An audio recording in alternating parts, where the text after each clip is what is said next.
Welcome to Storytime Haven, where today we dive into the intriguing mystery of The Broken Thread by William Le Queux. Set in a vibrant seaside town, this tale begins with a chance encounter between two young men and a mysterious girl in black. As they follow her, little do they know that their lives are about to be tangled in a web of secrets, danger, and unexpected twists. Join us as we unravel the story of The Broken Thread and uncover what lies beneath the surface of this gripping narrative. Chapter 1 concerns a girl in black. No, I mean the girl in black, the one leading the pom. By Jove! Yes, she's uncommonly smart, isn't she? Her friend isn't half bad-looking either. I don't think so very much of her, Raife, but Southport at this time of year is always full of pretty girls. Not one of them can compare with the girl in black. She's ripping, declared Raife Remington, a tall, well-set-up, dark-haired, hatless undergraduate who, in grey flannels, was walking beside his college chum, Edward Mutimer, at whose father's house he was staying during the vac. Both were at Trinity, Cambridge, and both, being in their last year, were reading hard for their degrees. Each morning, in those warm August days by the summer sea, they came out for a stroll on the seafront, bright with movement and gaiety, taking an airing before settling down to their studies for the day. On this particular morning, about 10 o'clock, the seafront was already full of men in flannels and lounge suits, and women in garments of muslin and other such flimsy materials usually affected at the seaside. For stifled and jaded Londoners had flocked down there, as usual, to enjoy the sea air and all the varied attractions which Southport never fails to offer. Raife Remington and his friend were strolling along, chatting about their old college days, idly smoking cigarettes, when they came up behind two well yet neatly dressed girls, one about 20, in a white pique coat and skirt with large pearl buttons, cut smartly, the other, about a couple of years her junior, who was fair-haired, very beautiful, and led a little black pom by a silver chain, was in dead black with a neat close-fitting hat, with a turquoise blue band. Her skirt was short and well adapted for walking, displaying neat ankles encased in black silk stockings, and she wore white kid gloves, yet the only touch of colour was the hat band and the bow of bright cherry ribbon upon the collar of the little black pom. In every movement, in her gait, in the swing of her carriage and the way she carried her well-poised head, there was ineffable, unaffected grace. Narrow-waisted, slim, delicate, she was the very incarnation of exquisite daintiness and high refinement. Little wonder, therefore, that Raife Remington should have singled her out as the prettiest girl he had ever seen. He and his friend took several hasty strides forward in order to glance at her countenance, and in it he was not disappointed. Her soft fair hair was dressed with that smart neatness which characterized her whole attire, and her big, innocent eyes were of that deep, childlike blue so seldom seen in a girl after she has reached her teens. By Jove, what a ripping girl! Raife again exclaimed in a low whisper of admiration. I wonder who she can be, Teddy. Ah, I wonder, echoed his companion, and the two smart, athletic young undergraduates followed the girls unnoticed, for they were chatting together and laughing merrily, entirely absorbed in their conversation. Many persons were passing to and fro, as there always are on Southport seafront upon a summer's morning, and so many smart motor cars whirling up and down, even though the month of August is not the smartest season. Raife Remington, eldest son of Sir Henry Remington, Baronet, was not usually impressionable where the fair sex were concerned. Yet from the moment his eyes had first fallen upon this pretty, fair-haired girl in black, he appeared to fall beneath the spell of her remarkable beauty. Within himself he was longing for an introduction to her, while Mutimer, because they were smart and stylish, had inwardly set them both down as members of some theatrical company.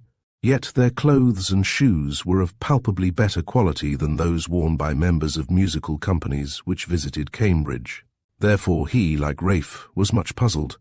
Most girls are aware, by natural feminine intuition, when they are admired, but the pair walking before them were utterly unconscious of having attracted the attention of any one.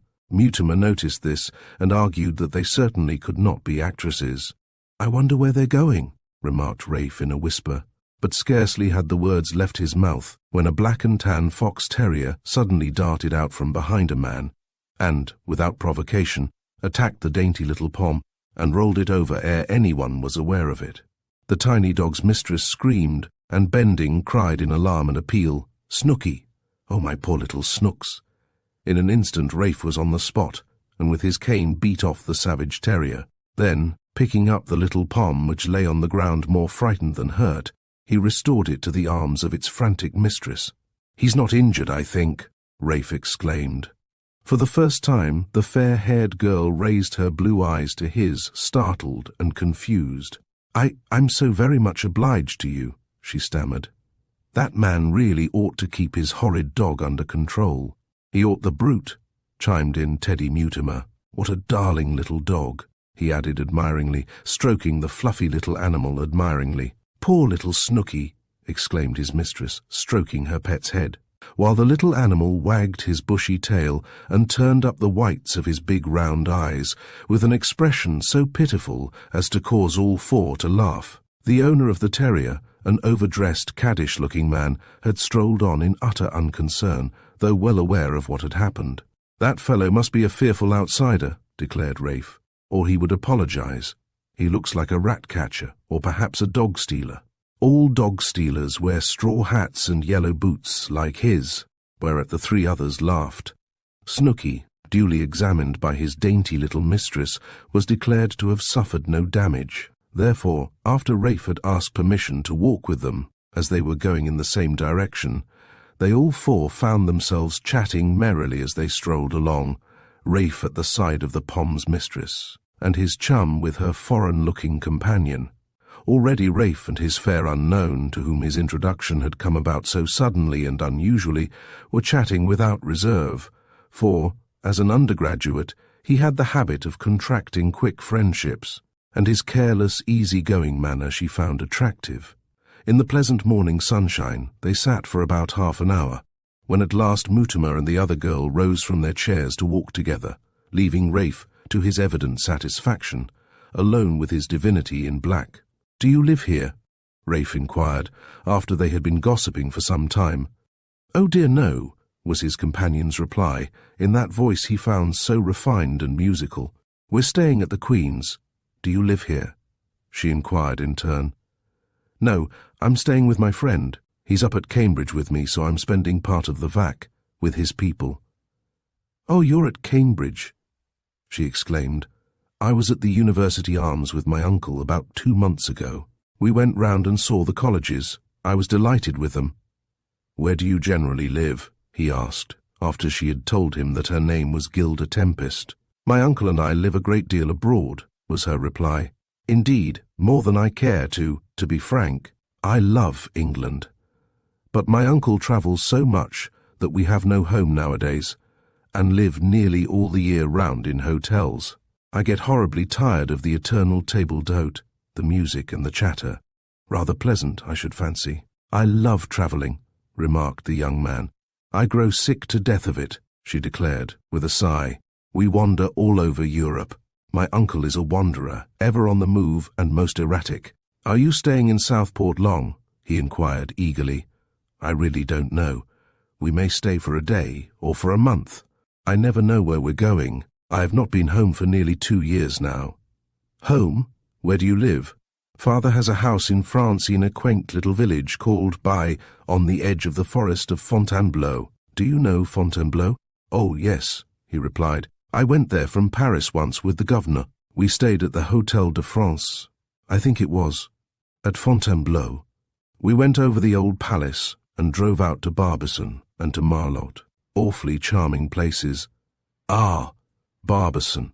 That is the colony of artists. I know, I love it, and have often cycled over there where I have friends. Father is a bit of a recluse, so I travel and look after my uncle. And Marlotte by the river. Do you know the picturesque little hotel there, and its alfresco cafe, the garden with all the little summer houses?" "Oh, yes," she laughed. "Do you know it too? How gay it is on Sundays in summer. All the artists come out from Paris for the day. It reminds me of Monkey Island on the Thames. We used to go up there when I was at Eton." She looked at him suddenly with a fixed expression and then said, "You haven't told me your name. I only know you as Snooky's rescuer." "You know," and she laughed. "My name's Raife Remington," he replied. "The governor lives at Aldborough Park, not far from Tunbridge Wells." Her face changed in an instant. She seemed to suddenly hold her breath, though quite imperceptibly. For a moment all the colour left her soft cheeks, but as quickly she recovered all her self-possession and exclaimed, in a changed tone, "Is your father Sir Henry Remington?" "Yes. Why? Do you happen to know him?" "Oh, no, I don't," she replied, endeavouring to conceal her consternation at the discovery. "Only, well, I, of course, had no idea that you were the son of a gentleman so well known as Sir Henry. My misfortune, perhaps," he laughed airily. "The governor has brains. Has been a member of Parliament for 20 years, and all that. I haven't any. You have. They say I haven't, at Cambridge." She was silent for some moments. What strange freak of fate had thrown them together, he, the very last man on earth she desired to meet, and yet she had found him such a bright, cheerful companion. Her eyes were turned to where Mutimer and her friend Maud Wilson were strolling along the seafront. The young fellow at her side was actually the son of Sir Henry Remington. The baronet's name burned into her brain. It was branded there, as though seared by a red-hot iron. The amazing revelation staggered her. That man seated so idly in the chair, his legs stretched out, displaying the latest make in varsity socks, was actually the son of Sir Henry. She could not believe it. Raife, on his part, was not exactly blind to the fact that mention of his father's name had unduly surprised her. "I fancy you know the governor, eh?" he exclaimed, chaffing her. "Do you? Tell me. Perhaps you've met him somewhere. He's at Upper Brook Street in the season and at Mentone in winter. We have a villa there." "No, Mr. Remington, I have never had the pleasure of meeting your father," was her rather strained response. "But all the world has heard of him. One sees his picture in the papers very often. I only read yesterday his scathing criticism in the House of Commons on the Navy estimates, and his serious warning regarding the new super-dreadnought, which is building on the Clyde, the vessel which is to be the most powerful battleship afloat. You know more than I do, Miss Tempest," he laughed. "I never read the governor's speeches. I heard too much about ships at home before I went up to Cambridge." "I suppose so," she laughed, and then, as though uneasy and anxious to get away, she added, "Look, your friend is coming back with Maud. We must go," and she rose, a tall, graceful figure in neat black. "No, don't go yet," he urged, still remaining seated. "You surely aren't in such a great hurry. It's only just past 10. "I have to go back to the hotel," she declared. "Have you so very much to do, and is my society so terribly boring?" the young fellow asked, with a mischievous laugh. "Certainly not," was her reproachful reply, and as though against her will, she reseated herself. "You really ought not to say that," she added. "But you seem very anxious to get away. Why?" The girl held her breath, and her great blue eyes were downcast. No, she dare not raise her gaze to his, lest he should suspect the terrible truth. "He, the son of Sir Henry Remington. Well," she replied at last, "because I have some letters to write, and to tell the truth, I have a dressmaker coming at 10:30. I suppose in a woman's life one's dressmaker is set upon a very high pedestal. All women must bow to the goddess of fashion." "You are horribly philosophic." "My philosophy is induced by your attitude towards me, Miss Tempest," he declared. "You are a mystery. You were bright and merry until you knew my name, and then, well, then you suddenly curled into your shell. Really, I confess I can't make you out." One more experience than he would probably have discerned that a great and staggering blow had fallen upon his newly found little friend. She was at a loss how to act or what to say. Her heart was thumping hard within her. What if he should discover the terrible secret which she alone knew? Fearing lest he should grow suspicious, she was all anxiety to get away, to place him and his memory behind her forever. Yet, somehow, he had fascinated her, and she sat there quite unable to leave him. Though the sunshine, the life and gaiety about her were brilliant, the whole earth had, for her, grown dark in one single instant. She hardly knew what she did or what she said. "I really must go," she declared at last, hitching up her pom from beneath her arm. "Well, if you must, I suppose, Miss Tempest." he responded at last with great reluctance. "I fear you don't care for my society," he added with a sigh. "How very foolish," she cried. "Of course I do only. As I have explained, I have an engagement which I can't possibly break. My dinner dress is a positive rag." "Then let us meet later today," he suggested. "This evening at any time you like," he urged. "Will you see me again?" "Do," he implored. For some time she made no reply. She was reflecting deeply. At last, with pale face and striving to preserve a bold front, she replied rather frigidly, "No, really, Mr. Remington, I am sorry, very sorry, but I cannot meet you again. I thank you ever so much for saving my little Snooky, but, in our mutual interests, it is far the best that we should not meet again." "Why? I really don't understand you," he exclaimed, much mystified. "I am sorry, I repeat, Mr. Remington, very sorry indeed, but I can't meet you again," she said in a hard, determined tone. "I do not dare to." "Engaged, I suppose, and fear tittle-tattle, eh?" he sniffed. "No, I'm not engaged," was her rather haughty response, her cheeks colouring slightly. "Then why cannot we meet? What prevents it?" She looked at him with a strange, almost weird expression in her big, luminous eyes. "A barrier lies between us, Mr. Remington," she said, in a low, very earnest voice. "We must never meet again after today, never." "But, Miss Tempest, I have told you the truth," she said firmly, rising with little Snooky tucked beneath her arm. "Please do not ask me the reason. Come, let us rejoin Maud and your friend." She started off, and he, being helpless in the face of her determination, was compelled to follow her. What, he wondered, was the mysterious motive of her refusal to see him again? Chapter 2 presents a curious problem. On entering old Mr. Mutimer's house, a telegram addressed to Raife lay upon the hall table. Tearing it open, he read the brief summons. "Come at once, urgent, mother." The words were startling in their brevity. Turning to his friend, he exclaimed in alarmed accents, "Something serious has happened at home, old man. See what the mater has wired." He handed the telegram to Teddy. Teddy read it and gave it back. "I'm awfully sorry, Raife. There's a good train in about an hour from now. While you are waiting, you might ring up home and find out what's the matter." "A good idea," said Raife.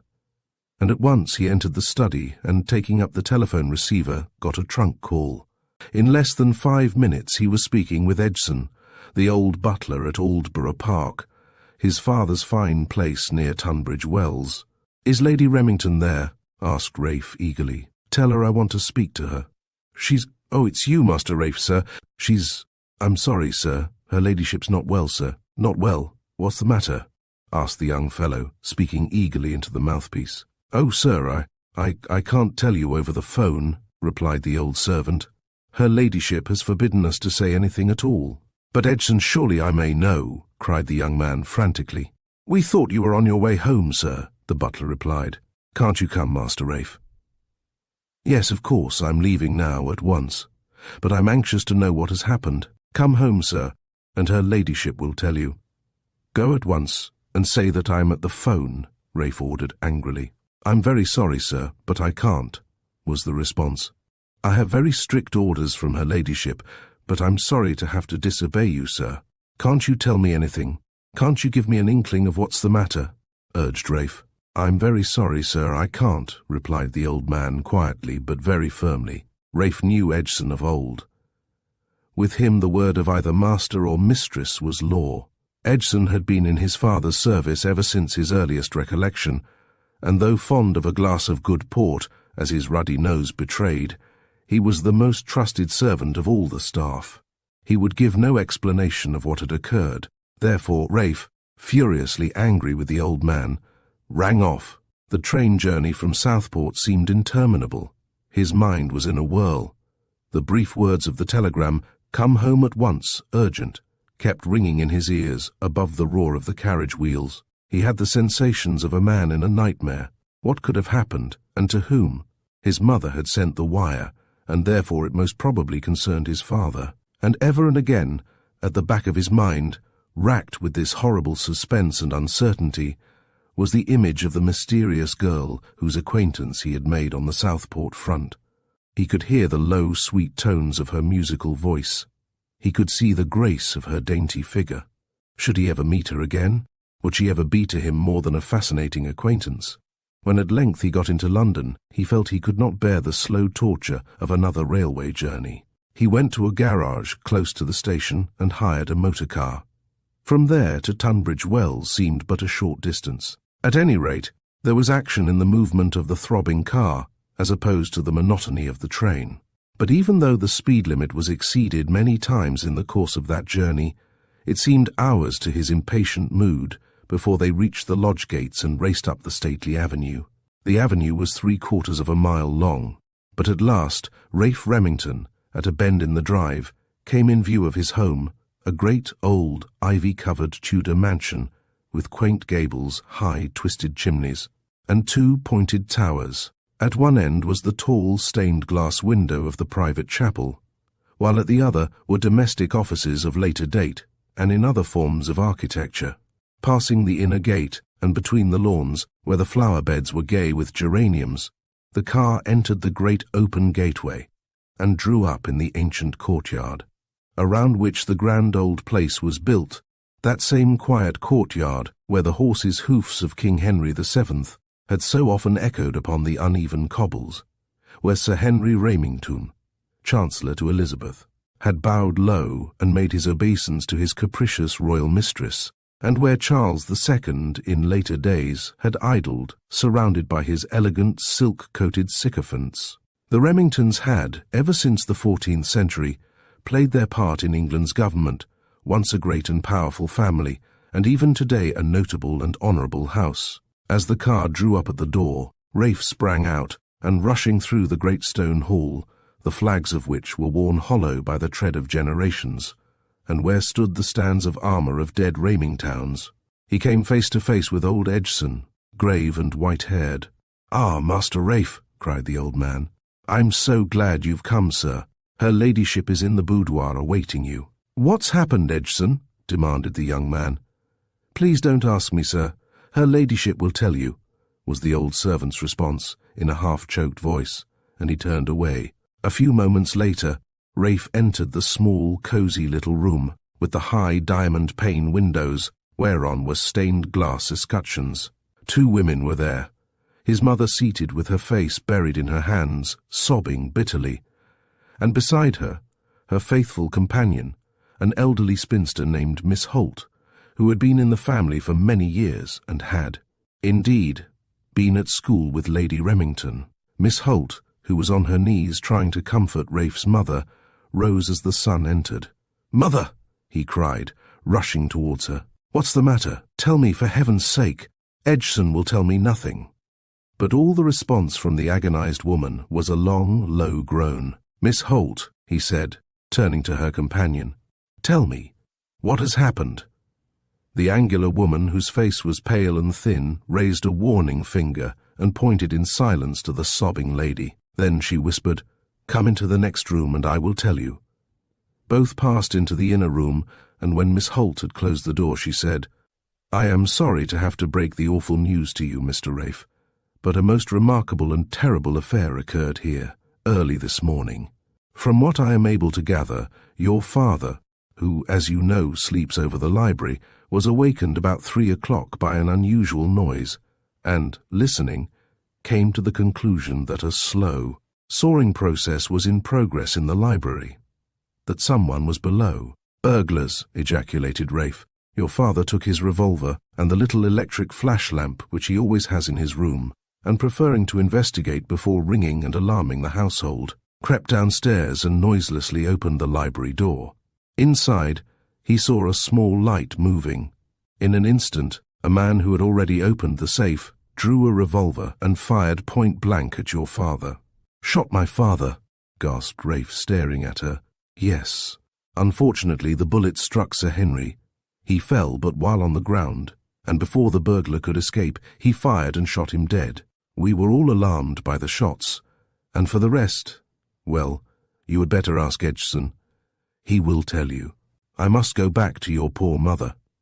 "But my father—" "Alas, he is dead," was the thin-faced woman's hushed response. "Dead!" gasped Raife, staggered. "Then the fellow murdered him." Miss Holt nodded in the affirmative. At that moment, old Edgson entered with a message. The doctor had returned to see her ladyship. Raife barred the old servant's passage, saying, "Miss Holt, explain at once what had happened when you were all alarmed." "Well, Master Raife, I rushed down, sir," replied the old fellow, white-faced and agitated.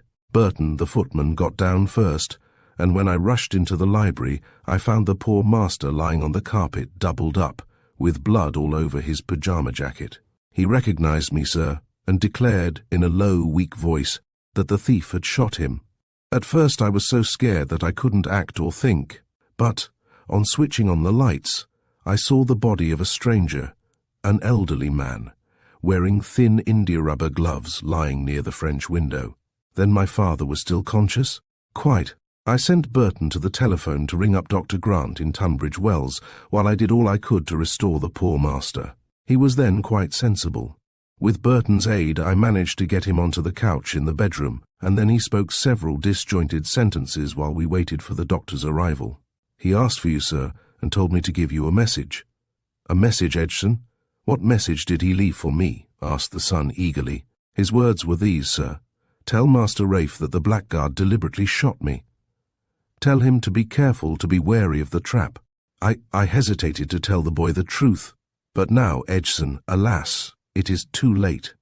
"The truth!" ejaculated young Remington. "What did he mean, Edgson? What did he mean about being careful of the trap?" "Ah, I don't know, Master Raife," replied the old servant, shaking his head gravely. "Some secret of his, no doubt. I pressed the master to reveal it to me, but all he would reply was, 'I was a fool, Edgson.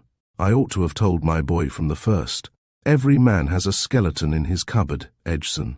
This is mine.' Then he murmured something about her, and that woman a woman in the case. It struck me, Master Raife." "A woman," echoed young Remington. "So it seemed. But, Master Raife, in my position I couldn't well inquire further into the poor master's secret. Besides, her ladyship and others came in at the moment." So he uttered no other word, and died before Dr. Grant could arrive. "But what does this all mean, Edgson?" asked the dead man's son, astounded. "I don't know, Master Raife," replied the grave-faced old man. "I really don't know, sir. To my mind it seems as though his secret was, in some mysterious way, connected with the fellow who shot him," declared the young fellow, pale and anxious. "My poor mother does not know, eh?" "She knows nothing, Master Raife. In the years I have been in the service of your family, I have learnt discretion." "I have told you this, sir, because you are my master's son," was the faithful man's response. "You had no inkling of any secret, Edgson?" "None in the least, sir, though I have been in Sir Henry's service 32 years, come next Michaelmas." "It's a complete mystery, then?" "Yes, sir, a complete mystery. But perhaps you'd like to see the master's murderer. We've taken his body over to the empty cottage at the stables. I'm expecting the detectives from London every minute. Inspector Caldwell from Tunbridge Wells has wired to Scotland Yard for assistance." "Yes, take me over there, Edgson," said Raife boldly. "I wonder if I know him. This secret of my father's, which he intended to reveal to me, though prevented by death, I mean to investigate, to unravel the mystery. Come, Edgson." And the young master now, Sir Raife Remington, Baronet, followed the grave old man out of the house and down the broad gravel drive, where, in the sunshine, stood the big square stables, the clock of which, in its high, round turret, was at that moment clanging out the hour. Chapter 3. The Fatal Fingers. Upon a bench in the front room of the artistic little cottage, the exterior of which was half hidden by Virginia creeper, lay the body of the stranger. He was of middle age, with a dark, well-trimmed moustache, high cheekbones, and hair slightly tinged with grey. He was wearing a smart, dark tweed suit, but his collar had been disarranged, and his tie removed, in the cursory examination made by the police when called. Upon his cold, stiff hands were thin rubber gloves, such as surgeons wear during operations. They told their own tale. He wore them so as to obviate leaving any fingerprints. Upon his waistcoat there was a large damp patch which showed where Sir Henry's bullet had struck him. Old Edgson stood beside his young master, hushed and awed. "He's evidently an expert thief," remarked Raife, as he gazed upon the dead assassin's calm countenance. The eyes were closed, and he had all the composed appearance of a sleeper. "Have they searched him?" "I don't know, sir," replied the old man. "Then I will," Raife said, and thereupon commenced to investigate the dead man's pockets. The work did not take long. From the breast pocket of his jacket, he drew out a plain envelope containing 3 5-pound notes, as well as a scrap of torn newspaper. The young fellow, on unfolding it, found it to be the agony column of the Morning Post, in which there was, no doubt, concealed some secret message. There were, however, a dozen or so advertisements. Therefore, which of them conveyed the message he was unable to decide. So he slipped it into his pocket until such time as he was able to give attention to it. In the dead man's vest pocket he found the return half of a first-class ticket from Charing Cross to Tunbridge Wells, issued 4 days previously, while in one of the trousers pockets were 4 sovereigns, some silver, and in the other a bunch of skeleton keys, together with a small leather pocket case containing some strange-looking little steel tools, beautifully finished, the last word in up-to-date instruments for safe breaking. Raife, holding them in his hand, carried them to the window and examined them with keen curiosity. It was, indeed, a neat outfit, and could be carried in the pocket without exciting the least suspicion. That the unknown assassin was an expert thief was quite clear. Old Edgson was impatient to return to the house. "Perhaps her ladyship may be wanting me, sir," he suggested. "May I go, sir?" "Yes, Edgson," replied the young man. "Tell my mother, if you see her, that I'll be back presently." And the old servant, with his mechanical bow, retired, leaving his young master with his father's murderer. Raife gazed in silence upon the face of the dead stranger. Then, presently, speaking to himself, he said, "I wonder who he is. The police will find out, no doubt. He's probably known, or he would not have been so careful about his fingerprints. By Jove," he added, "if I'd met him in a train or in the street, I would never have suspected him of being a criminal. One is too apt to judge a man by his clothes." The local police had evidently gone through the man's pockets for evidence of identification, but finding none, had replaced the articles in the pockets just as they had found them. Therefore, Raife did the same, in order that the London detectives might be able to make full investigation. The only thing he kept was the scrap torn from the Morning Post. He turned the body over to get at the hip pocket of the trousers, when from it he at length drew a bundle of soft black material, which, when opened, he found to be a capacious sack of thin black silk, evidently for the purpose of conveying away stolen property. This he also replaced, and when, on turning the body into its original position, the shirt became further dragged open at the throat, he noticed around it something that had probably been overlooked by the local constable who had opened the dead man's clothes in an endeavour to discover traces of life, a very fine silver chain.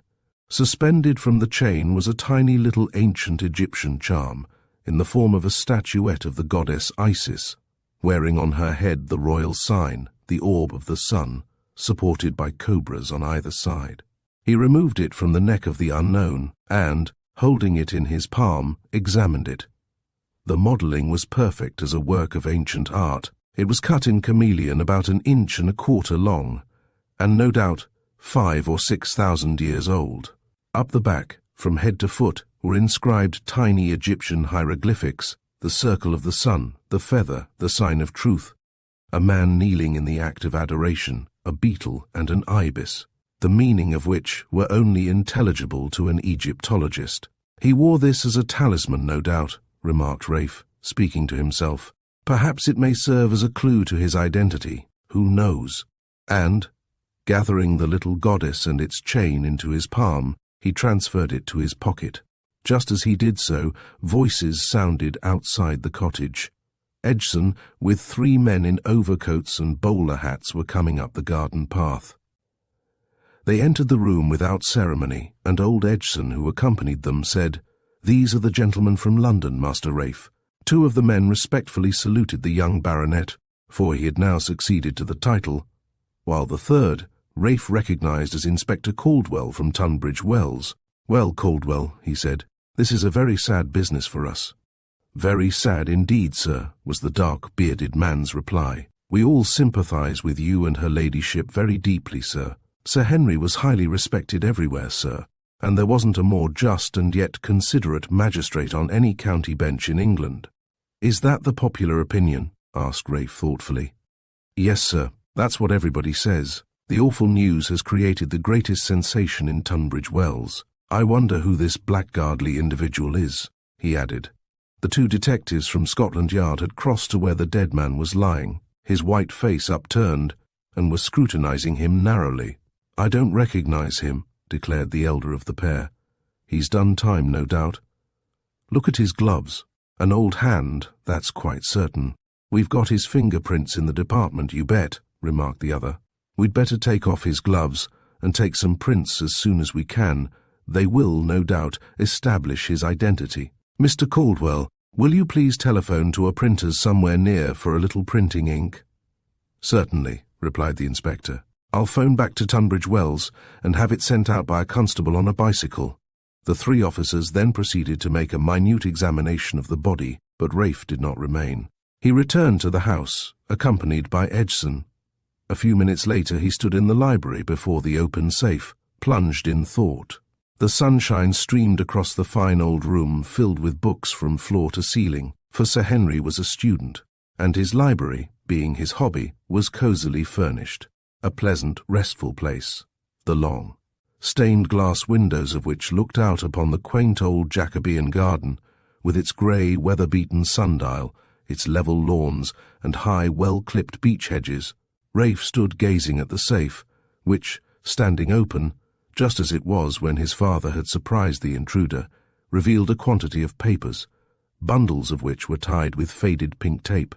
A number of valuable securities, correspondence, insurance policies, and the usual private documentary treasures of an important landowner.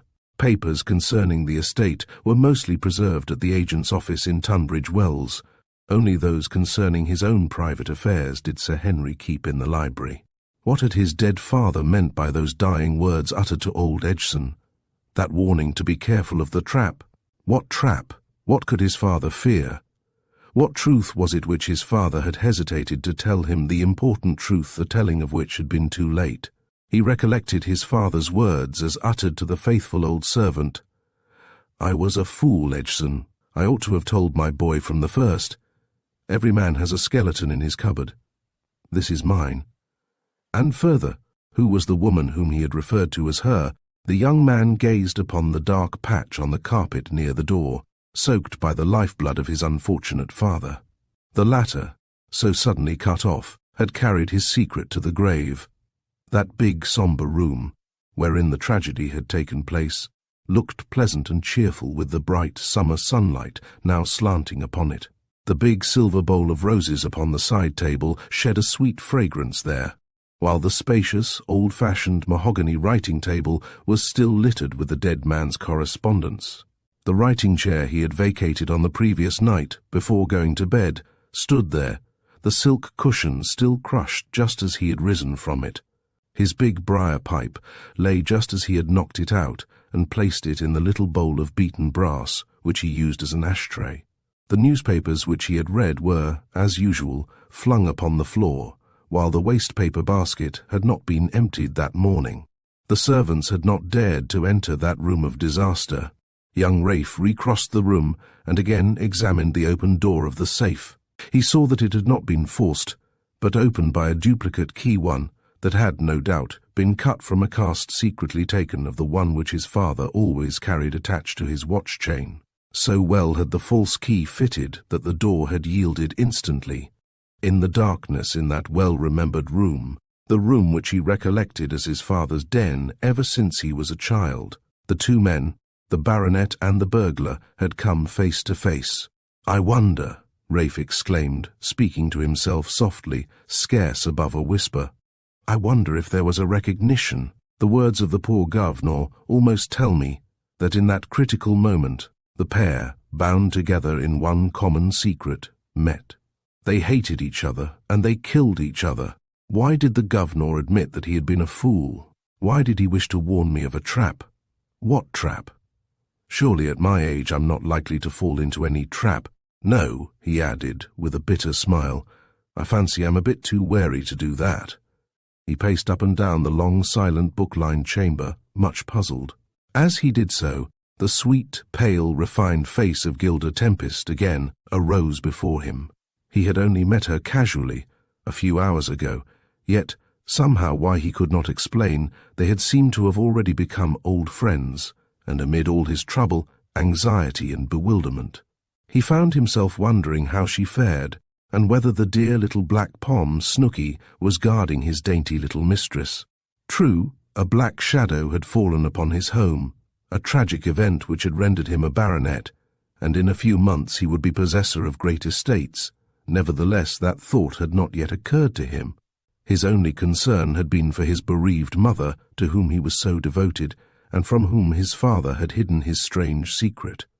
Through that dark cloud of mourning, which had so suddenly enveloped him, arose the beautiful countenance of the girl into whose society chance had so suddenly thrown him, and he felt he must see her again, that he must stroll at her side once again, at all hazards.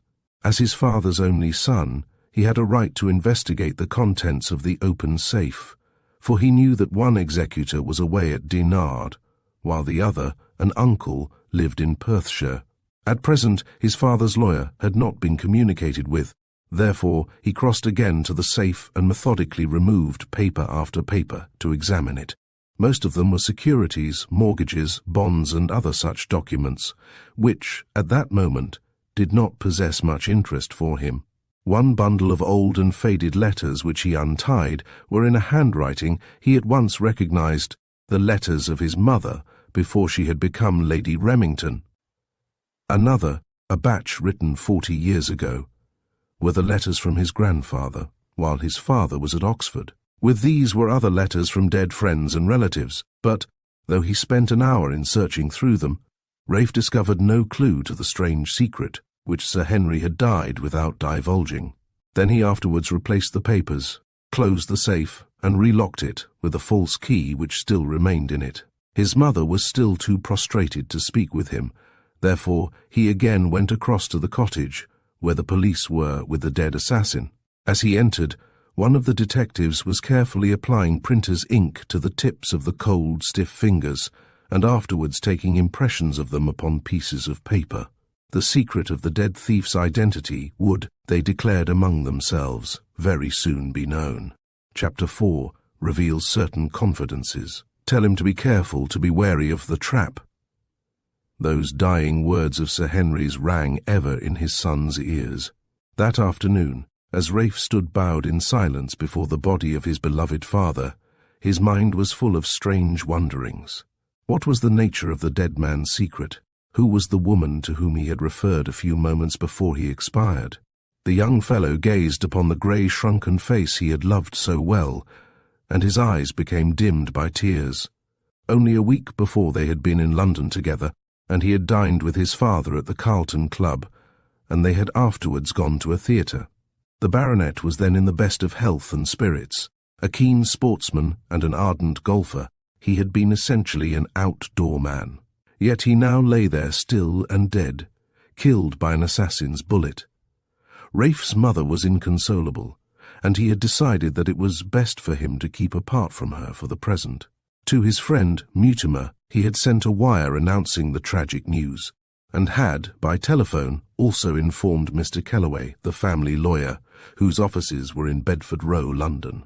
On hearing the astounding truth, Mr. Kellaway, to whom Raife had spoken personally, had announced his intention of coming at once to Tunbridge Wells. At 6 o'clock he arrived in the car which Raife had sent for him, a tall, elderly, clean-shaven man in respectful black. "Now, Mr. Kellaway," said Raife, when they were alone together in the library, and the young baronet had explained what had occurred. "You have been my father's very intimate friend, as well as his solicitor for many years. I want to ask you a simple question. Are you aware that my father held a secret, some secret of the past?" "Not to my knowledge, Mr. Raife, or Sir Raife, as I suppose I ought to call you now," was the sombre and rather sad man's reply. "Well, he had a secret," exclaimed Raife, looking at him searchingly. "How do you know?" "He told Edgson, the butler, before he died." "Told his servant his secret," echoed the lawyer, knitting his brows. "No, he told him something, not all. "What did he tell him?" asked Mr. Kellaway in quick eagerness. "My father said he wished that he had been frank with me and revealed the truth." "Of what?" "Of his secret. He left me a message urging me to beware of the trap." "Of what nature is the pitfall?" asked the young man. "You, his friend, must know." "I regret, but I know absolutely nothing," declared the solicitor frankly. "This is all news to me. What do you think was the nature of the secret? Is it concerning money matters?" "No, I believe it mainly concerns a woman," the young man replied. "My father had no financial worries. He was, as you know, a rich man. Evidently he was anxious on my behalf, or he would not have given Edson that message. Ah, if his lips could only speak again, poor dear governor." And the young man sighed. "Perhaps Edson knows something," the solicitor suggested. "He knows nothing. He only suspects that there is a lady concerned in it, for my father, before his death, referred to her." "Your respected father was my client and friend through many years," said Mr. Kellaway. "As far as I know, he had no secrets from me." Raife looked him straight in the face for a few moments without speaking. Like all undergraduates, he had no great liking for lawyers. "Look here, Kellaway," he said slowly, "are you speaking the truth?" "The absolute truth," was the other's grave reply. "Then you know of no secret of my father's?" "None, eh?" "Ah, that is quite a different question," the solicitor said. "During the many years I have acted for your late father, I have been entrusted with many of his secrets of his private affairs, and such like matters with which a man naturally trusts his lawyer. But there was nothing out of the common concerning any of them." "Nothing concerning any lady?" "Nothing, I assure you."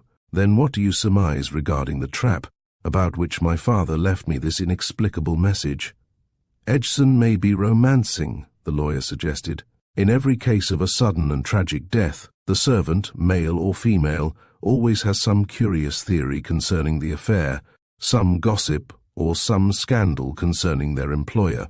Edson has been in our family ever since he was a lad." "He's not romancing," replied Raife dryly.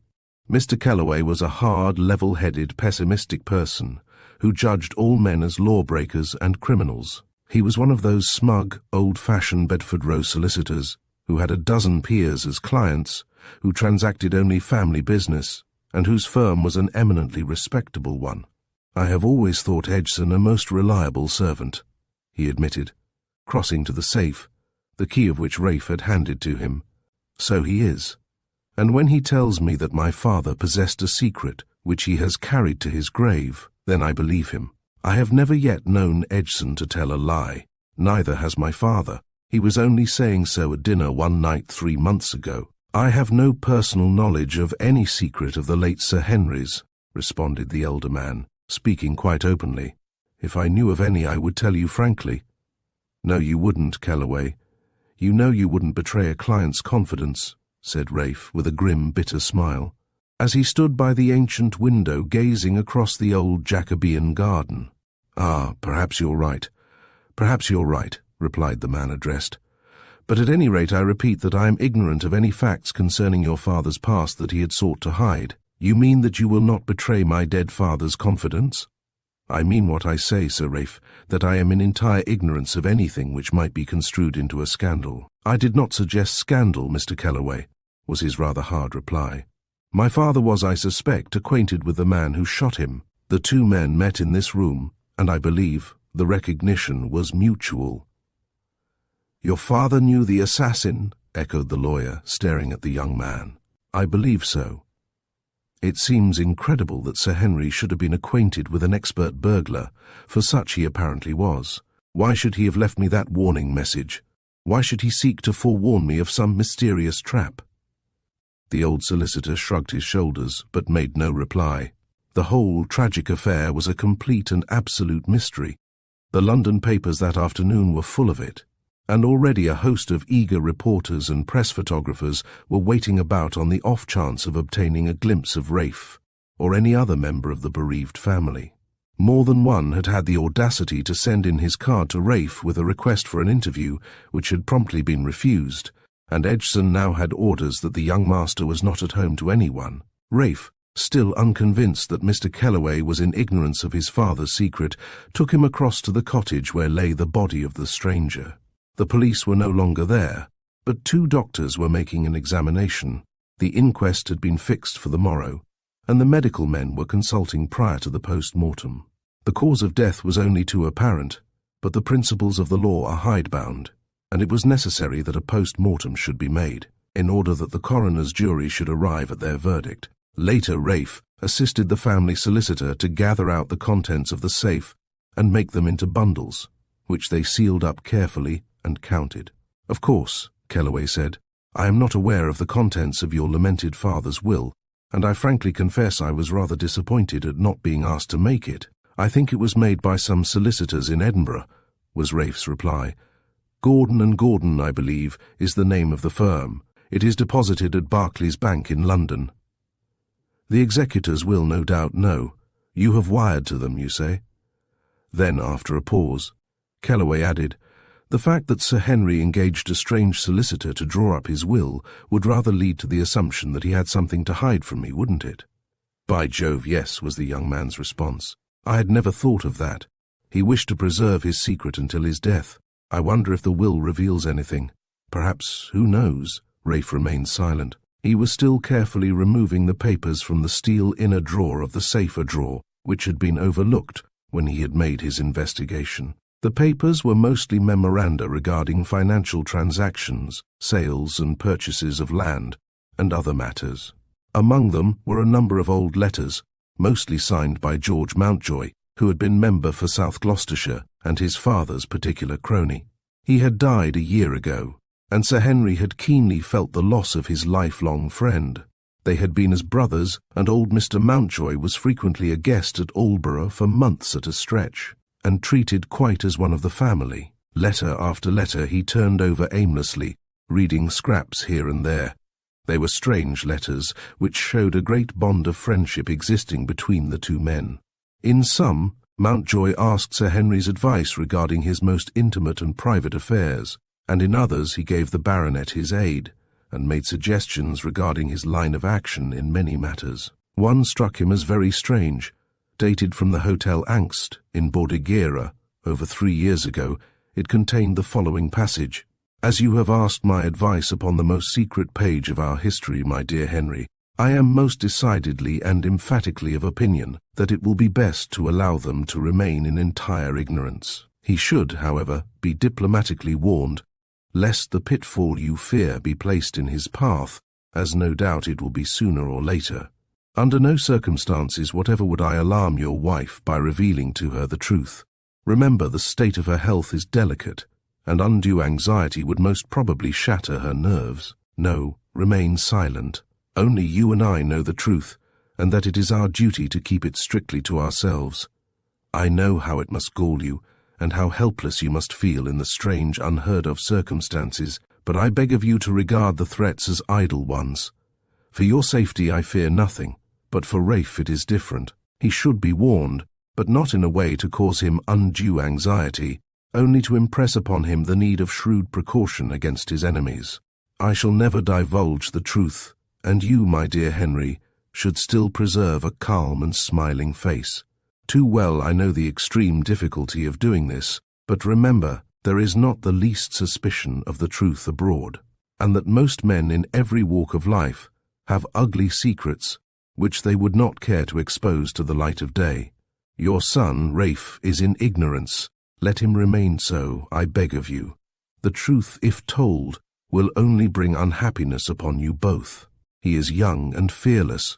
Warn him against the trap that we, alas, know will be set sooner or later. But further than that, do not go. I shall be back in London at the end of this month, and we can discuss the situation further. The remainder of the letter consisted mainly of Riviera gossip. Raife stood staring at the sheet of grey notepaper, his brows knit in wonder. "What is it?" asked Kellaway, noticing the effect the letter had had upon the young man. "Read that," was his reply. "It shows that my suspicions were well grounded. My father had a secret which was known to no one else besides his friend, George Mountjoy. Read it, Kellaway. It is evident from that letter, and from the poor governor's dying message urging me to be careful, that I am in some strange, mysterious peril. What can it be?" Chapter 5. The Mystery of the White Room. The routine of a coroner's inquest does not vary much, in this instance the victim of a very obvious murder being a man of great distinction. A man who had rendered his country high political service aroused widespread interest. Tunbridge Wells, where it was decided to hold the inquiry, was crowded with visitors as it has never been since the days of Beau Brummel and Beau Nash, those gay leaders of old-time society which foregathered at Bath. Tunbridge Wells and the other inland spas of our country, to drink the waters, intrigue, elope, fight duels, and make for la joie de vivre as it was then constituted. Every hotel was crowded, and even some of the old-world coaching inns revived the ancient glories that belonged to them in the days when society travelled by post-chaise and coach, and footpads and highwaymen were a terror on the King's Highway. A mixed throng promenaded the old pantiles, discussing with breathless interest each item of fact or speculation that leaked out from the overcrowded and evil-smelling courtroom. There were gaily dressed society women, newspaper men, descriptive writers, representing papers all over the country, the United States, Paris and Rome. The tenants of the murdered baronet and farmers drove in from the countryside. A crowd of well-dressed idlers, those ghouls who appear to gloat over crime and its details wherever it may occur. The rumour that Sir Henry Remington was the victim of political assassination gained credence.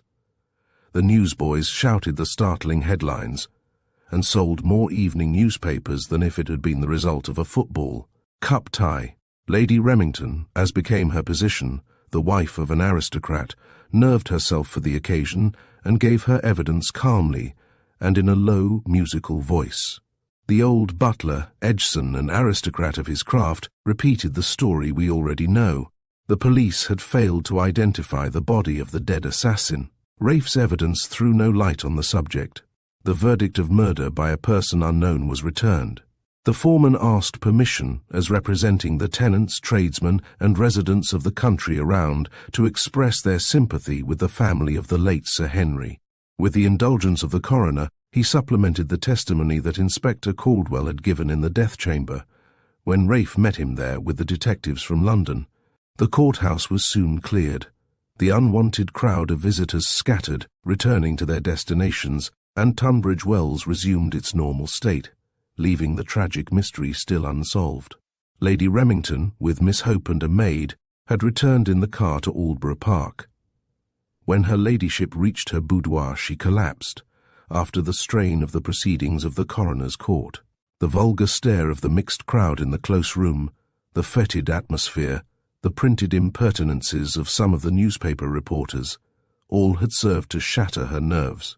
Already tried by the tragic loss of the loved husband who had been her idol, her only love. The sweet-faced, grey-haired old lady reclined in a semi-conscious state, yet sobbing bitterly in the privacy of her boudoir. The rigid Miss Hope displayed a part of the anomalous dispositions of womankind. Her austere features relaxed, and with tears, at first trickling, then flowing, she ministered to the stricken widow, and gave what comfort she could. The superficial austerity of a mature spinster should be treated with indulgence. Blighted love leaves a blight on the temperament of some women, whom a malignant fate has doomed to a solitude for which, by nature, at the outset, they were not intended. The history or life story of Miss Hope does not concern this narrative further than this, that all the pent-up and hidden charm of a once passionate nature extended itself to this lady in great distress. Although the privacy of the boudoir should screen from public ear and gaze much of the tragedy of bereavement, who shall say that the sympathetic record of such a beautiful scene of human emotion is not justified? Through her sobs, Lady Remington spoke in a low, sweet voice. "Leave me now, Miss Hope. You have been very kind. Thank you so much. You cannot do any more for me. I must fight this grief alone." There was no angularity of movement, no austerity of countenance now in Miss Hope. Her very voice assumed a softness that would have seemed strange to those who were only familiar with the mental mask she had so long worn in public. She started towards the door and held it half open. Then, closing it again with swift, graceful movements, she crossed the room and knelt at the lounge on which Lady Remington reclined amidst soft, rich cushions of eiderdown. She wept no more, nor had tears left her face stained.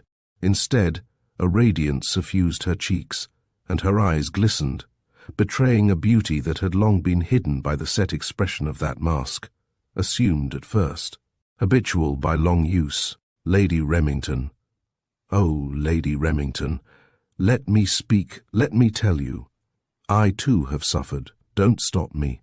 Let me tell you a story to the end. It may help you. Then commenced a life story, told musically, almost rhythmically, of love, deceit, treachery, ending in a debacle that soured a beautiful disposition of a lovely girl. Miss Hope did not imply that she had been a lovely girl, but her radiant face, with the deep grey eyes, that for the first time during many years disclosed their full size and the limpid look of sincerity, made it evident to the stricken widow. Abruptly she finished the story, and rising from her knees, she started across the room again. She had proceeded a bare pace or two when Lady Remington, with a vigour surprising for her years, almost leapt from the lounge, and throwing her arms around Miss Hope's neck, exclaimed, "Gladys, Gladys Hope, you have taught me a lesson in bravery that I will never forget. You are no longer Miss Hope.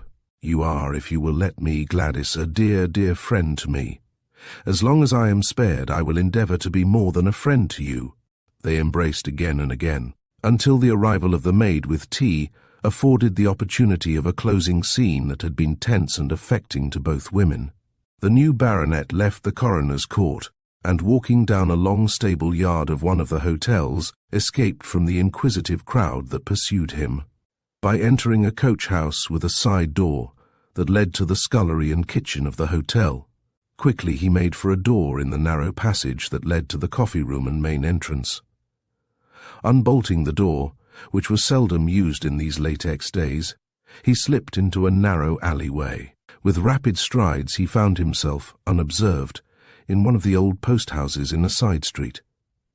Raife walked right through the low-ceilinged bar to the private parlour, with its oak beams, swinging lamp and wide, open fireplace and chimney, from which were hanging a few hams and a side of bacon.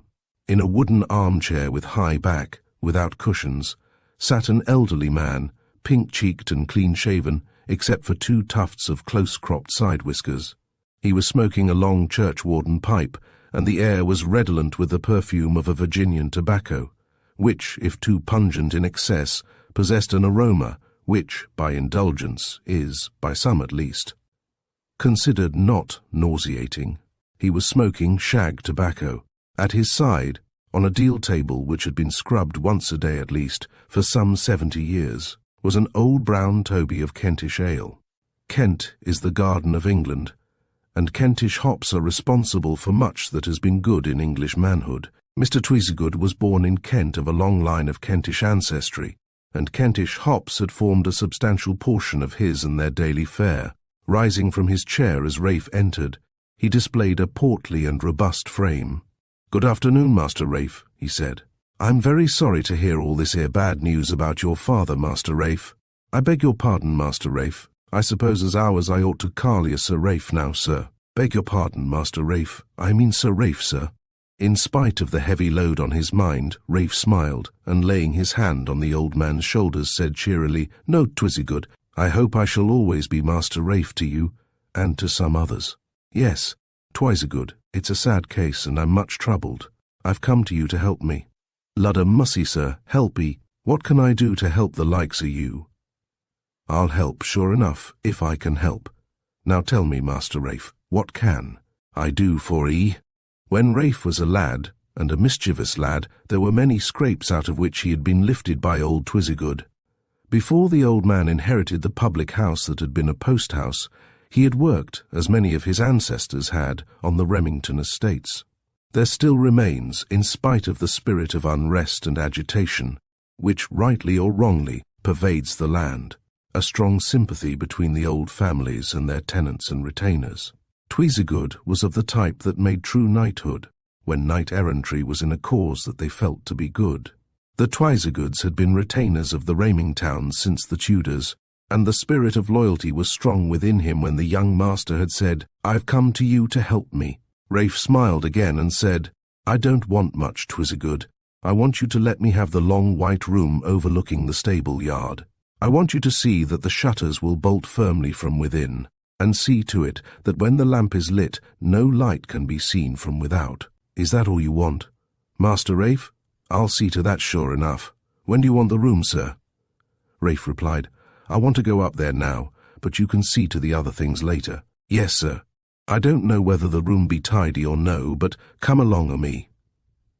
They went up a wide staircase with twisted solid oak balustrades to a wide landing on the first floor. The old man produced a bunch of large keys which jingled until he found one to fit the rusty lock, which turned with difficulty. The door creaked when it reluctantly opened, and they entered together. A faded scent of lavender met them. A yellow film of warm sunlight filtered through the white blinds that hung from the bay window. A white drugget covered the faded carpet, which showed slightly at the edges a dull crushed pink. A huge four-post wooden bedstead hung with white dimity. A white ceiling surmounted, and a white wallpaper, with pale pink roses confined within vertical stripes of dull yellow, surrounded the room. Two ancient high-backed chairs covered in holland, and a more modern deep-set, low-lying armchair, covered in the same material, faced a huge fireplace of shining black metal. Fire dogs, fender and fire irons hammered from steel. A vast copper coal scuttle of simple, almost crude shape, well charged with coal, stood at the side of the white supports of a deep white mantel shelf. There were no pictures on the walls. White candelabra and china vases of quaint shape stood before a small and very imperfect mirror on the mantel shelf. Long white curtains hung in front of the bay window.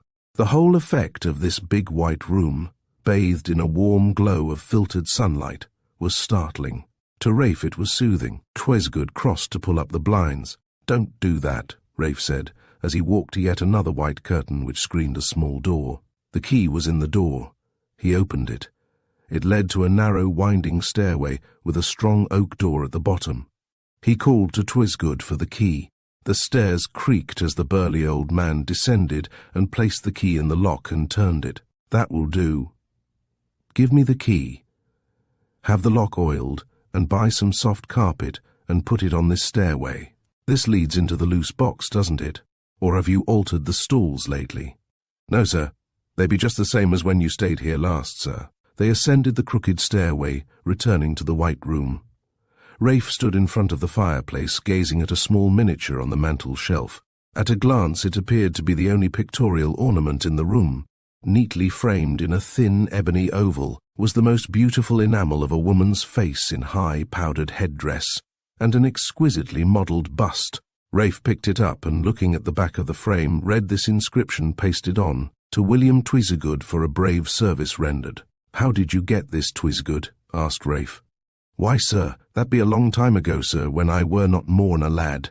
I be olden what your father was, and there come along a day when he were down along the copse by Tyser Wood, and the young master he was then, and he was a good pluckton. He had his gun along o' him, and was out after rabbits just afore the first, when the partridges open the season. I be going along atop among the termits, when I hears him ordering some fellers off his ground. I listens, and presently there's a scuffling. I slips down through all the bracken and bramble, and there I sees him a-scrapping hard, with all the blood a-streaming down his face. There was Nick Blacker and Bill Bonham, each a-holding a lurcher dog, whilst Nick's 3 sons was a-pasting the young master as hard as they could. But they wasn't a-getting all their own way, for he was mighty quick with his fists, was Master Harry. They didn't see me a-coming. I ups with a couple of bits of rockstone, and I aims at Dick. I hits him clean, and down he goes. I as a stout ash stick in my hand, and I rushes up to Bill. Before he has time to know what's up, I lands him a good 'un. Then I shouts to make believe that there's others a-coming. Nick gets up, and off they all start on a full run. Well, Master Harry, he was young those days, and thought I was brave. So he gave me that miniature, and told me as how it was his grandmother. But bless you, Master Raife, that wasn't all he gave me." The old man stopped for want of breath. He had lived his fight over again. "Is there anything I can get for you, sir?" he asked. "Yes, Twizzgood. Have you got any of Mrs. Twizzgood's homemade wines left?" "Why, yes, sir. 'Twouldn't be the old Blue Boar, if we hadn't got some of that. Or would you rather have some of her sloe gin? That was a drink of the old coaching and posting days. Try some, sir." "All right, thanks. Bring me some of that." Raife sat in the deep armchair, and his mind was a whirlwind of mixed thought and emotion. On the one hand, the mystery of his father's murder had not been revealed at the inquest, nor had any light been thrown upon his father's dying words, that cryptic utterance which rang in his ears with a dull insistence that maddened him. Tell him to be careful, to be wary of the trap. Every man has a skeleton in his cupboard. This is mine. Then those last three fateful words, her that woman. Who is that woman? If he only knew. His father fought 3 lads in the copse at Tyser Wood. As he had just learnt from Twizzgood, that was easy. To fight an unknown woman, to be wary of a trap, that is hard. The full force of an August sun still bathed the world in its glorious light, and the warm glow came through those drawn white blinds of this mysterious white room. In spite of that, Raife shivered. Old Mr. Twizzgood returned with the sloe gin. Raife said, "Although it's August and the sun is shining, I feel cold. Let us light that fire." Soon the hearth roared with crackling flames, and Raife was left to himself and his troubled thoughts. The white room of the Blue Boar had been famous for many generations. The secret stairway leading into the loose box in the stable had formed the means of many an escapade, and young Sir Raife was very familiar with its possibilities. Today he merely wanted to reflect, and the peaceful atmosphere and general air of quietude suited his mood. Chapter 6. In the Southern Land of Adventure. Raife's passion for Gilda had been as sudden as it was fierce, and here, in the solitude of this strange white room, he allowed his pent-up feelings to obtain the mastery of him. Twizzgood having closed the door, Raife paced up and down the long room with rapid strides, reiterating his admiration for her beauty. At length, he decided to return to Aldborough Park. On his way he sent a telegram and eagerly awaited a reply on the following morning, but no reply arrived. The 1,001 details that surround the funeral of the head of an old family are very trying to those who are responsible for the dignity of the function and its safe conduct. Raife had been sorely tried in his position as the new head of the family. At last the ceremony was completed, and most of the mourners had returned to their homes. With a haste that attracted attention, at least in some quarters, he went to Southport and then called at the Queen's, and having asked for Miss Tempest, was rather surprised when the hall porter handed him a note. He hastily tore it open and read, "Dear Mr. Remington, our friendship is forbidden. For your sake, and for mine forget me, Gilda Tempest." The keenness of a young man's passion is only enhanced by obstacles. Mystified and baffled, Raife yet repeated his resolve to find the girl who had enthralled him. Many weeks passed by at Aldborough Park, where the bailiffs and stewards of the estates foregathered with the solicitors of the family for the purpose of installing the new regime. Raife was somewhat impatient of the tedious nature of much of the work. To get away from the monotony, he hid himself several times in the long white room of the Blue Boar. He was sitting there, one afternoon, deeply abstracted, and cursing the luck that had robbed him of that mysterious girl whom he loved, when he heard footsteps on the secret stairway that led to Loose Box in the stable. Hastily drawing the white curtain aside by opening the little door, he was confronted by his old college chum, Edward Mutimer, in whose company he had been when he met Gilda Tempest. "Why," he exclaimed, "what are you doing here, Mutimer?"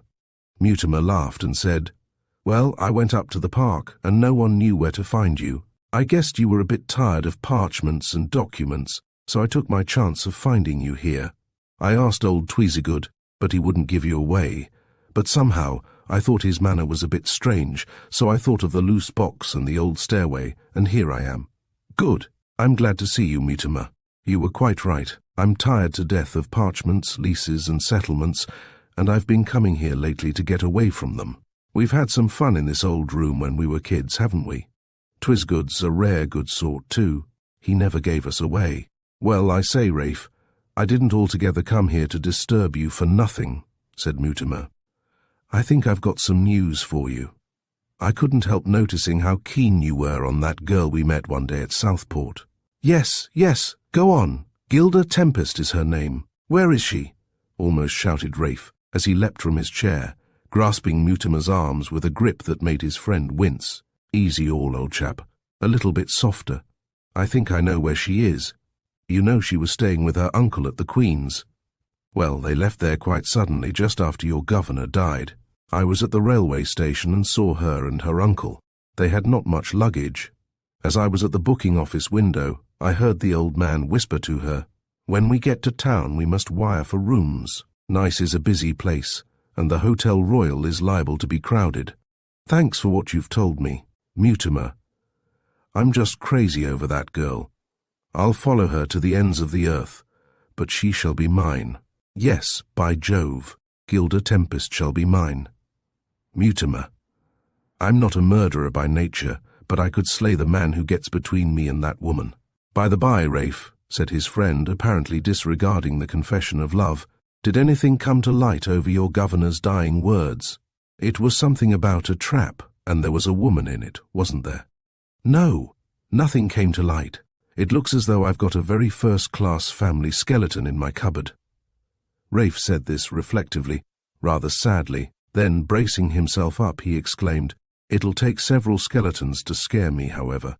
I don't think I'm either timid or nervous." "Ha, ha!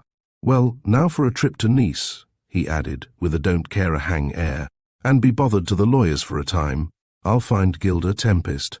I swear I will, and her old uncle can be hanged for a meddlesome old ass." It was in March when the young baronet, who in such tragic circumstances had just inherited large estates and £20,000 a year, arrived at the Hotel Royal on the Promenade des Anglais at Nice. His mother, the widowed Lady Remington, accompanied him. Having disposed of her ladyship in a cosy corner among the palms, Raife started on his hot-headed search for Gilda. He was not long disappointed, for in the big lounge of the hotel, not crowded at this moment, he saw Gilda, exquisitely dressed, and accompanied by a distinguished-looking old man. The old gentleman was Dr. Danilo Malsano, the uncle of Gilda Tempest. Dr. Malsano was tall, and there was a certain air of distinction about him, a superficial graciousness of manner, disguised from the casual observer the sinister cast of his countenance. He had long black hair, receding from a high forehead, leaving two circular bald patches on either side. A powerful jaw and somewhat hollow cheeks, with glittering white teeth and small ears, completed the clean-shaven appearance, with the exception of his eyes and bushy eyebrows. More has been written on the subject of eyes than of any other portion of human anatomy, but Dr. Malsano's eyes were unique. At a glance they suggested a squint. Here was neither a squint nor an aggravated form of astigmatism. The right eye was of a steely blue that pierced the observer with the sharpness of a gimlet. The left eye was a swivel eye and served the purpose of preventing one from determining which eye was gazing at you. There is a certain type of Scotch sheepdog which possesses eyes of the colour of the doctor's left eye. It is almost colourless and with a dark spot in the centre of the right iris. The doctor's striking appearance contrasted strongly with the fragile beauty of the fair-haired young girl with the eyes of deep blue, who walked by his side, narrow-waisted, delicate and slim, with a well-poised head on a rounded neck of alabaster whiteness. Raife devoured this vision with his eyes before crossing the foyer to her. The whole charm of the striking personality of the young girl was enhanced by that distinguished grace of style that characterizes the refined in temperament. Raife crossed over to her and, with a bow, claimed her acquaintance.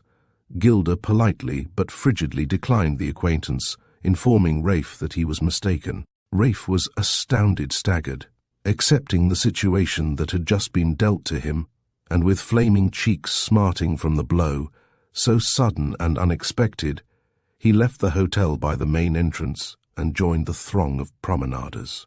His thoughts lingered on the insult he had encountered. He fancied he had detected a sneer on Dr. Malsano's countenance. Rage and wounded vanity possessed him.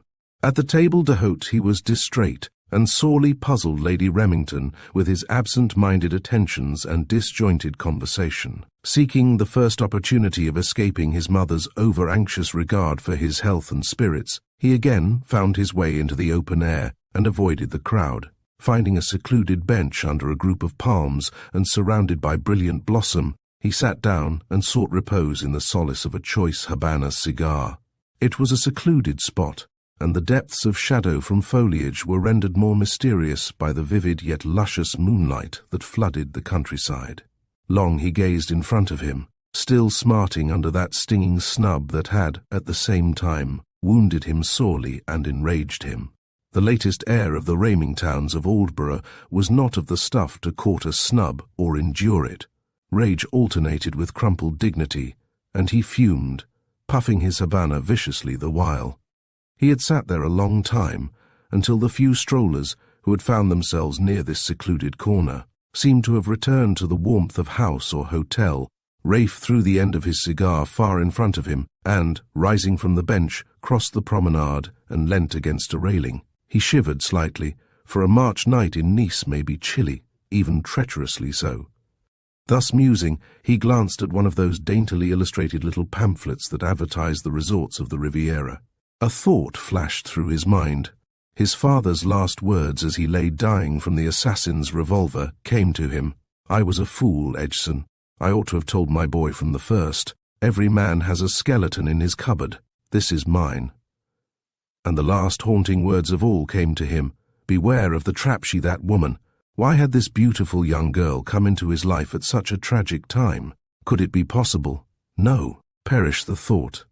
Nothing but good could come from that sweet countenance that had enthralled him from the first glance. But then, who was this uncle, Dr. Malsano? The very name was evil-sounding, and, in spite of his distinguished air, that swivel eye, with much else of his striking countenance, was sinister. Raife now felt certain that he had recognized a sneer on the man's face, a malicious sneer, when Gilda had snubbed him. These long minutes in that full flood of southern moonlight were fraught with much that might be good or bad for Sir Raife Remington, Bart. In spite of his passionate outburst in the long white room of the Blue Boar at Tunbridge Wells, in spite of his vehemently declared intention to win that beautiful girl for his wife or die, he was possessed of a premonition of danger ahead.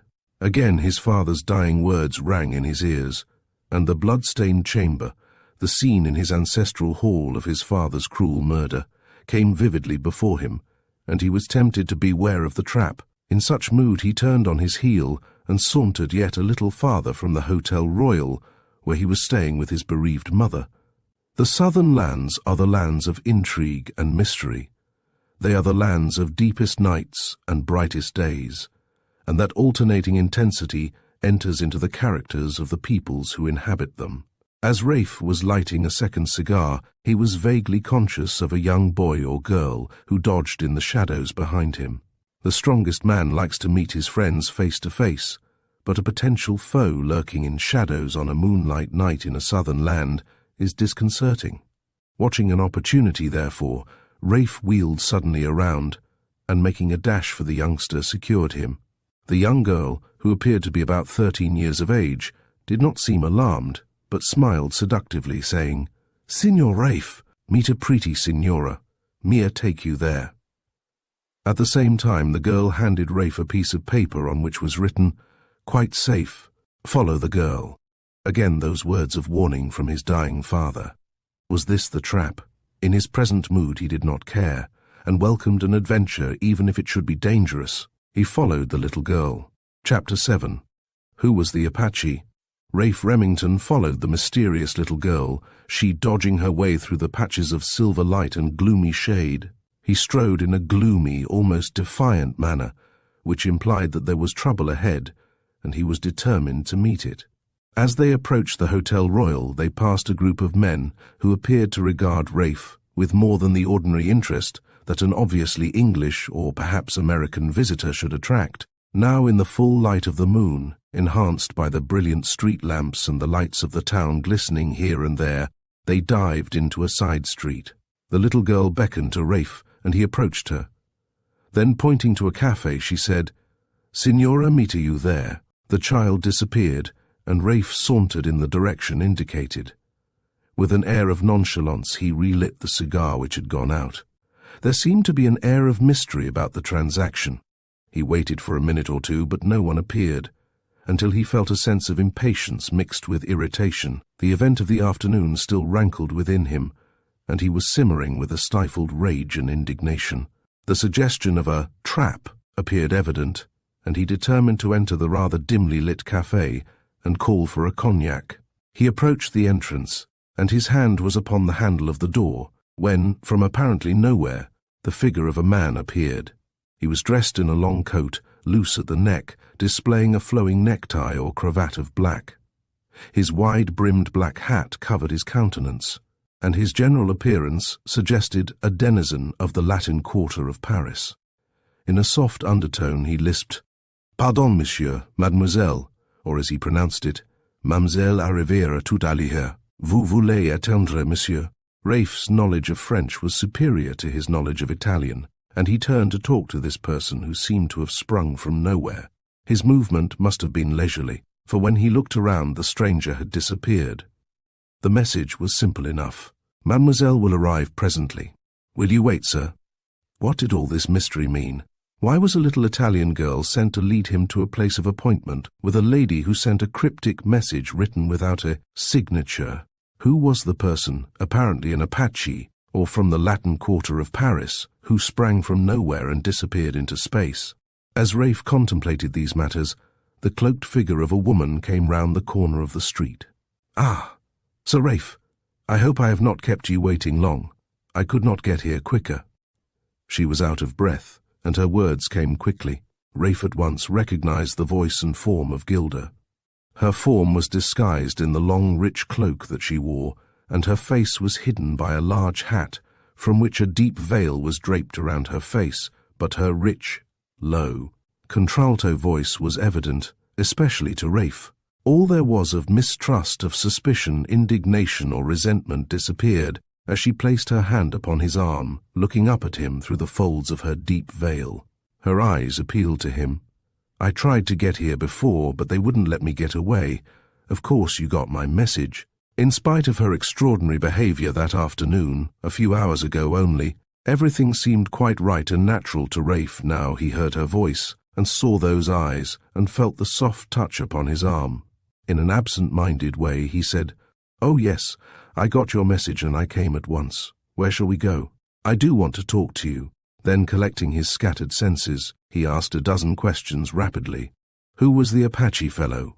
Why did you snub me this afternoon? What was the meaning of the note you left for me at the Queen's, Southport? Oh, Gilda, tell me what is the meaning of all this mystery. If there is any trouble, let me help you. The girl, with a sob, replied, "Sir Raife, don't ask me any questions, trust me. It is very hard for me, but don't ask questions. Let us walk back along the Promenade des Anglais." Then, dreamily, as if to herself, she added, "Yes, the Promenade of the English. We are English. At least, there is no doubt that you are. I sometimes wonder what I am." They walked together until they reached the promenade again. There, under the light of a street lamp, they renewed their talk. He, still interrogative, asked questions to which she would or could not reply. All she would say was, "Please, please don't ask me questions, just trust me," and with a soft tremor in her tone she added, "Will you be my friend?" Raife's conquest was complete. All sense of mistrust had disappeared with the first seductive notes of the voice he had longed to hear again, and tonight that voice was his. "I trust you implicitly, and I will be your friend." For good or evil his word was given, and the word of a Remington was never lightly given. Passion or love, call it what you will, has led men and women into strangely incongruous and many dangerous situations. This promise, given with the impetuosity of youth aglow and veins afire, might lead to tragic disaster or the consummation of a pure and natural union. The flow of lovers' conversation is frequently intermittent and sometimes erratic, and now there was a lull in the talk. At length Gilda said, "I read in the newspapers that your father was killed or murdered by an armed burglar." Raife shuddered at the allusion. Continuing, she added, "Did you see the body of the murderer?" Raife said, "Oh yes, I saw the body of the brute. What was he like?" "He didn't look much like a burglar. At least, not like the burglars we've read about in books and that sort of thing. How sad it must have been for you and your mother." There was a ring of sympathy in her voice, and Raife felt grateful for the words of comfort. Then Gilda asked, "Was he well dressed then?" "Oh yes, quite well dressed, and he had money in his pockets and wore jewellery." "How strange," she added with a slight quiver. "What sort of jewellery?" "Oh, the usual sort of things, you know, a watch and chain and a plain signet ring. He also had a curious kind of charm hanging by a chain around his neck. I took possession of that, hoping someday it might serve as a clue. He was a strange-looking chap, and I would like to find out who he was. In fact, the governor, before he died, said something about a trap, and other things of that sort, and I'd like to discover what it's all about. There's some deep mystery surrounding the whole affair." Gilda shivered and said, "Isn't it terrible?" And after a pause added, "It's getting cool tonight. Shall we walk towards the hotel?" As they walked towards the Hotel Royal, Raife produced from his pocket the charm he had removed from the assassin's neck, and, handing it to Gilda for her inspection, said, "Here's the charm. It seems to be Egyptiana figure of the goddess Isis, and there are all sorts of queer hieroglyphics on the back of it. Queer-looking thing for a burglar to wear, isn't it?" Gilda took the charm, and her eyes sparkled as she held it tenderly, and seemed almost to fondle it. Then, nervously and sharply, she said, "Oh, how interesting.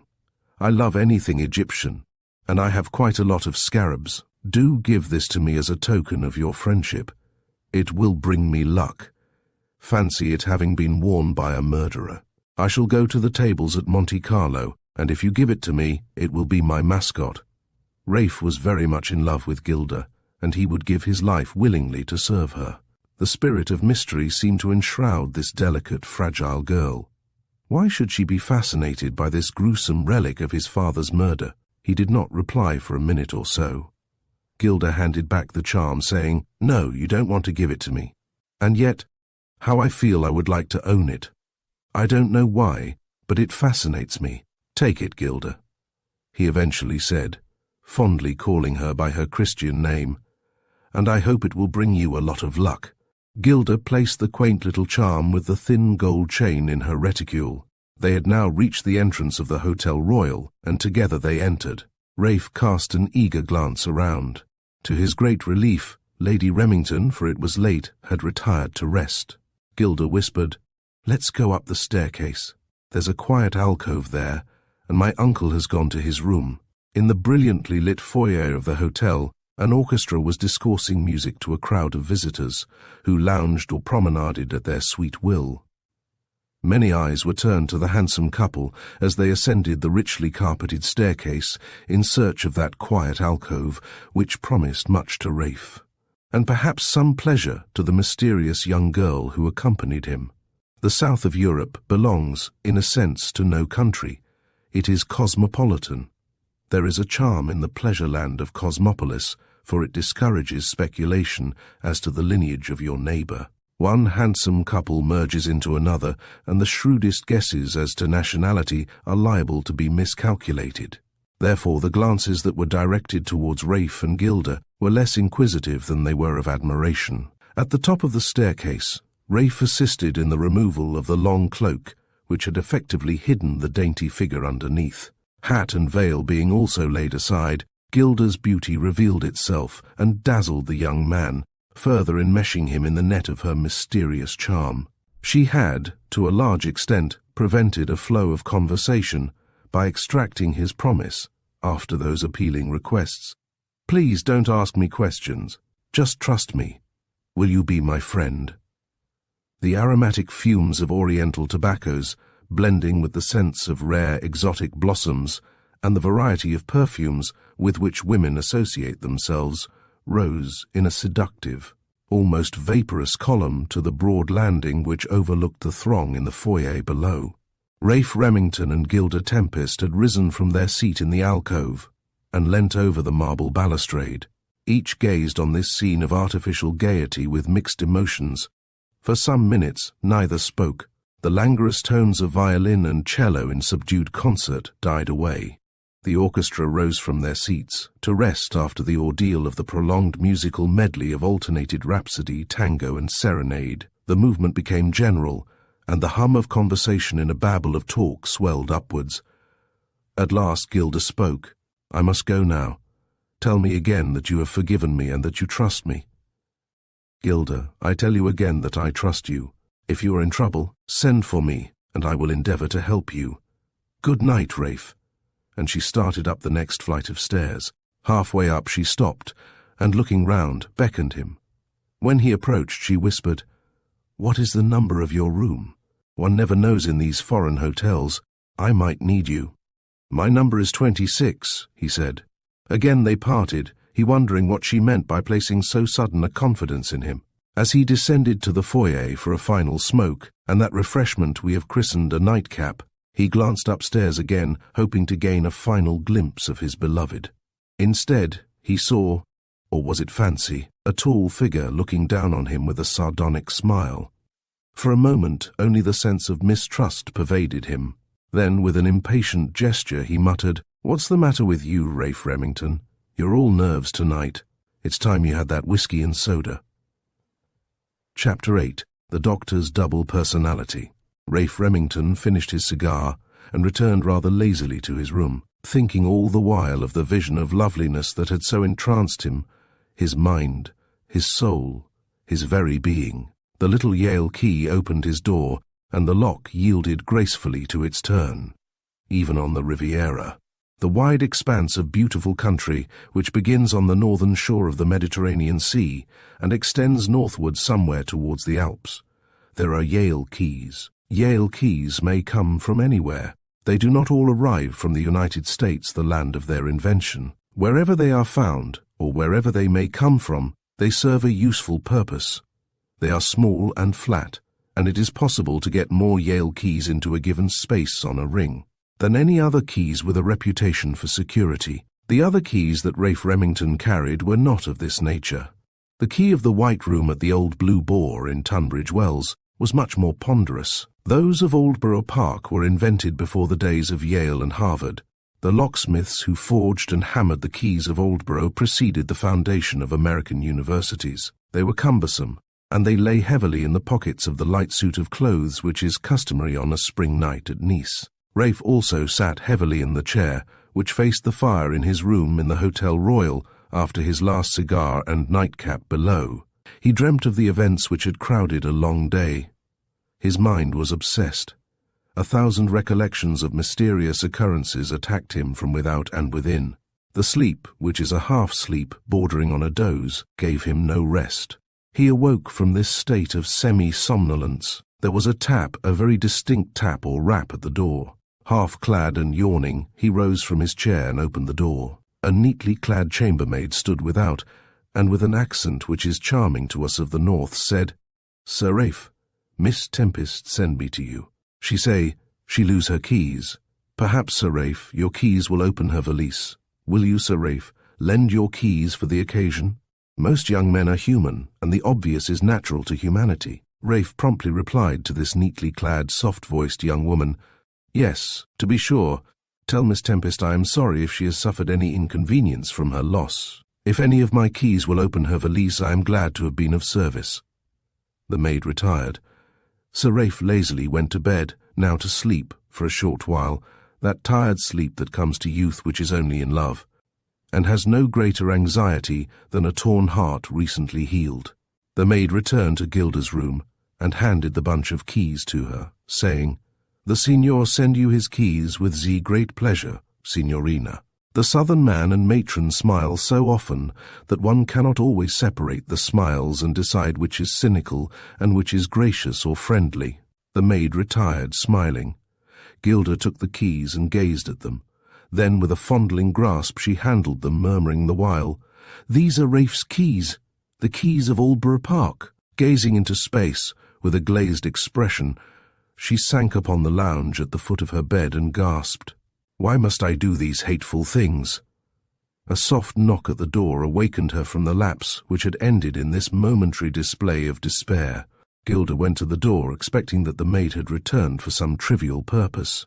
Hastily placing the keys in one of those hidden places which women secrete among their clothing, she opened the door, saying, "Yes, what is it?" The maid was not there. At this hour, which was early, very early, for the Hotel Royal at Nice, there stood a lugubrious figure. Tall, crumpled, yet retaining a somewhat dignified demeanour, Dr. Malsano stood there at his worst. In a stifled, sepulchral voice he demanded, "Have you got them, the keys?" The frightened girl, with a devilment which belongs to all who may hold a whip hand for a moment, lost her temporary sense of dismay and answered boldly, "What do you want?" He hissed the words at her. "Have you got the keys? The keys, I tell you. Have you got them?" That moment of bravery left Gilda almost as quickly as she had become possessed of it. The swivel eye and the rest of that remarkable countenance and personality, in spite of his dishevelled and distorted appearance, regained the mastery. Gilda collapsed and weakly replied, "The keys! Yes, I have the keys." The doctor entered and Gilda handed them to him, those keys of Aldborough Park, obtained by subterfuge from Raife. With a snarl, the doctor snatched them and left the room. When Gilda Tempest slept a calm sleep, without which beauty will not last, Raife Remington tossed and turned on his bed of unrest.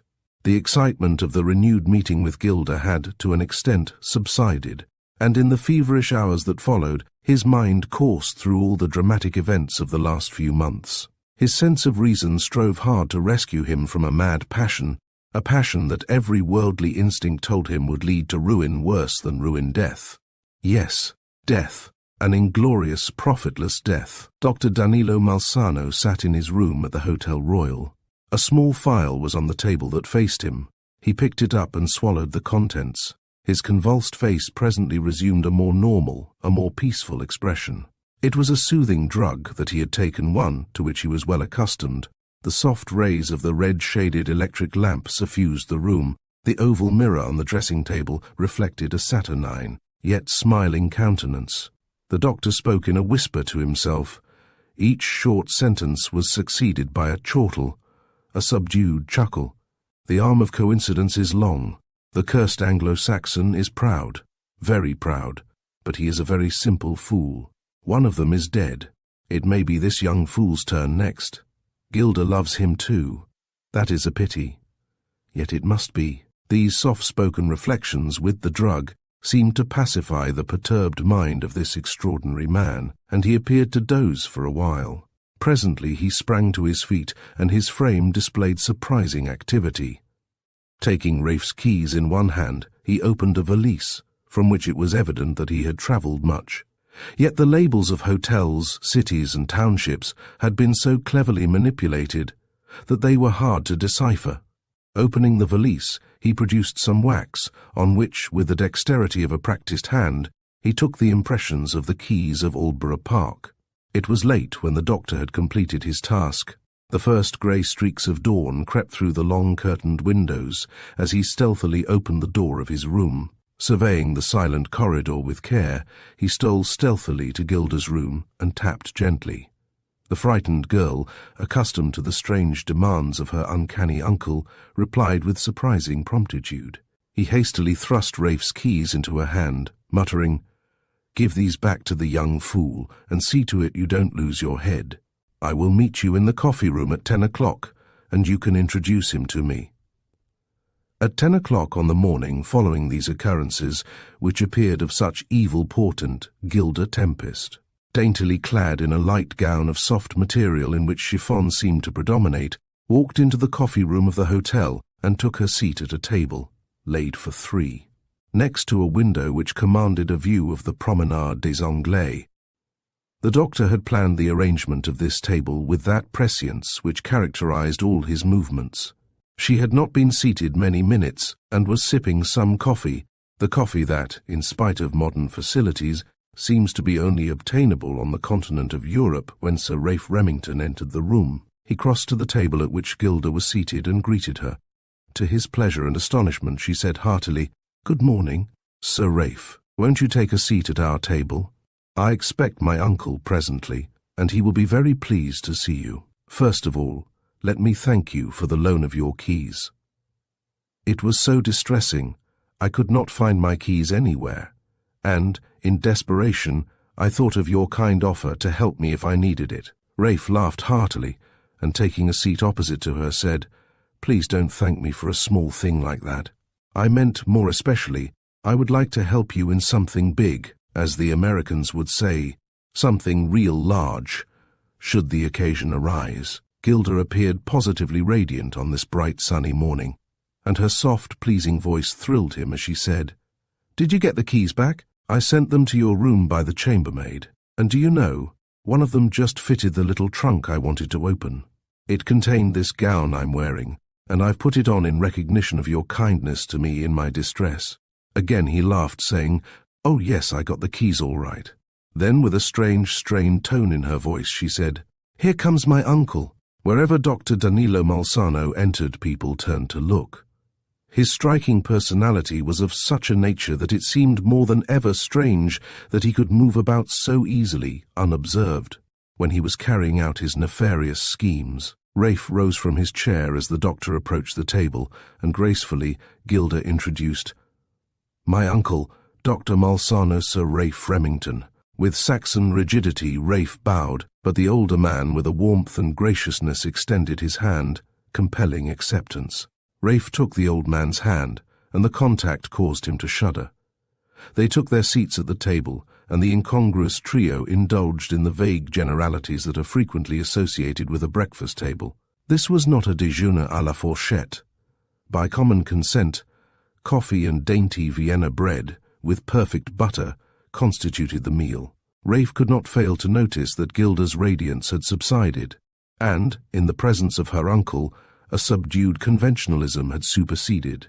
Once more, in spite of his brief sense of complete trust in this girl, who had not only entered but monopolized the moments of his life, whether awake or asleep, once more the fateful words of his dying father rang in his ears, "Beware of the trap she that woman." He was roused from this reverie by the doctor's words, uttered with a cordiality and accompanied by a smile that ill accorded with the sinister chuckles of the previous night. Dr. Malsano, taking wax impressions in the dead of the night of the keys of his niece's wooer, was a different person from the cheery old gentleman who said, "You are staying with your mother, who is a widow, I understand, Sir Raife." "Yes," responded Raife. "My mother is with me here. She takes breakfast in her room. Since my father's death she is fragile and delicate." "Ah, yes, I heard of your father's death. Let me see. He was murdered, wasn't he? Murdered by some blackguard of a burglar." Gilda winced. The doctor's face was earnestly sympathetic. Raife replied, "Yes, he was murdered by some blackguard of a burglar. Thank God the burglar died too." The doctor crooned rather than spoke. "We won't talk of sad things on this bright sunny morning. Nice is charming, isn't it? And so full of smart people. The Baroness von Sassnitz is staying here in this hotel, I'm told." "Yes," responded Raife. "She is a friend of my mother's, and sometimes stays with us at Aldborough Park." "Aldborough Park? Dear me, I've heard of that some time. It's a fine old Tudor place near Tunbridge Wells, isn't it?" Raife said, "Yes, it's a fine old place. It belongs to me. There have been happy days at Aldborough, but yet I cannot help thinking that some people seem to thrive on the misery of others." "That's true," the doctor crooned again. "It's sad, but it's true." Then cheerfully Raife said, "I hope, Doctor, that you and Miss Tempest will honour me with a visit there some day soon, and will try and make merry again. If we can, we'll forget that villainous assassin." Again Gilda winced, and dropping her serviette, stooped to pick it up, thus hiding a scarlet flush that suffused her cheeks. Without replying to the invitation, and with a suddenness that appeared to be anent nothing, Dr. Malsano said, "Oh, Sir Raife, I've forgotten to express my thanks to you for the charming talisman you have presented to my niece, which I see she is wearing around her neck." Raife and Gilda both started at this extraordinary sally. Neither knew that the doctor was aware of the gift. The slight gold chain to which the talisman was attached was barely visible, whilst the figure of Isis was entirely screened from view. It heaved on Gilda's palpitating breast behind the bodice of her charming and dainty morning gown. Without apparently heeding the embarrassment of the young couple, he proceeded, "There is a delightful mysticism about Egyptian mythology that charms me. Let me see. Isis was a goddess, wasn't she? To be sure she was a goddess, and the record of her does not always make pleasant reading.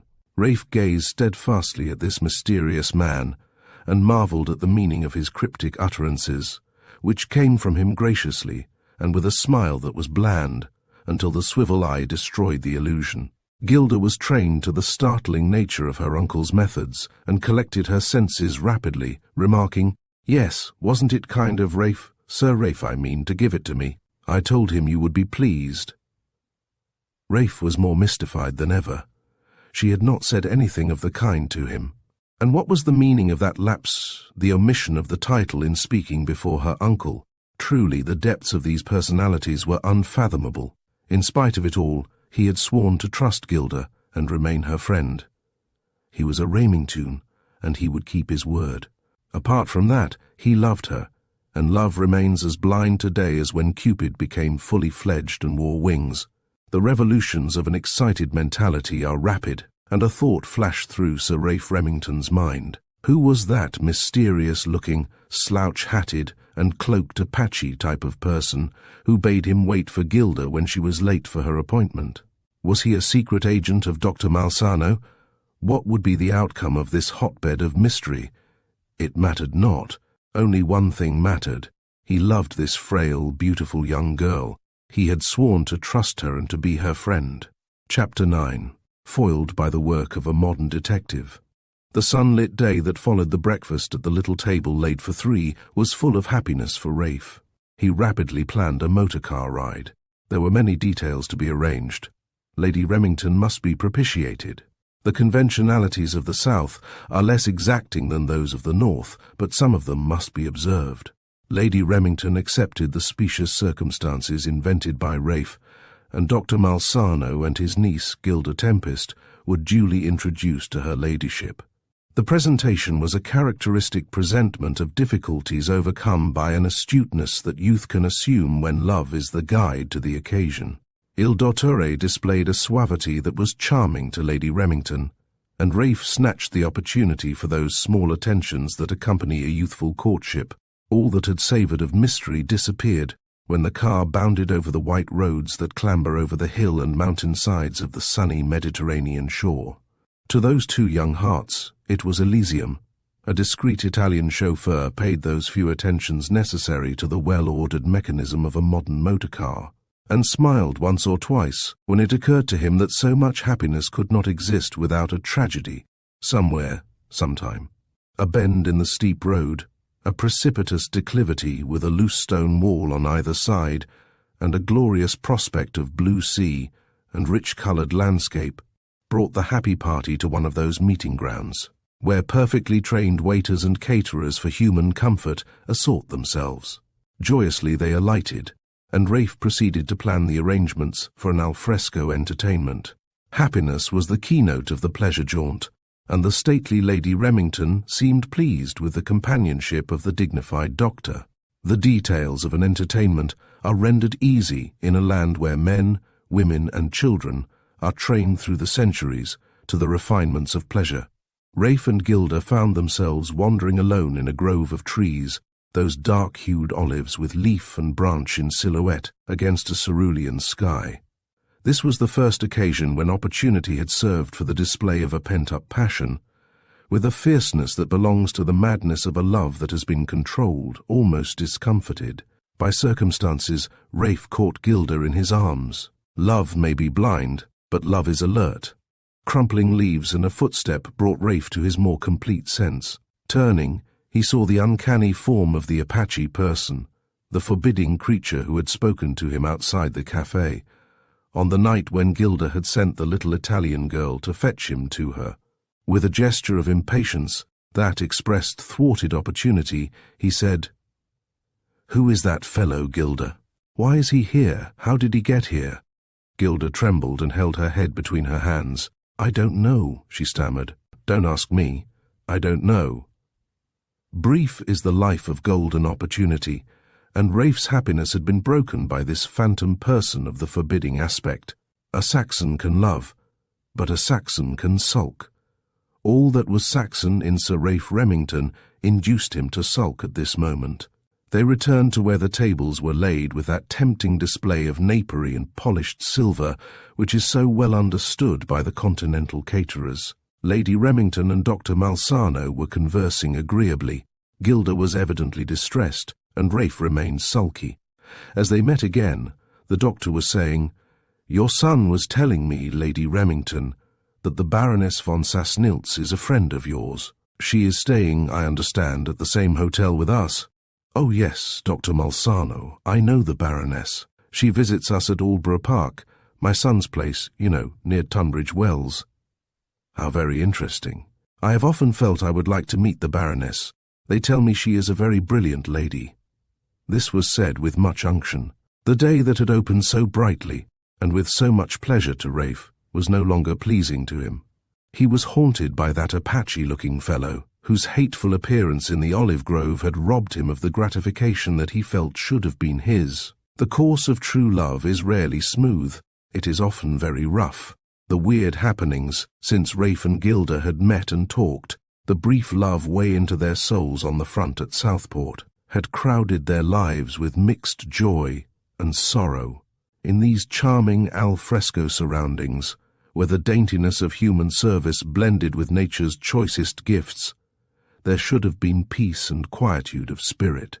It was not to be. The haunting thought of his father's dying words recurred again and again. The trap. She, that woman. His whole life's blood should go out to this woman, whom he loved with a passion that belonged to a fierce nature. Yet, at every pace or revolution in the progress of their intimacy, there was a dark passage, a sinister obstacle. The dignified uncle repelled him, although he, apparently, was fascinating his stately and severely exclusive mother. The forbidding figure of the Apache had completed, for a while, his sense of depression. The happiest people were, apparently, Lady Remington, the doctor, and the chauffeur, who had found companionship with a soft-eyed, brainless, dark-skinned maid, of the type that serves, and is happy in serving. When the hired car bowled merrily around on the return journey and pulled up at the hotel, and a smiling group of servants assisted them in their entrance to the hotel, the Baroness von Sassnilz greeted Lady Remington. The opportunity and all the circumstances were of such a nature that it was almost necessary that Lady Remington should make the presentation. Thus Dr. Malsano and Gilda Tempest met the Baroness von Sassnilz. It is necessary to talk of the Baroness von Sassnilz. She was rich and of ancient lineage, but not of that old-world type which belonged to Middle and Eastern Europe, when the most exalted lady was little more than the ordinary frau or housewife. The Baroness was brilliant and accomplished, and she was endowed with a commanding presence. She was handsome rather than beautiful, and as for her age, what does it matter so long as she remained attractive, and commanded the admiration of most, and the devotion of many men. Modern travel is so easy, and it is so frequent that there is a closer intercourse in the society of nations. Switzerland and the Riviera are the acknowledged playgrounds where, by international accord, the crook may jostle the noble, and the conventions of the capitals of the world are allowed a license and freedom undreamt of a decade ago. Lady Remington first met the Baroness at the Angst Hotel Bordighera. The frigid bows which are grudgingly given by the highly born in such circumstances melted somewhat when, next season, mutual recognition was forced on them by an untimely jostle at the gaming tables of Monte Carlo. Of course, those tables were never really fashionable, but they have always been fascinating. They possess the requisite diablerie to amuse the most exclusive and bored aristocracy of the countries of Europe. A further chance meeting at St. Moritz completed the essentials necessary to break down the hidebound conventions that surround women's introductions to one another. Lady Remington and the Baroness von Sassnilz thus became friends. The Baroness, so much younger than Lady Remington, possessed a vivacity and sense of initiative in the matter of social entertainment, which were very pleasing to her ladyship. The arduous nature of the late Sir Henry's political life had been responsible for much that was almost drab in his wife's career, which had been beautifully devoted to her husband. The Baroness's jewels were a frequent topic of conversation in most of the capitals of Europe. The joy of possession is very great to the woman who owns jewelry, and the joy seems to increase with the risk that is attached to travel. The hairbreadth escapes, the thrills, and the states of panic attending the conveyance of the Baroness's jewels from one spa to another were worth more than the cost of those expensive baubles. Her maid lived in a constant state of dread and apprehension in her efforts to protect the precious trinkets. There was not a crook in Europe who was not striving to outwit that poor woman and rob the Baroness at the same time. Every variety of human emotion followed in their train, and the alert little Fräulein Schneider was the custodian of the priceless baubles, and ever on her guard to confuse the common enemy. Humanity is frail, and the most austere have a weak spot. Fräulein Schneider's vigilance had become so much a part of her character that there were very few who detected the weak point in her armor. Coiled in a shapeless bunch at the back of her head, there were long, plaited strands of yellow hair.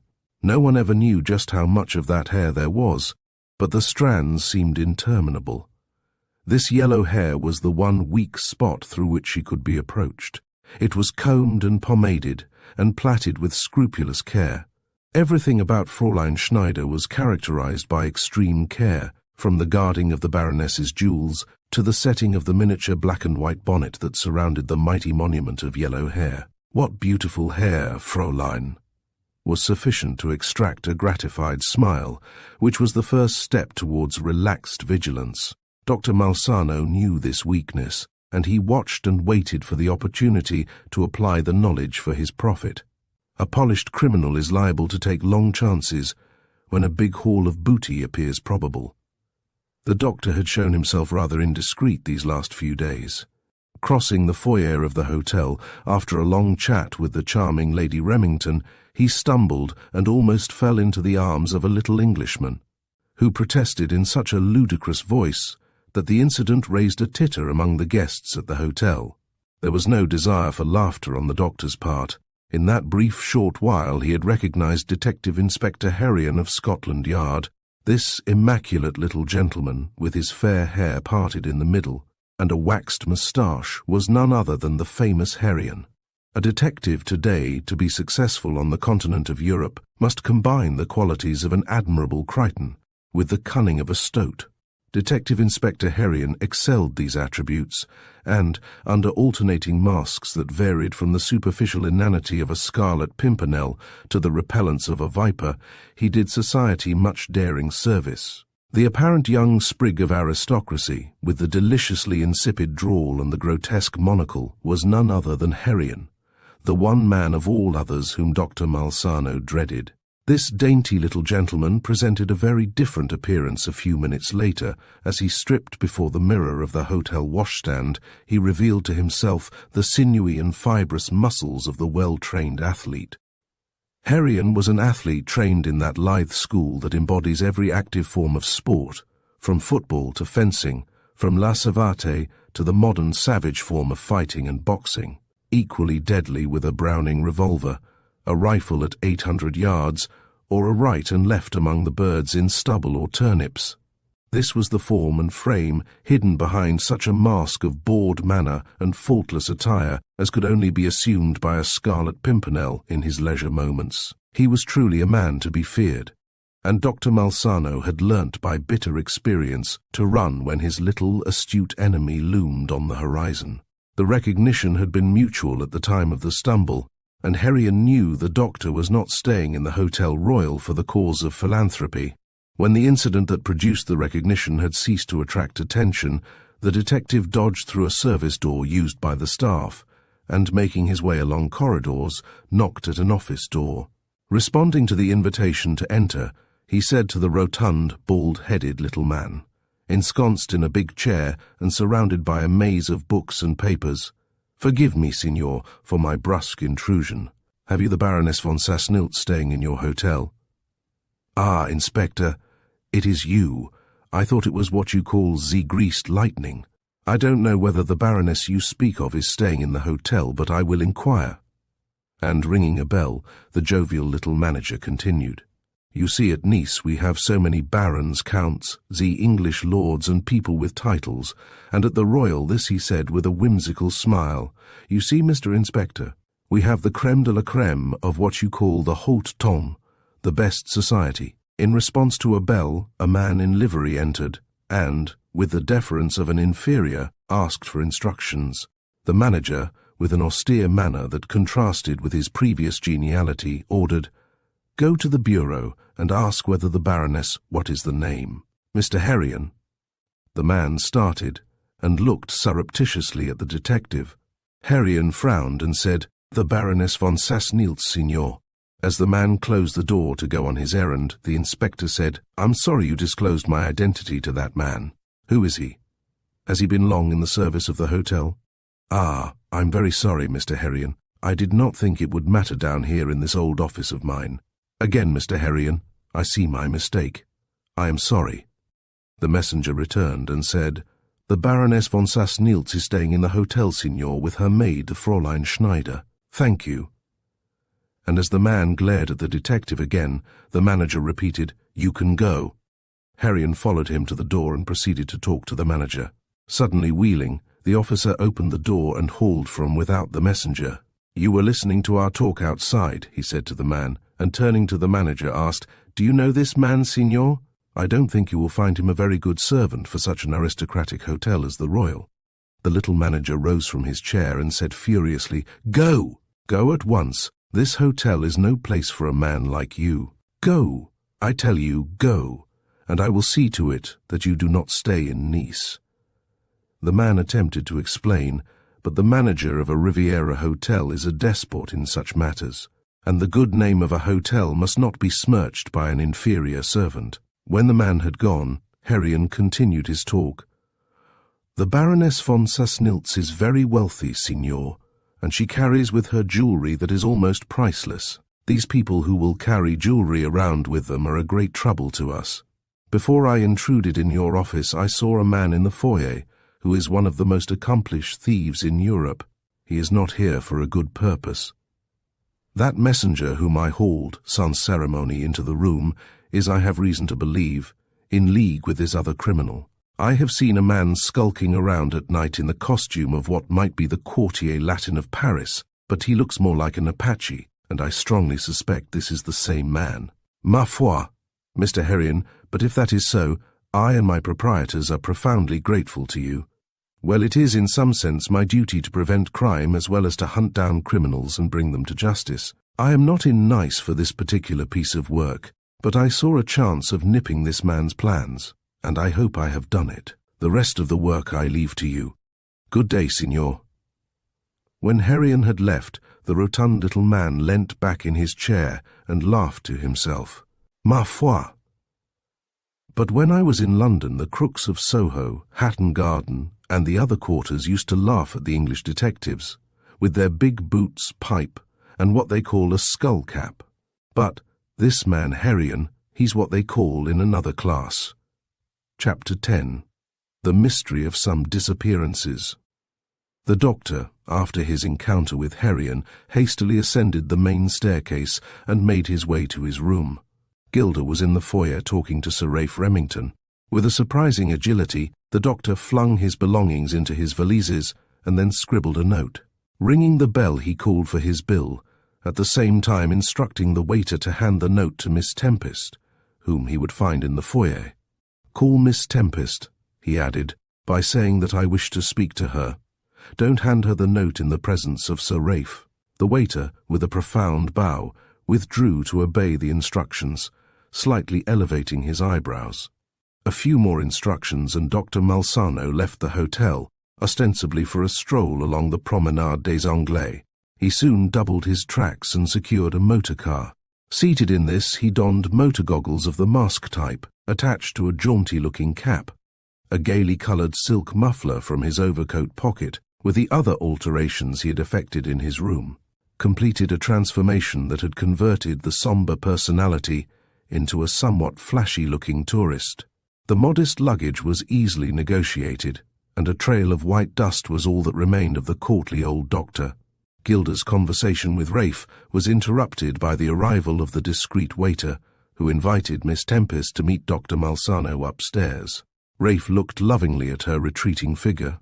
As she disappeared behind a marble pillar, he saw the waiter hand her a note, which she hastily secreted in her bodice. His heart gave a desponding throb. What was this fresh mystery? Why was the progress of their strange courtship to be jarred by a series of uncanny surprises? He rose from his seat and, crossing the foyer, glanced up as her transcendingly beautiful but fragile form swept with a stately grace along the landing. She stood for a moment and started to read the note. Then, catching sight of Raife, she lowered it to her side and continued her journey upwards. More torture. Why did she disguise the note?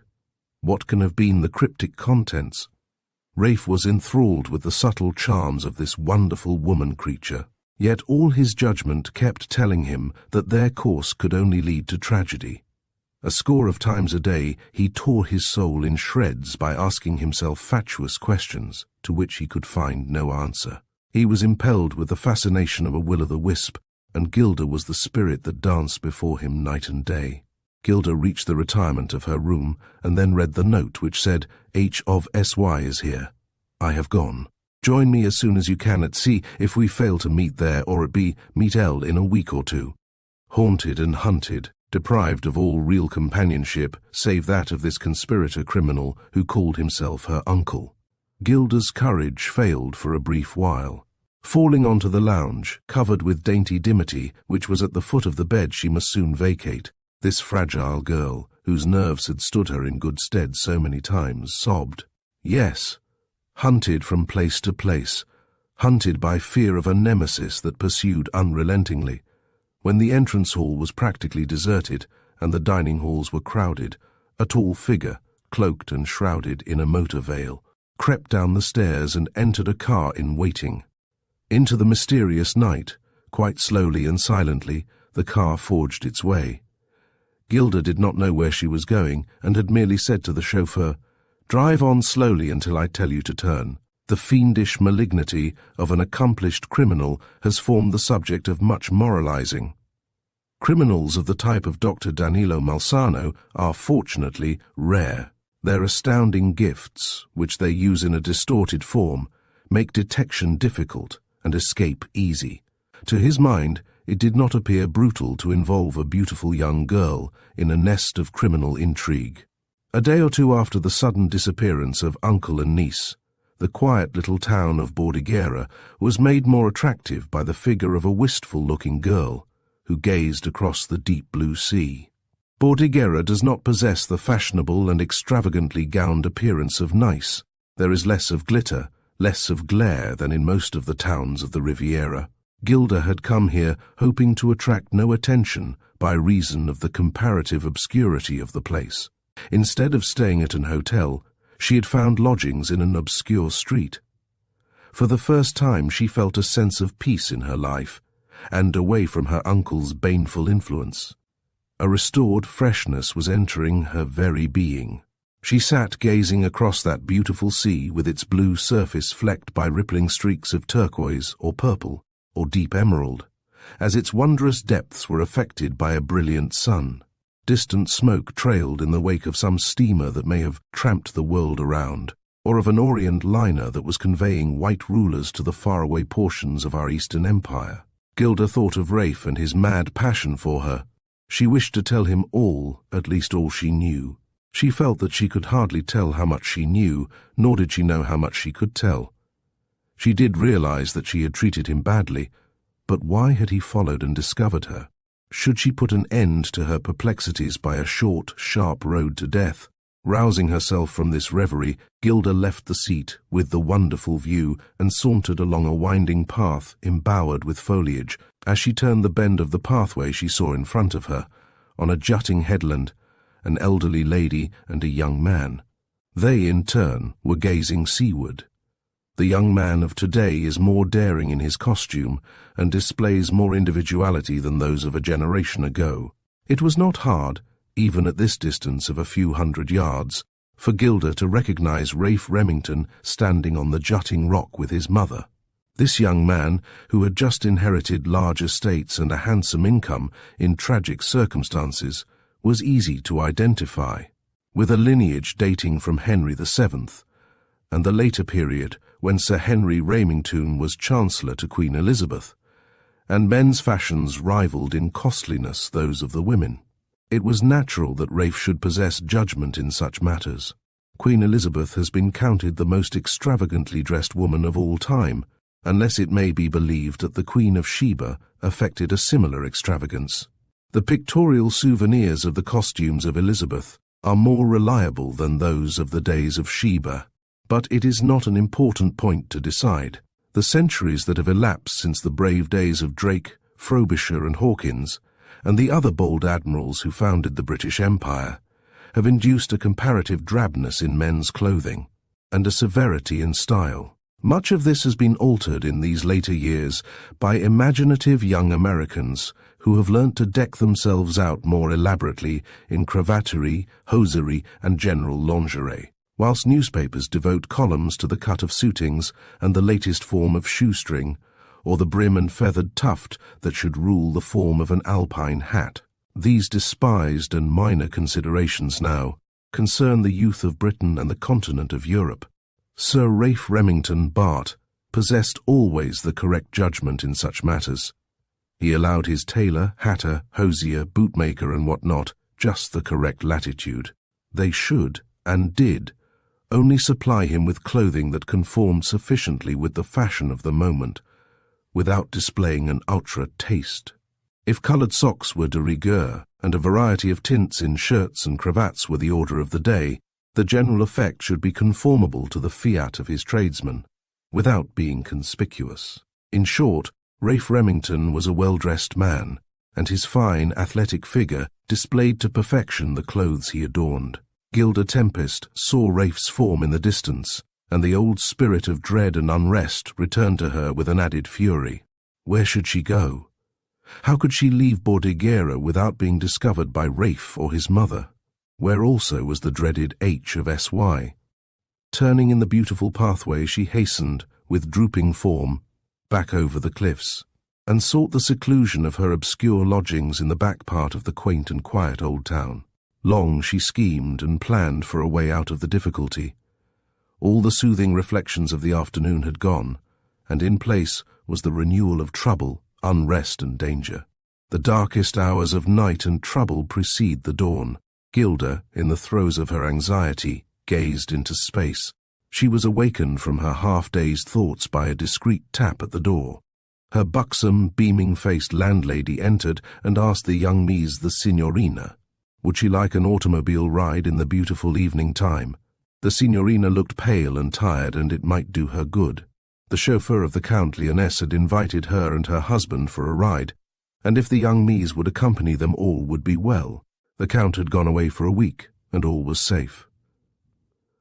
This was the streak of dawn which rapidly became daylight, as Gilda saw her chance to escape from Bordighera in the guise of a peasant and accompanied, nay, safely chaperoned by these good, simple folk who saw no harm in a joyride in the automobile of the absent Count. She must persuade them to take the route by the Col di Tenda, through the long tunnel north into Italy, then to Cuneo. If she could induce them to fetch Cuneo, how should she give them the slip? She had left the bulk of her trunks at Nice. She must dispose of papers, but folks who live like Dr. Malsano and Gilda Tempest don't preserve incriminating documents. How could she give them the slip at Cuneo? H of S.Y. would not follow her. He would follow her uncle if he could.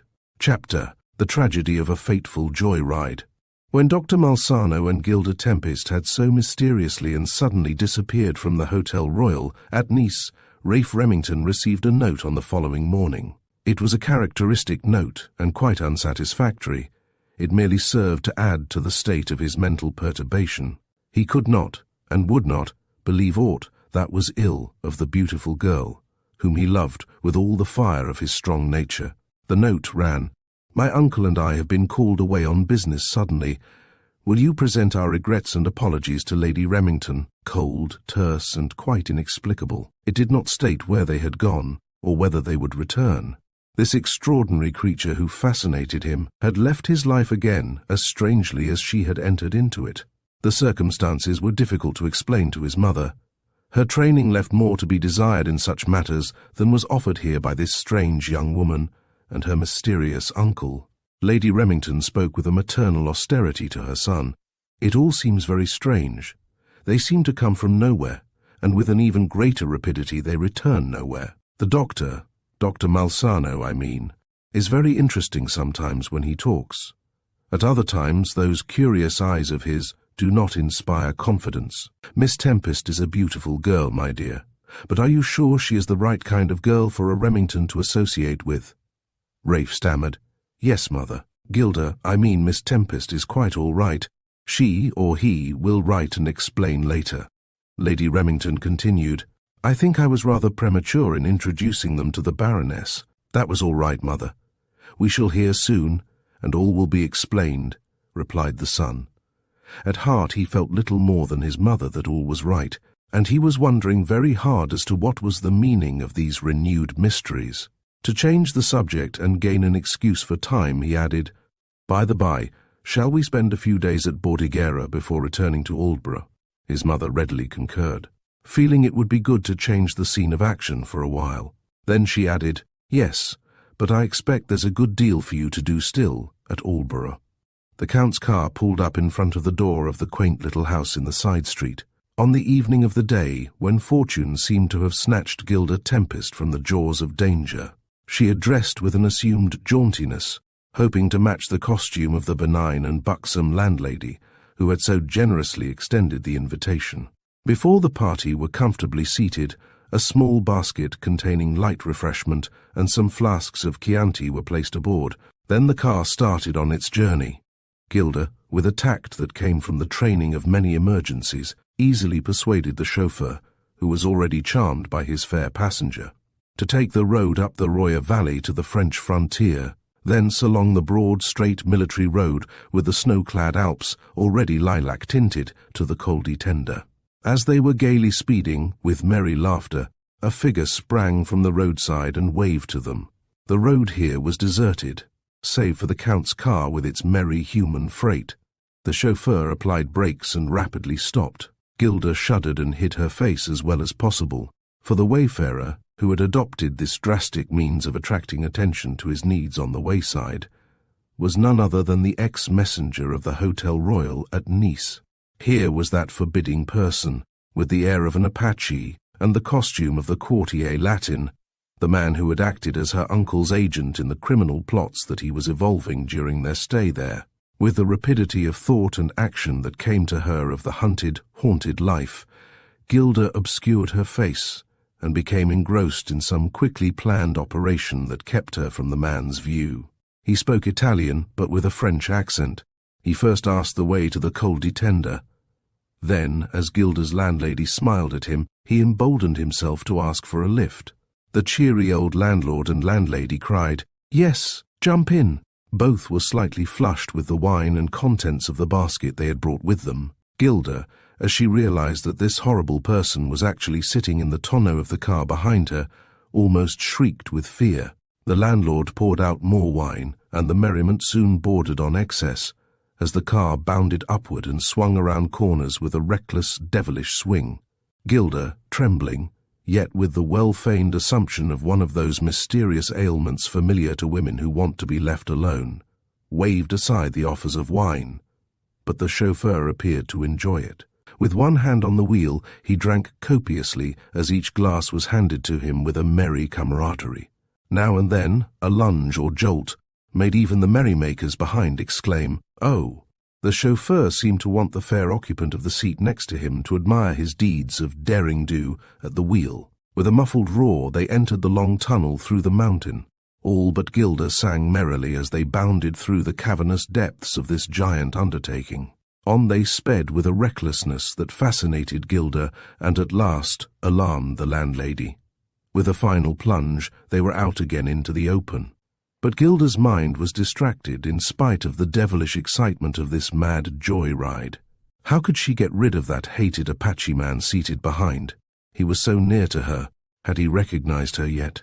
She hoped rather than felt that he had not. She was thankful for the reckless exploits of the now thoroughly excited chauffeur. It distracted attention from her, and they were rapidly approaching the goal she had aimed for. Here and there the groups of Italian and French guards had eyed, with indulgent smiles, the mad career of this strange family party. Even Gilda's face was illumined with a wan smile as she realized the incongruity of this scene. It was merry, in spite of the fact that it was fraught with such danger for her. A few more bends in the road on the steep side of the mountain, and they would be there, for good or evil, as destiny might decide. "Oh, la la!" cheerily shouted the landlord. "One more glass of the good wine." He poured it out. The chauffeur gazed in front of him with a bright yet glassy stare as he realized the dangers of the precipitous road. The landlady passed him a glass, laying her hand on his shoulder. He turned to take the glass. There was a sharp skid of the wheels that sounded like a hiss, a moment of lull, an eternity of despair. A loud, shrill shriek from the landlady. The car and its occupants had mounted a steep bank and lay overturned on its side. All was now silence, and Gilda did not know how long the silence had lasted. It was quite quiet when, with difficulty, she extricated herself from the twisted mass of debris. The other merry occupants remained silent, and the quiet of it was appalling. She muttered to herself and stifled her sobs, which were half groans. With much labor and difficulty she mounted the fateful bank and clambered to the roadway. The sun had gone down, a golden ball of fire, set in a bank of purple cloud, edged with a brilliant orange. It was now dark, and a sense of oppression seemed to pervade the place. Gilda's mind worked rapidly. The necessity for action was immediate. Where was that Apache man, and had he survived? The zealously guarded frontier road was not to be left long without a passer-by, and soon the measured tread of feet announced the approach of a patrol. They halted when they discovered the ominous gash in the road, made by the swiftly swerving wheels of the now ruined car. An examination of the wreck disclosed the sadness of the disaster. Huddled in a group were the dead bodies of the landlord, his wife, and the chauffeur. Where was the Apache man? He was not to be found. Had he lived, escaped to remain an agent for evil in this world, a further or continued source of trouble to the sadly stricken girl? The telephone was not far away, and the soldiers who sympathized, with all the warmth of their southern hearts with the beautiful and distressed signorina, soon found means of escort for Gilda. Thus she reached Cuneo, a further step on the long, lone journey to the unknown. Beyond a shaking, she was none the worse for the accident. Chapter 12. The second burglary, at Aldborough Park.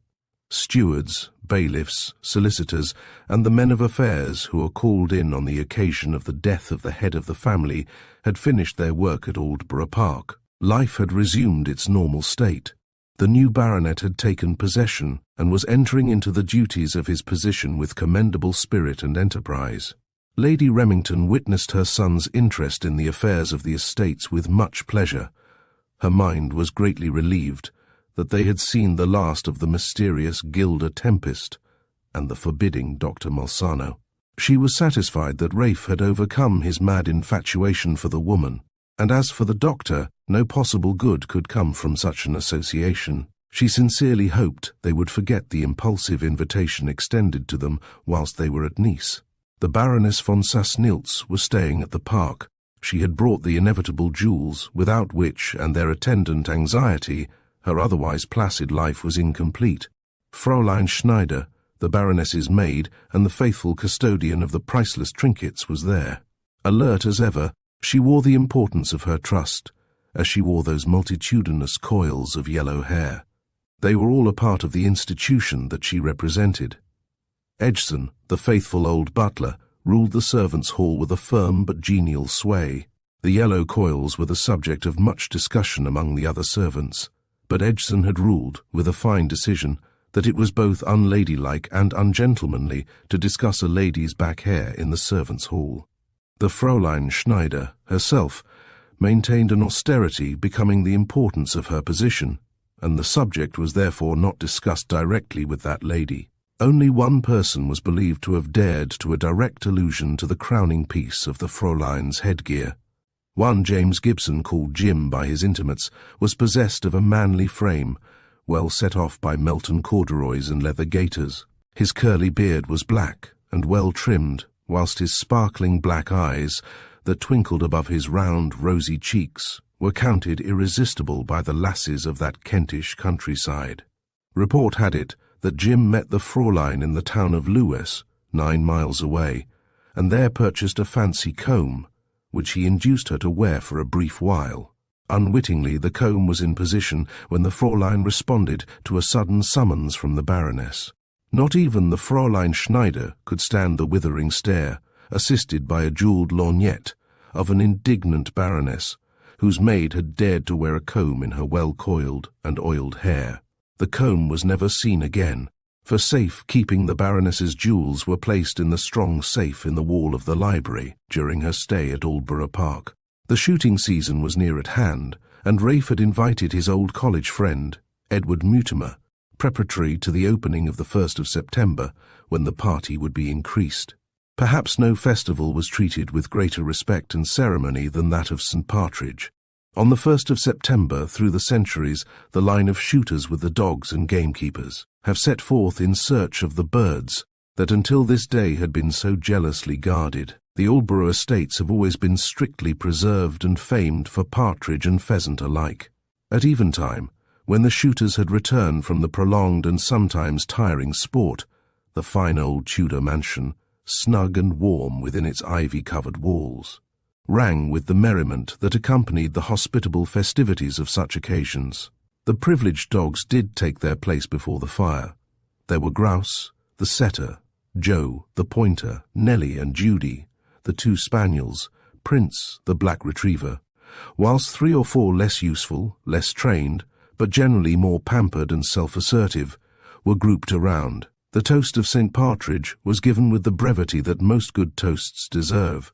Champagne, followed by port, are the wines for these commemorations. In the servants' hall, the gamekeepers and every man and woman of the large household joined in the general festivity, and the usual liberality of the servants' hall was still further extended.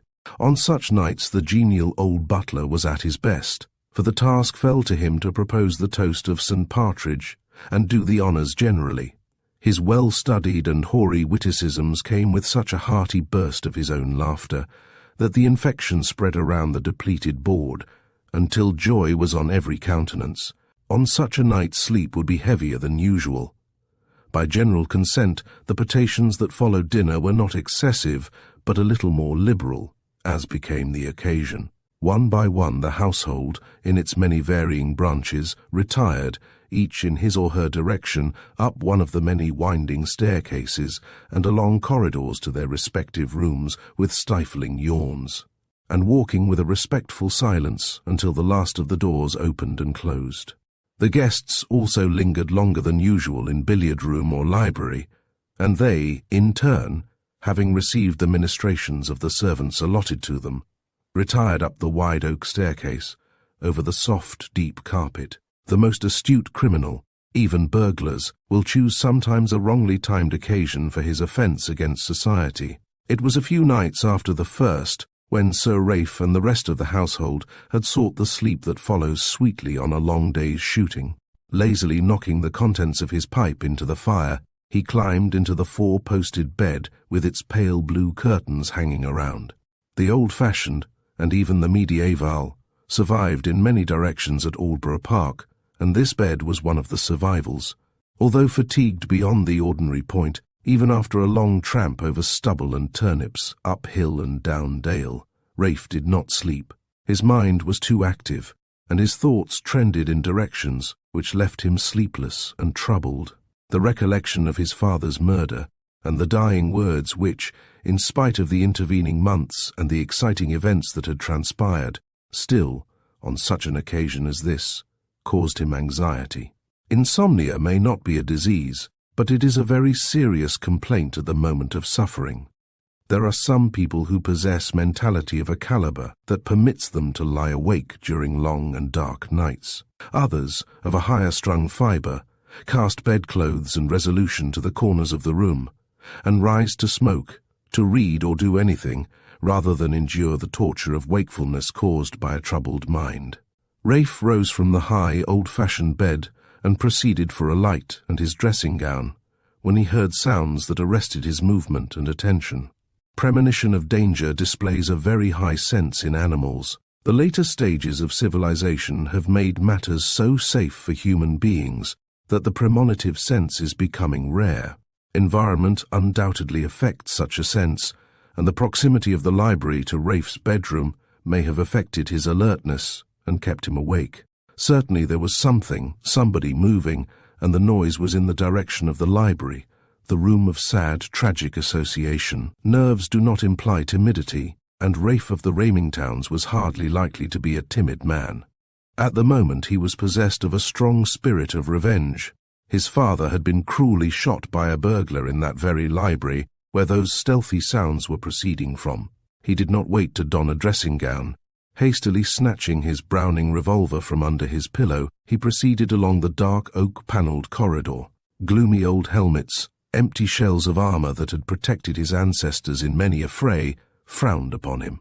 As he crept quietly but quickly over the familiar soft carpets, he thought also of the Baroness's jewels, those gems that attracted trouble in their train. They were in the iron safe embedded in the wall of the library. If there was to be a vendetta, he, Raife Remington, would see to it that the feud was well sustained on his side. The last few yards he covered on tiptoe, gripping his Browning in his hand. At last he was peeping through the door, determined to have the first shot in the contest that had been forced on him. All such contests are cowardly. The midnight marauder carries long odds in his favor, the greatest being the unwillingness of the man who is protecting his own property to fire first. In this aggravated case, his father's spirit, through the memory of his dying words, impelled Raife to fire first and shoot straight. Justice was on his side, and Raife brought the revolver to a level for aim as he peered into the room. The sight that met him was so staggering that he involuntarily gasped. Holding an electric torch in one hand, a case of the Baroness's jewels in the other, and kneeling before the open door of the safe, he saw the outline of the figure of a woman. Raife's involuntary gasp was sufficient, for the woman, who had displayed wonderful craftsmanship in achieving her purpose, switched off the lamp. It was too late. With a bound, Raife had seized her by the throat and dragged her to the wall, switching on a powerful electrolyre. His horror and consternation reached the highest human point when he recognized Gilda Tempest, the woman he loved, the woman of mystery, the woman he had trusted. She had asked him to trust her, to be her friend. He had responded with the whole of his heart and enthusiasm, and this hideous nightmare was his reward. Raife slung her from him with force and hissed, "You hideous fiend! Is this womanhood, the womanhood that I had loved?" Gilda fell in front of the open door of the dismantled safe. For a full minute her sobs filled the old library, till they became a moan, a prolonged wail. Raife placed the revolver in the pocket of his pyjamas and crossed the room with bowed head and heaving chest. His face was contorted with rage, and his hands and fingers worked convulsively. He recrossed the room and gazed at her with a look of intense hatred. Slowly she rose to her knees and crawled towards him with clasped hands. Then, clutching at his knees with upturned face, a still beautiful face, she ceased her sobbing. In low, mellifluous tones she pleaded, "Raife, Raife, I have wronged you grossly, grievously, but listen to me, spare me. I too have been wronged. I have not been a willing agent. I have been forced, yes compelled, to do these foul, hateful things." Raife looked down on her with a contemptuous glance. "You have acted well before. You are acting well now. Before I give you in charge of the police, you can tell me, if you will, why you borrowed my keys at the Hotel Royal at Nice." "No, no.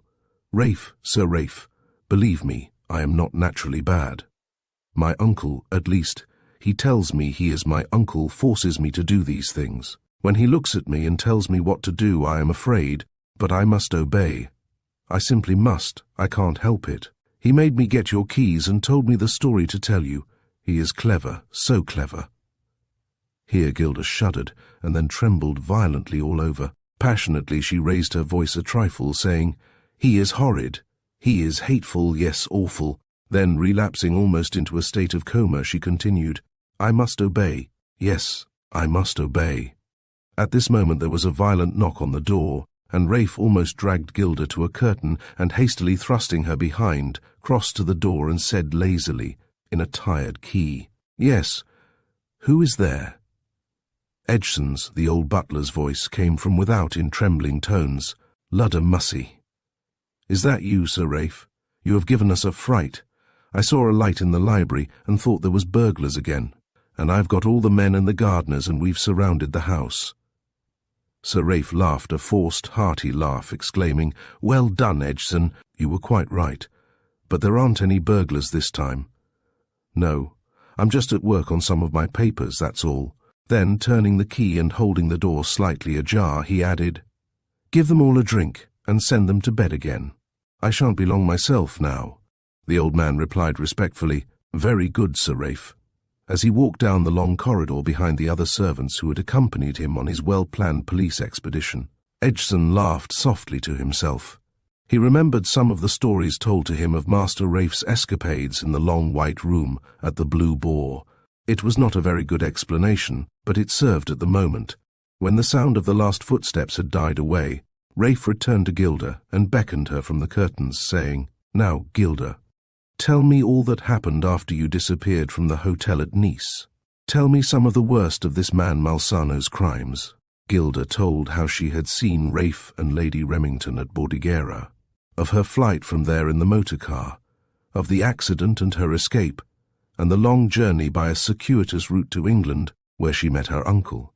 She told how he had planned this burglary and was plotting to steal the jewels whilst the Baroness was at the Hotel Royal, Nice. In a low, musical voice, she related the long story of a young, beautiful girl's life, ruined by the unscrupulous machinations of a human fiend. She reclined in a deep, leather armchair, facing the still-open safe, with the Baroness's jewels scattered about on the floor. The simplicity with which she told her sad story, the sincerity of her manner contrasted with the incongruous surroundings and recent events. Raife Remington's mind and heart were torn with confused passions. His pride had received a shock so cruel that it seemed utterly impossible to condone the offence. He was still suffering from a sense of extreme exasperation. Was this girl telling the whole truth, or only a portion? He rose from the corner of the table on which he had been sitting and proceeded to pick up the scattered jewels and the various articles on the floor. He replaced them in the safe and closed the door with the false key that was in it. It was made from the wax model traitorously obtained from him by Gilda, at her uncle's enforced bidding. Yes, but how true was that story? He placed the key in his pocket. Much of the mystery of this extraordinary girl's actions had been speciously explained away. What was there more of mystery remaining? The struggle between his better sense, his wounded pride, and the weird fascination of this wonderful woman lasted for some time. Gilda lay back in the luxurious leather chair and gazed with a glazed expression into space. At length he turned to her and said, "Gilda, you have hurt me more than I can tell. If this man, Malsano, who says he is your uncle, has compelled your actions which appear so unnatural, I forgive you. Promise me that you will leave him, hide from him, and go into the world you know so well, and lead a pure and clean life.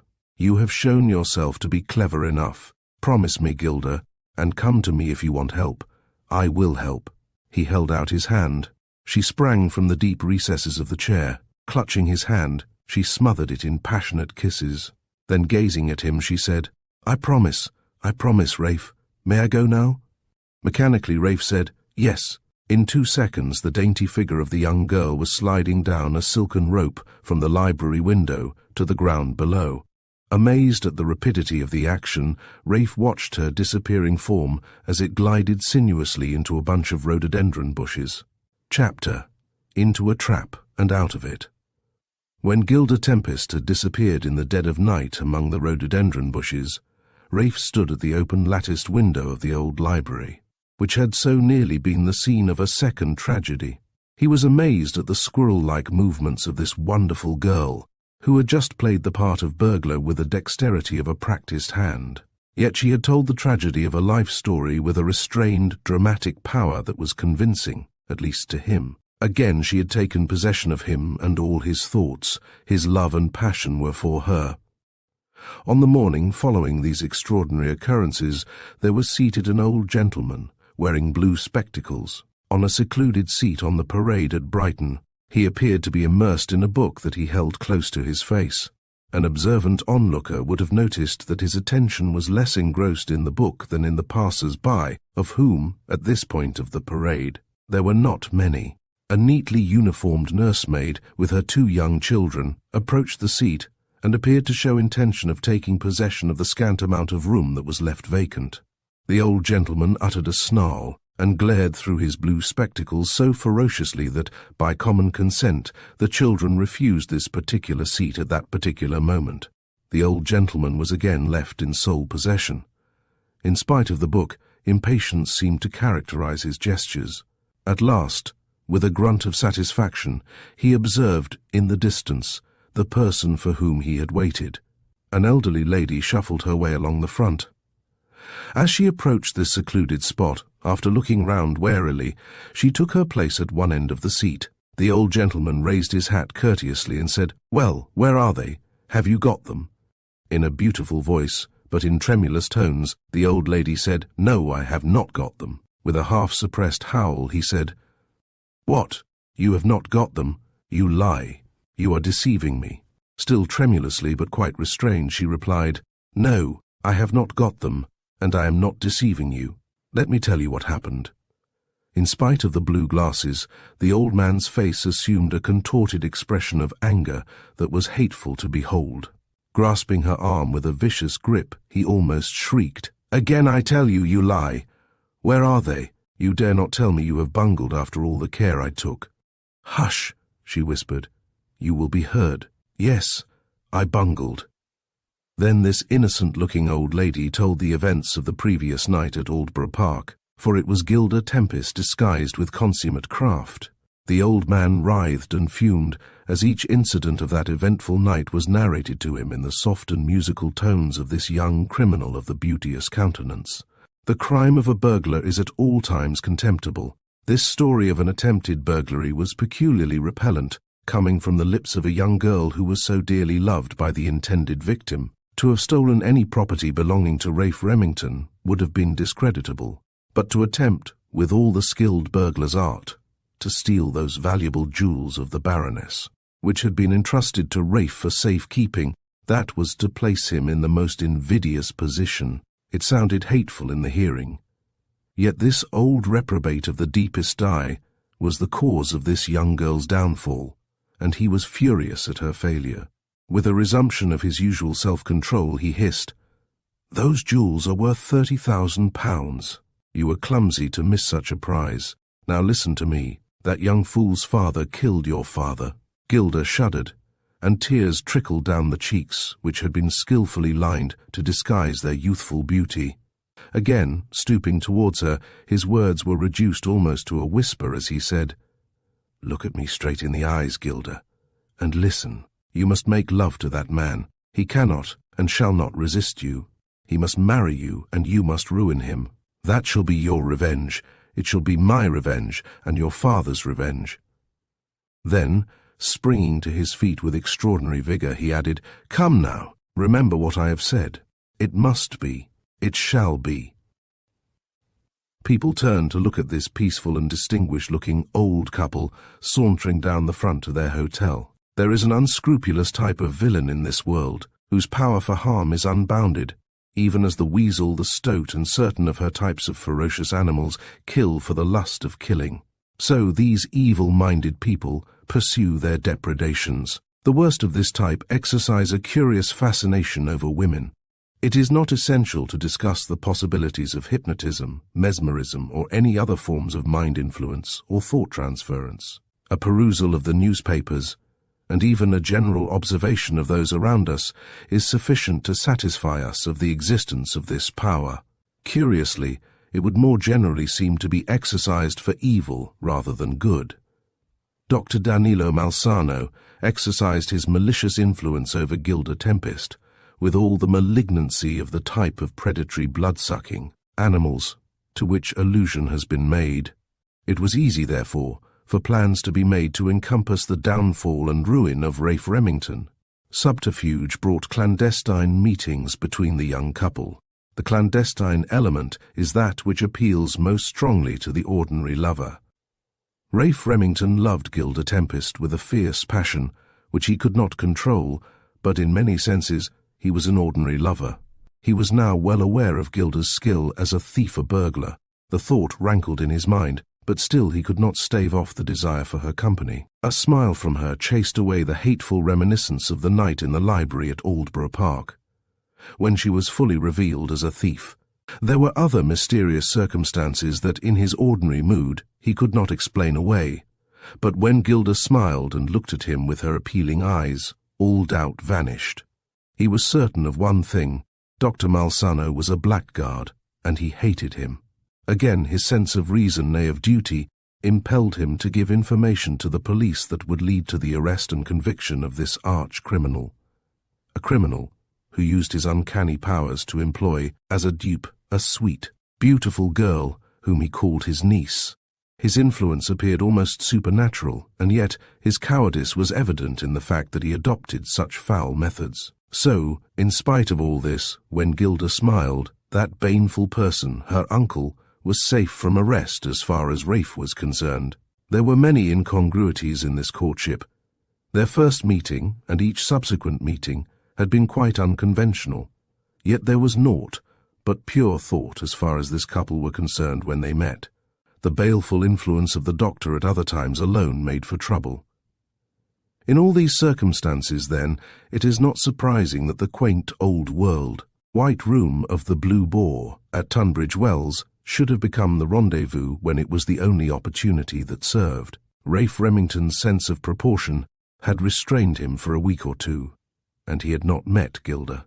Dr. Malsano was not the type of man to allow his victim to elude his machinations for long. Gilda was, therefore, compelled to adopt the disguise of a hospital nurse and, with full instructions from information obtained by the doctor, visited Tunbridge Wells. On the pretext of a patient who was expected from town, she obtained a room at the Blue Boar. It was not hard to invent a ruse to ensure Raife's attendance at the Blue Boar. When Gilda met him on the staircase, her old influence returned, and under the chaperonage of the landlord, Mr. Twisegood, they started the interview. The astute old Twisegood chuckled as he discreetly left the room, but at the same time he had no real knowledge of the state of affairs. Nor was Raife aware that this accidental meeting had been cunningly planned by Dr. Malsano. For long they talked. Gilda exercised her fascinating arts, and Raife succumbed more completely than ever.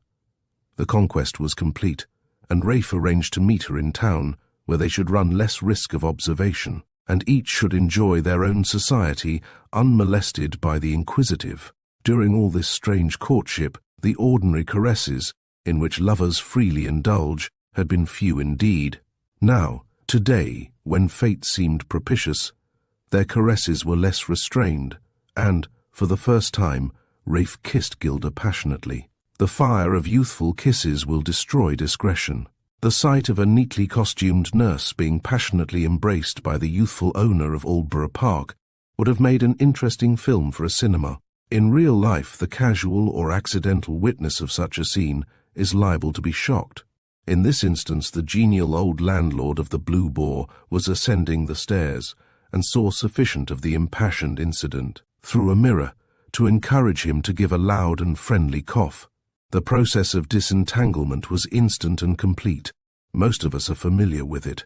With a discreet tap at the door, which had been, with an inadvertence which was frequent on such occasions, left partly open, the old man announced, "If you please, Sir Raife, Lady Remington is coming upstairs and would like to see you." Raife merely exclaimed, in a tone that indicated panic, and the exclamation consisted of one word only, a characteristically English utterance, "What?" Hastily pushing the old man out of the room and closing the door, he stood for a moment bewildered. Then Raife ejaculated in short, disjointed sentences, "Good heavens, the mater! What brings her here? How did she know?" Gilda stood calmly. She had been well trained to avoid panic in an emergency. A man ceases to be an aristocrat when he allows panic to be more than momentary. Sir Raife Remington, Bart, was an aristocrat. Gilda's practised eye looked at the window and calculated the drop. With a discretion inherited through generations of service, Twisegood had descended the old staircase. Lady Remington, with the instinct of a mother, ascended the staircase. Her rather exalted tones sounded from without, "Is this the room, Twizzygood?" Her hand was upon the handle of the door. Then did inspiration seize Raife. Whispering hurriedly, "You go down this staircase," pointing to the secret exit, "into the loose box at the bottom and wait your chance." To Gilda, who had shown such dexterity in descending by a silken rope from the library window at Aldborough Park, it was easy to find a way out by a staircase, even if it did lead her into a loose box in a stable. When Lady Remington explained that the horse in her brougham had cast a shoe, and that Twizzygood's man was attending to it, and that Twizzygood had said that Sir Raife was upstairs, it became easier to understand why Lady Remington was climbing those stairs at that unpropitious moment. Sir Raife expressed his opinion of affairs to Twizzygood at a later date. Chapter 14. Haunted by the Spirit of the River. There are brief times of happiness in the careers of most people, and it is a fortunate circumstance that, in the majority of instances, memory reverts to happiness rather than to misery. The gambler prefers to remember the times when he won. The joys of our youth linger in our minds until we approach the borderline of dotage. Among the joys of the youth of most of us are the joys of love. There are few who cannot remember the thrill that accompanied the first kisses with the girl we loved. The happy moments when the world was a vista of promised pleasure. There is happiness in the quiet content of drab surroundings, and there is the delirious happiness of forced gaiety. The pleasure spots of this world are many and varied. The Great White Way of New York has its thrills and excitements. Paris, Berlin, Vienna, and the Riviera all possess their pleasure atmosphere and zones, but the vast swing and swirl of London gaiety is a thing apart. Raife Remington and Gilda Tempest came to London to enter into what they determined should be the love zone of pleasure, which should complete their lives.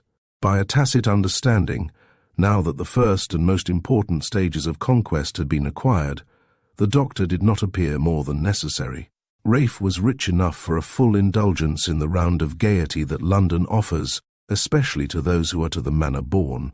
Raife was to the manner born, and he possessed the gift of selecting those varied entertainments which appeal to most youth, but more especially to young and beautiful women. Gilda, now to a considerable extent away from the depressing and exacting influence of her uncle, experienced for the first time the joys of love and of comparative freedom.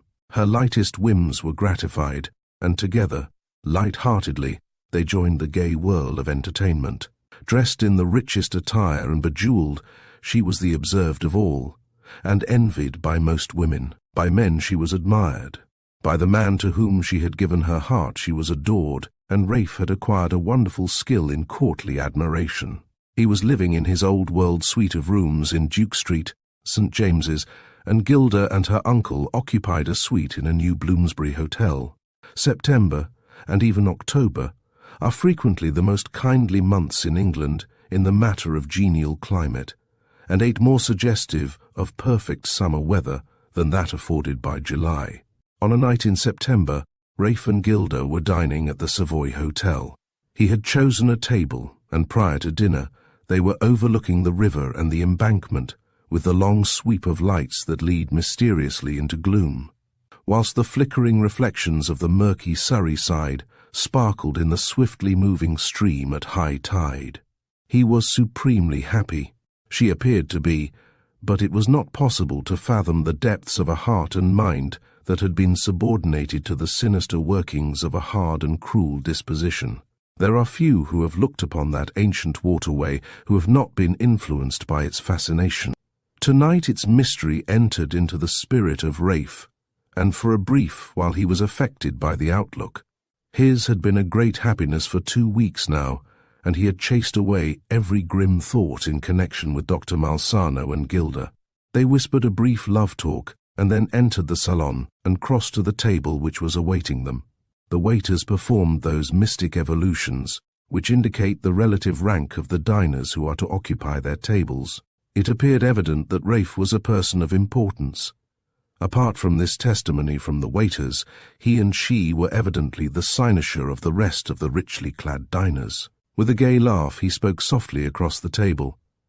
"Gilda, that view of the river depressed me for a while. There was something of gloom and hidden mystery about it. Shall we drink some champagne tonight?" "Yes, Raife, by all means. Don't let a horrid river depress you." I'm never depressed now that you are mine." The soft light from the shaded lamp fell on her lovely form. A pink glow suffused her bare arms and heaving breast. The jewels that decked her sparkled, and her wonderful lustrous eyes looked at him with a strange tender look as she uttered those last words. "Now that you are mine." He answered, "Yes, Gilda, I am yours." There seemed to be still some sense of foreboding in spite of all the happiness of the last 2 weeks and the luxurious gaiety of their present surroundings. The spirit of that ancient river had left a sense of sadness which Raife could not alter. The waiter arrived opportunely with the wine, and they both drank a glass of the sparkling champagne, the wine which has made much merriment and led to much sadness. The dinner progressed with all the stateliness of service and the exquisite choice of food which is associated with a restaurant whose chef receives the salary of a statesman. Gilda said, during one of those intervals, when a piece de résistance, which is to follow, has justified a delay, "Oh, Raife," Uncle said today. With a gesture of impatience he interrupted, "Don't tell me what your uncle said. I don't want to know what he says.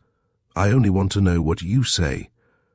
Then he smiled, as many another lover has smiled, who was tempted into a lapse of perfect and complete adoration of his loved one. Even in these happy conditions where everything seemed favorable to a perfect courtship, love was on tenterhooks. The dinner was finished, and those supplementary accompaniments to the modern meal were in progress. Cigarettes, cigars, liqueurs were in course of leisurely consumption by some people. Others were leaving to continue their round of pleasure at Theatre Review Music Hall, or in one of the hundreds of haunts where the leisured ones congregate at night-time. Among those who were leaving were 2 men, both of whom carried a distinction with them. One, who was the personification of perfectly dressed dandydom with a drawl, nudged his companion's elbow and indicated Raife and Gilda at their table. He whispered to his companion, "I will tell you something about them presently." The other replied, "Do, old chap. They're a deuced handsome couple, whoever they are." They passed out. Others were moving, and some, as they passed, bowed to Gilda. Raife could not get over the depression which had come over him as they had leant over the balustrade and gazed at the sad-looking river before dinner. He found an excuse quite early in the evening and accompanied Gilda to her hotel in Bloomsbury. There was a strained manner which had broken the chain of happiness that had lasted for 2 weeks. Having bade adieu to Gilda, he told his chauffeur to drive him to his rooms in Duke Street. When he arrived, he hastily donned a dressing gown and, calling his man, ordered a fire to be lit. A disturbed mind frequently desires the solace of a fire, and Raife's mind was perturbed with a sense of foreboding. A box of cigars, with a decanter of brandy and some soda water, completed his equipment for a moody contemplation of affairs. As he reclined in the deep-set leather armchair, he appeared a perfect paragon of manhood. He was clad in a thin Japanese silk dressing gown of many and bright-hued colors. The somber black of his evening clothes underneath, heightened by the dazzling brilliancy of a broad expanse of shirt front, completed the color scheme. Revealed in the subdued light from a shaded lamp on the small oriental table at his side, trouble sat heavily on his handsome countenance, as he gazed into the crackling flames of the fire that his man, Pullman, had recently lit. "Anything more, sir?" asked that discreet person, a fine type of the unrivaled English manservant. "Nothing more, Pullman." And as the door was being softly closed, he called out, "Oh, Pullman, I don't want to be disturbed." "Very good, sir," and he retired. As he disappeared downstairs, he said to himself, 10 to 1, there's a woman in the case. That ain't at all like Sir Raife, leastways, not as I have known him all these years. Pullman sighed a sigh of wisdom as he opened the door in the basement on his way up the area steps to a neighbouring hostelry. Left to himself, and secure from intrusion, Raife rose from his chair and crossed the room to a small black cabinet of exquisite design. Producing a tiny bunch of keys, he opened the door of the cabinet, and from a small door within, which sprung open as he touched a spring, he took forth a richly chased and jewelled miniature frame. The miniature portrait was of Gilda Tempest. He gazed at it, and, as is the wont of young men who gaze at the portraits of their lady love in the seclusion of their own room, he touched it lightly with his lips. Then a sudden twinge seemed to attack him, and a pained expression pervaded his face. He looked at it lovingly and muttering, "Ah, if I only knew. What is this unfathomable mystery?" He replaced it in the drawer. Raife sat long and moodily. He helped himself freely with the brandy and soda, but the stimulant did not soothe his troubled mind. After a certain hour, the streets of St. James's are silent, and Duke Street, where Raife's rooms were situated, is not an exception. Tonight the very quietude, which is generally desirable, oppressed him further. Rising again from his chair, he removed his dressing gown and donned a long overcoat and a golf cap. Choosing a stout walking stick, he went out into the night. The streets of St. James's are well guarded by police, but the city nightbird is witty in his ways, at the same time evasive and elusive. As Raife swung into Jermyn Street, he was conscious of a figure that slouched behind him. Stopping abruptly at the corner of St. James's Street, he wheeled around to find that the figure was now walking in the other direction, or rather did he appear to crawl. Raife walked down St. James's Street, and at the bottom he chartered a passing taxi. Chance enters largely into the movements of the lovelorn mind, and chance impelled him to direct the driver to Hammersmith. At the wide junction of streets called the Broadway, he dismissed the taxi and wandered around for a while. He noticed another taxi pull up almost immediately after his own, and a familiar figure in a long coat and flowing tie got out and crossed to a coffee stall. Curiosity prompted him to follow. Some heavy traffic impeded his progress for about half a minute, and when he reached the coffee stall the figure had disappeared. He called for a cup of coffee which he did not drink. The trouble entered his mind again, and he soliloquized. Was he being shadowed? If so, why? Who was this mysterious figure, and where had they met before? "Bah!" he exclaimed aloud. "What do I care?" The coffee stall keeper looked at him, and with a wide experience of such matters, assumed that he had been drinking. Raife sauntered away, leaving his coffee untouched, which more than ever confirmed the coffee man's view of the subject. Again a blind impulse steered Raife, and he found himself wandering among the queer little streets and alleyways that fringe the riverside and lead to Hammersmith Mall. The tide was high, and the dull swish of the water, as it swung past the moored barges, soothed his troubled mind for a while, and he became engrossed in the strangeness of his weird surroundings. A slight mist came off the river and added to the mystery. He had now reached that part of the Mall made famous by William Morris and those brilliant men who founded the Kelmscott Press, and restored the merits of English typography and printing. The houses of Chiswick Mall and Hammersmith Mall are famous for their old-world charm, and many of them suggest from without the wealth and comfort within. Time flies quickly to the engrossed and contemplative mind. Raife had seated himself on a sort of disused capstan, and was gazing at the river as he smoked his pipe. At rare intervals he heard footsteps in the distance, and assumed they were bargees or other workmen, going to their nightly occupations. The rumble and clink of machinery proclaimed the proximity of a brewery that does not distinguish between night and day in its operations.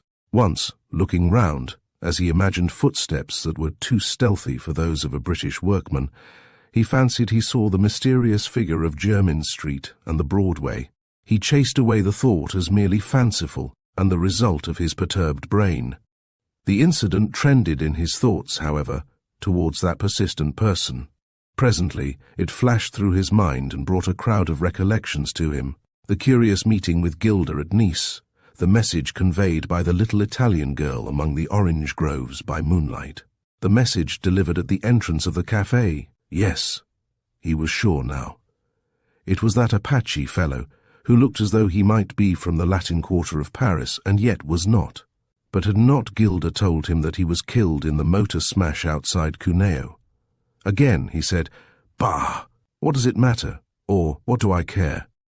With a suddenness that took him quite off his guard, he was seized from behind. His arms were pinioned in a firm grip, whilst another man, holding a revolver, went through his pockets. As becomes an outraged Englishman, whether he be plebeian or aristocrat, Raife swore violently and struggled viciously. At length, the man who searched his pockets said, "It's all right, sir, he's got no weapon or arms." Still holding the pistol in front, his arms were released from behind. Raife turned to face the man with the iron grip who had pinioned him so easily.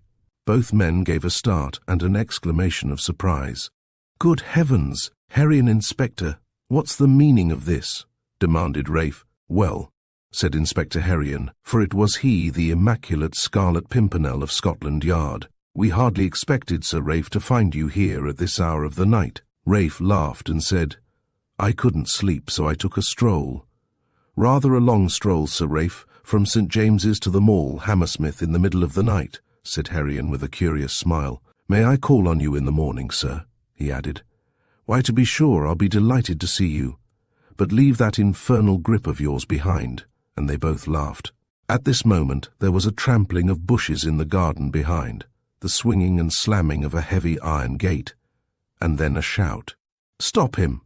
A cloaked form with flowing tie dashed past a few yards from where the trio stood. They joined in hot pursuit, but the Apache, for it was he, was fleet of foot and had a good start. Further, he seemed to know every alley and byway in this maze of wharves and streets. Taking part in the chase, Raife was handicapped by his ignorance of the neighbourhood, and, at the outset, ran into a post in the dark and placed himself hors de combat in the matter of speed. Raife was a runner, but to charge full tilt into a post was a sore handicap. After a while, Herrion, the dapper, little detective inspector, was the only one left in the chase, and he ran as well as the Apache. But the Apache had the start, and, with the inherited cunning of his breed, understood the art of doubling. The inspector was unfamiliar with these alleys and slums, and it looked as though the Apache had got clean away. They came to a cul-de-sac and there was no trace of him. With the consummate skill of his class, he had vanished into space and was gone. The two policemen and Raife retraced their steps and met other officers. Herrion was not the type of man to abandon his quarry without taxing his extraordinary resources to the end. He deployed his men to the best of their knowledge of the locality. A rat will hide from its pursuer with great cunning, but even a rat will lose its way in a clumsy manner sometimes. That Apache had reckoned without the state of the tide. He had wormed his way out of the cul-de-sac and had intended to hide among some launches in one of the creeks that find their way inshore. If it had not been high tide, he had lost time, and in his efforts to redouble his tracks, was sighted by Herrion, who at once started in pursuit. The Apache turned and ran. Something caused him to stumble, and over he plunged into the swinging tide, to be sucked under a barge and drowned, or to escape again. They searched in vain. Chapter: Raife's Resolve. On the day succeeding Raife's night excursion, having refreshed himself by a little sleep that had come readily after the night's adventure, and those aids that come to a rich man in rooms in St. James's, he was planning a day's pleasure hunting with Gilda. He was writing a note, making an appointment, when his man, Pullman, entered and announced a visitor. "Mr. Herrion wishes to see you, sir." "Ask him in, Pullman. I'll see him at once," said Raife. Inspector Herrion entered, immaculately clad as usual, but without the drawl in his speech which he used principally at society functions, and when he felt it would serve him in his work. "Good morning, Herrion," said Raife cheerily and with extended hand. "What were we chasing that fellow last night for? I got so keen on the hunt, I forgot to ask what it was all about." Herrion smiled a cryptic smile, and then said solemnly, "Sir Raife, I want to speak very seriously to you on a subject that concerns you deeply, and the rest of your family. Great Scott! Herrion, what's the meaning of this? What's it all about? You look like an undertaker. Come, my dear fellow, what's it all about?" "Well, Sir Raife, I am speaking to you entirely outside my professional capacity. If you take offence, I can't help it. I shall be very sorry, but, I repeat, I can't help it. It is the high regard in which I hold you and your family that prompts me to speak." Raife laughed heartily and said, Come, Herrion, you're getting worse and worse. I shan't take offence. Sail ahead and tell me all about it. First of all, have a drink." "Well, I take you at your word, but please listen to me to the end." Raife dispensed the drinks, and Herrion proceeded. "The man we chased last night was one of a gang of burglars. I had word they were making an attempt on Gildersleigh House, which contains a lot of valuable property. And there is jewellery and plate too. I was right. Somehow, we did not succeed in catching them. When I seized you, I did not, of course, recognize you, and I thought you were one of the gang. Raife intervened. I think that's rather amusing, don't you? No, Sir Raife, I fear not.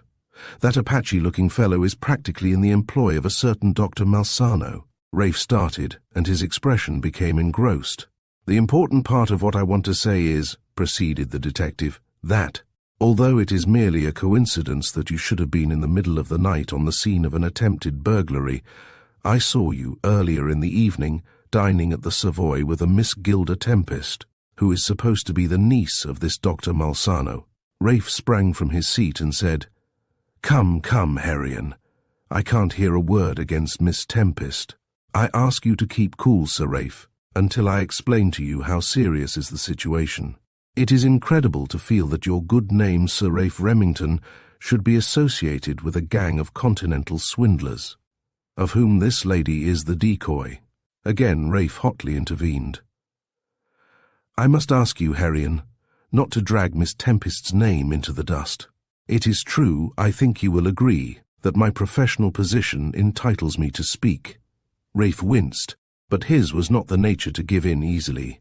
In spite of his own personal knowledge of the doctor and of Gilda, he loved the girl dearly, and love is blind, sometimes to the point of madness. Herion continued, I assure you, in confidence, that Dr. Malsano and Miss Tempest are liable to arrest at any moment. When I was in Nice, a short while ago, they had a plan for stealing the Baroness von Sassnilz's jewels. She was staying at the Hotel Royal, and so were they. In addition, this Apache-looking fellow, who fell in the river last night, was in their service for the purpose. He was employed as a messenger, and I had him removed. I had other work on and could not stay to protect the Baroness's jewels. I did my best in the circumstances. The doctor caught sight of me in the hotel, and he and his niece disappeared at once. This was circumstantial enough, and, but for the obstinate strain in all young lovers, would have carried conviction. Raife remained obdurate, almost defiant, but the skilled observation of the famous detective noticed that he was wavering. With great dignity and deliberation he added, Sir Raife Remington, in your own interests, I beg of you to abandon this mad alliance. It is suicidal. Raife rose from his chair and walked slowly around the room. He mixed himself a whiskey and soda and drank the contents at a gulp. He crossed the room to Herion, and extending his hand said, Herion, you are right. I thank you heartily for your most disinterested action. I will abandon the whole accursed crew. They have blighted my life. The strong, stern little man, relentless in the conviction of crime, unwavering in the performance of his duty, had saved a man's name, a family name. A whimsical smile spread over his countenance as he left the room. 2 days later, Gilda Tempest received a letter from Raife. It was brief and to the point. It stated that it was his duty not to be associated with a man whom he was convinced was an unscrupulous criminal. He expressed regrets and bade farewell. Gilda's wonderful, beautiful, and yet inscrutable face did not tell how much she suffered. Dr. Malsano was furious, and showed growing signs of weakness by allowing his passion to get beyond control. A few days after the foregoing events, Raife Remington, accompanied by Colonel Langton, was on his way to Egypt. Colonel Langton was a big game shooter and a club friend of some years' standing.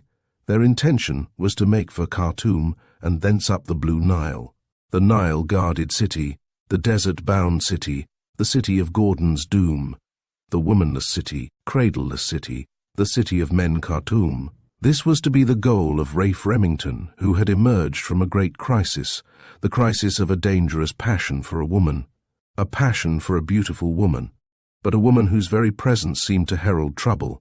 The big game was to be found beyond Meshral Zerak, and he was to forget the loss of his love with the companionship of his friend, Colonel Langton, among the mysterious and unfathomable Arabs of the desert. Some men are destined by nature to live in an atmosphere of altered plans or broken hopes. Raife Remington's inheritance had, so far, been attended by both. Raife got to Khartoum, but he did not reach Meshral Zerak. There were other plans for him. When he and Colonel Langton arrived at Khartoum, There remained much to be done before it was possible to get together the entire outfit necessary to a big game shooting expedition. Colonel Langton's experience was essential to this part of the work, and Raife took the opportunity of seeing what there is of the fantastic life of the desert city of Khartoum. In the daytime the city slumbers, and when the stars or moon rise, there is life. There are cafes in Khartoum, as well as poultry farms in this late land of the Mahdi and incredible horrors. Raife selected a seat at a cafe from which point of vantage to observe the passers-by on the broad plank walk. He called for a bottle of Greek wine, an impossible concoction, less for his consumption than as a passport or ticket for the use of the table and chair, and the enjoyment of the vantage point of observation. There were many other tables at which men sat, for be it remembered that Khartoum is the womanless city, the cradleless city, the city of men. They were men of many nations, from Greece, Sicily, Romania, and nomadic Semitics from no one knows where. The British conquerors govern there, as in so much of the East and South, not by weight of numbers, but by the inherited knowledge that he is preeminently the Sahib, the acknowledged ruler in such quarters. There was not much of comfort in the cafe of Raife's choice. The Greek wine was bad, the food he called for was worse. A couple of arc lights shed a flickering brilliance which revealed myriad insects of all sizes and shapes, and possessed of malignity in varying degree. They fell in shoals all over the place and created a sense of nausea.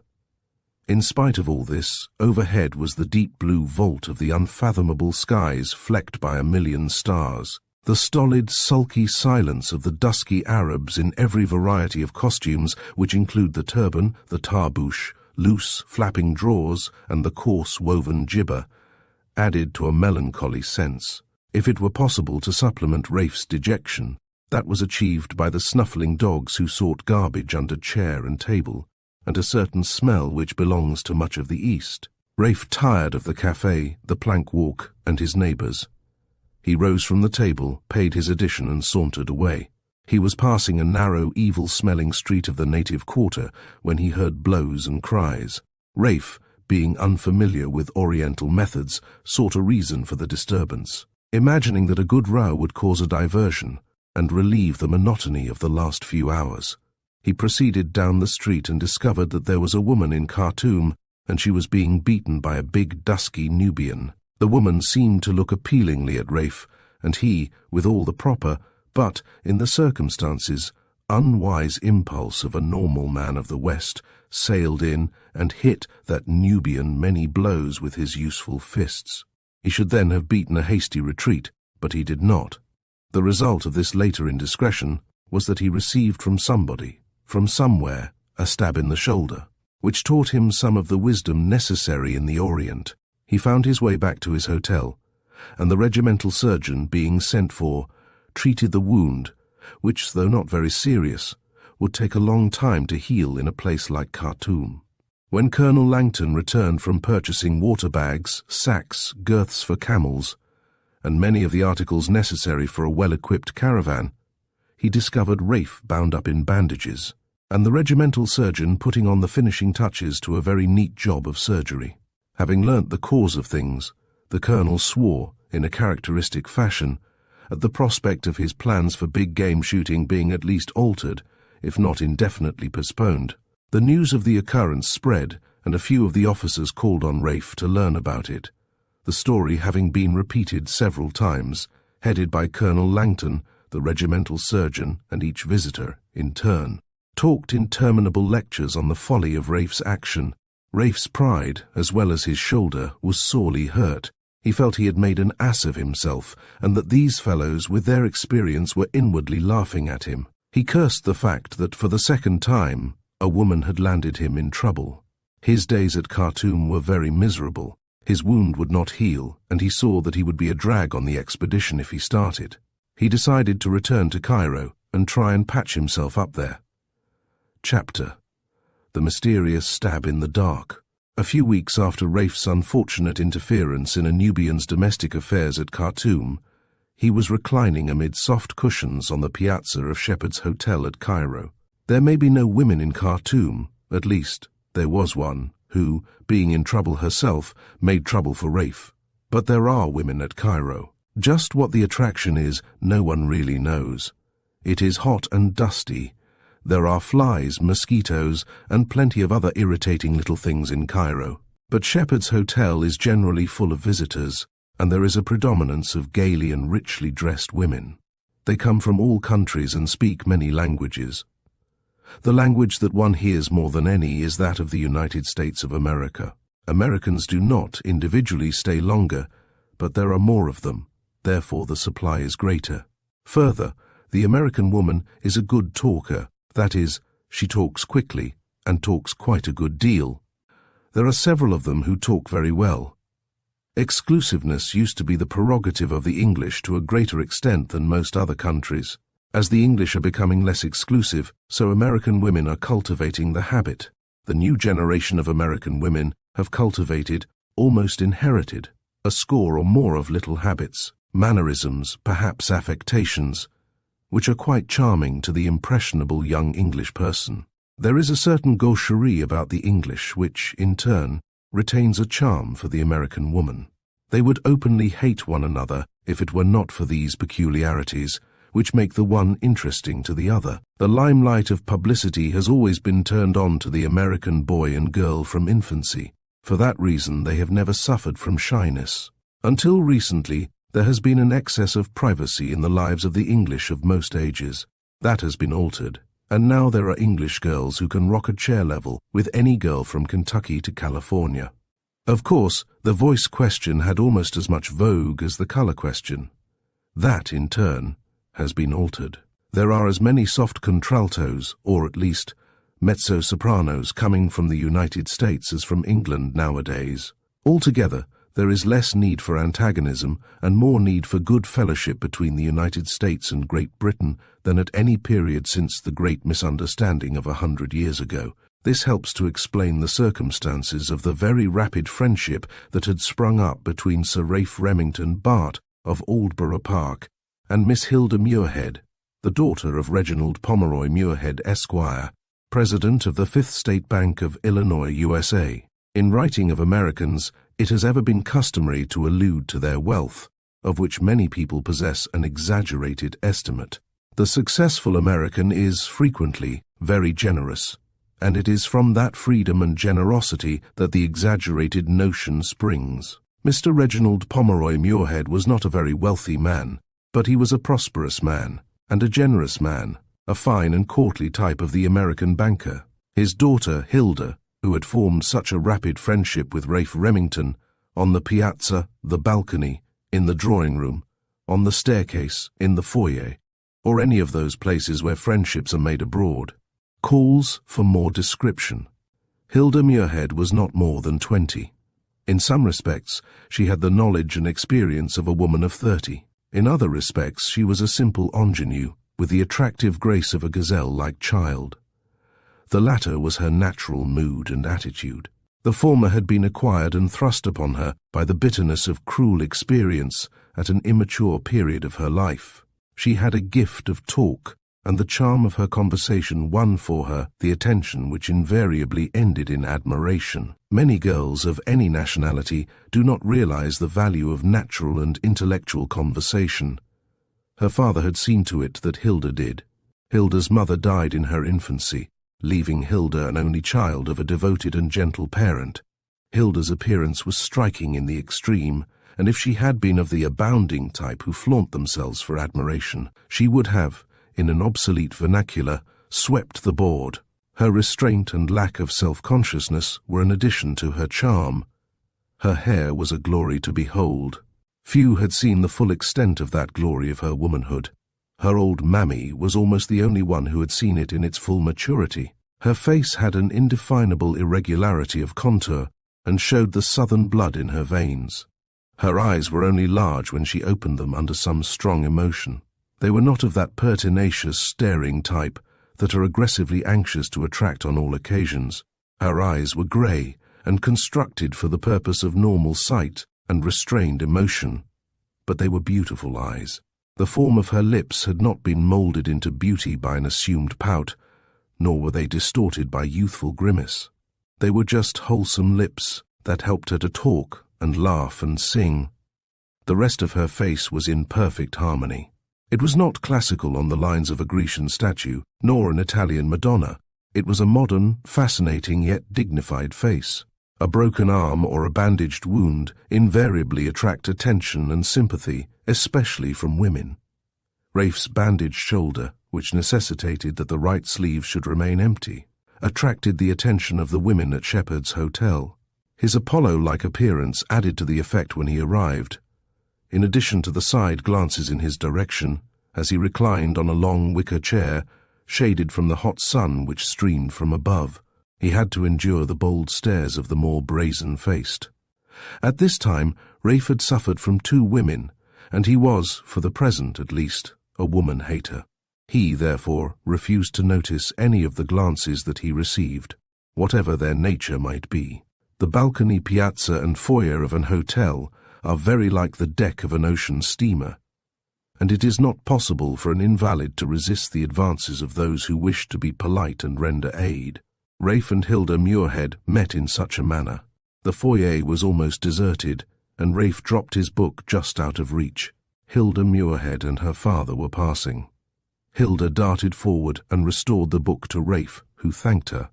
Mr. Muirhead remarked, "I hope your injury is not serious, sir." To which Raife replied, "Oh no, it is just a slight dagger wound." Gilda exclaimed, involuntarily, "A dagger!" Even in Egypt, men are not frequently suffering from dagger wounds, and the word has a shudder in its sound. Mr. Muirhead said smilingly, "There is generally romance surrounding a dagger wound, sir.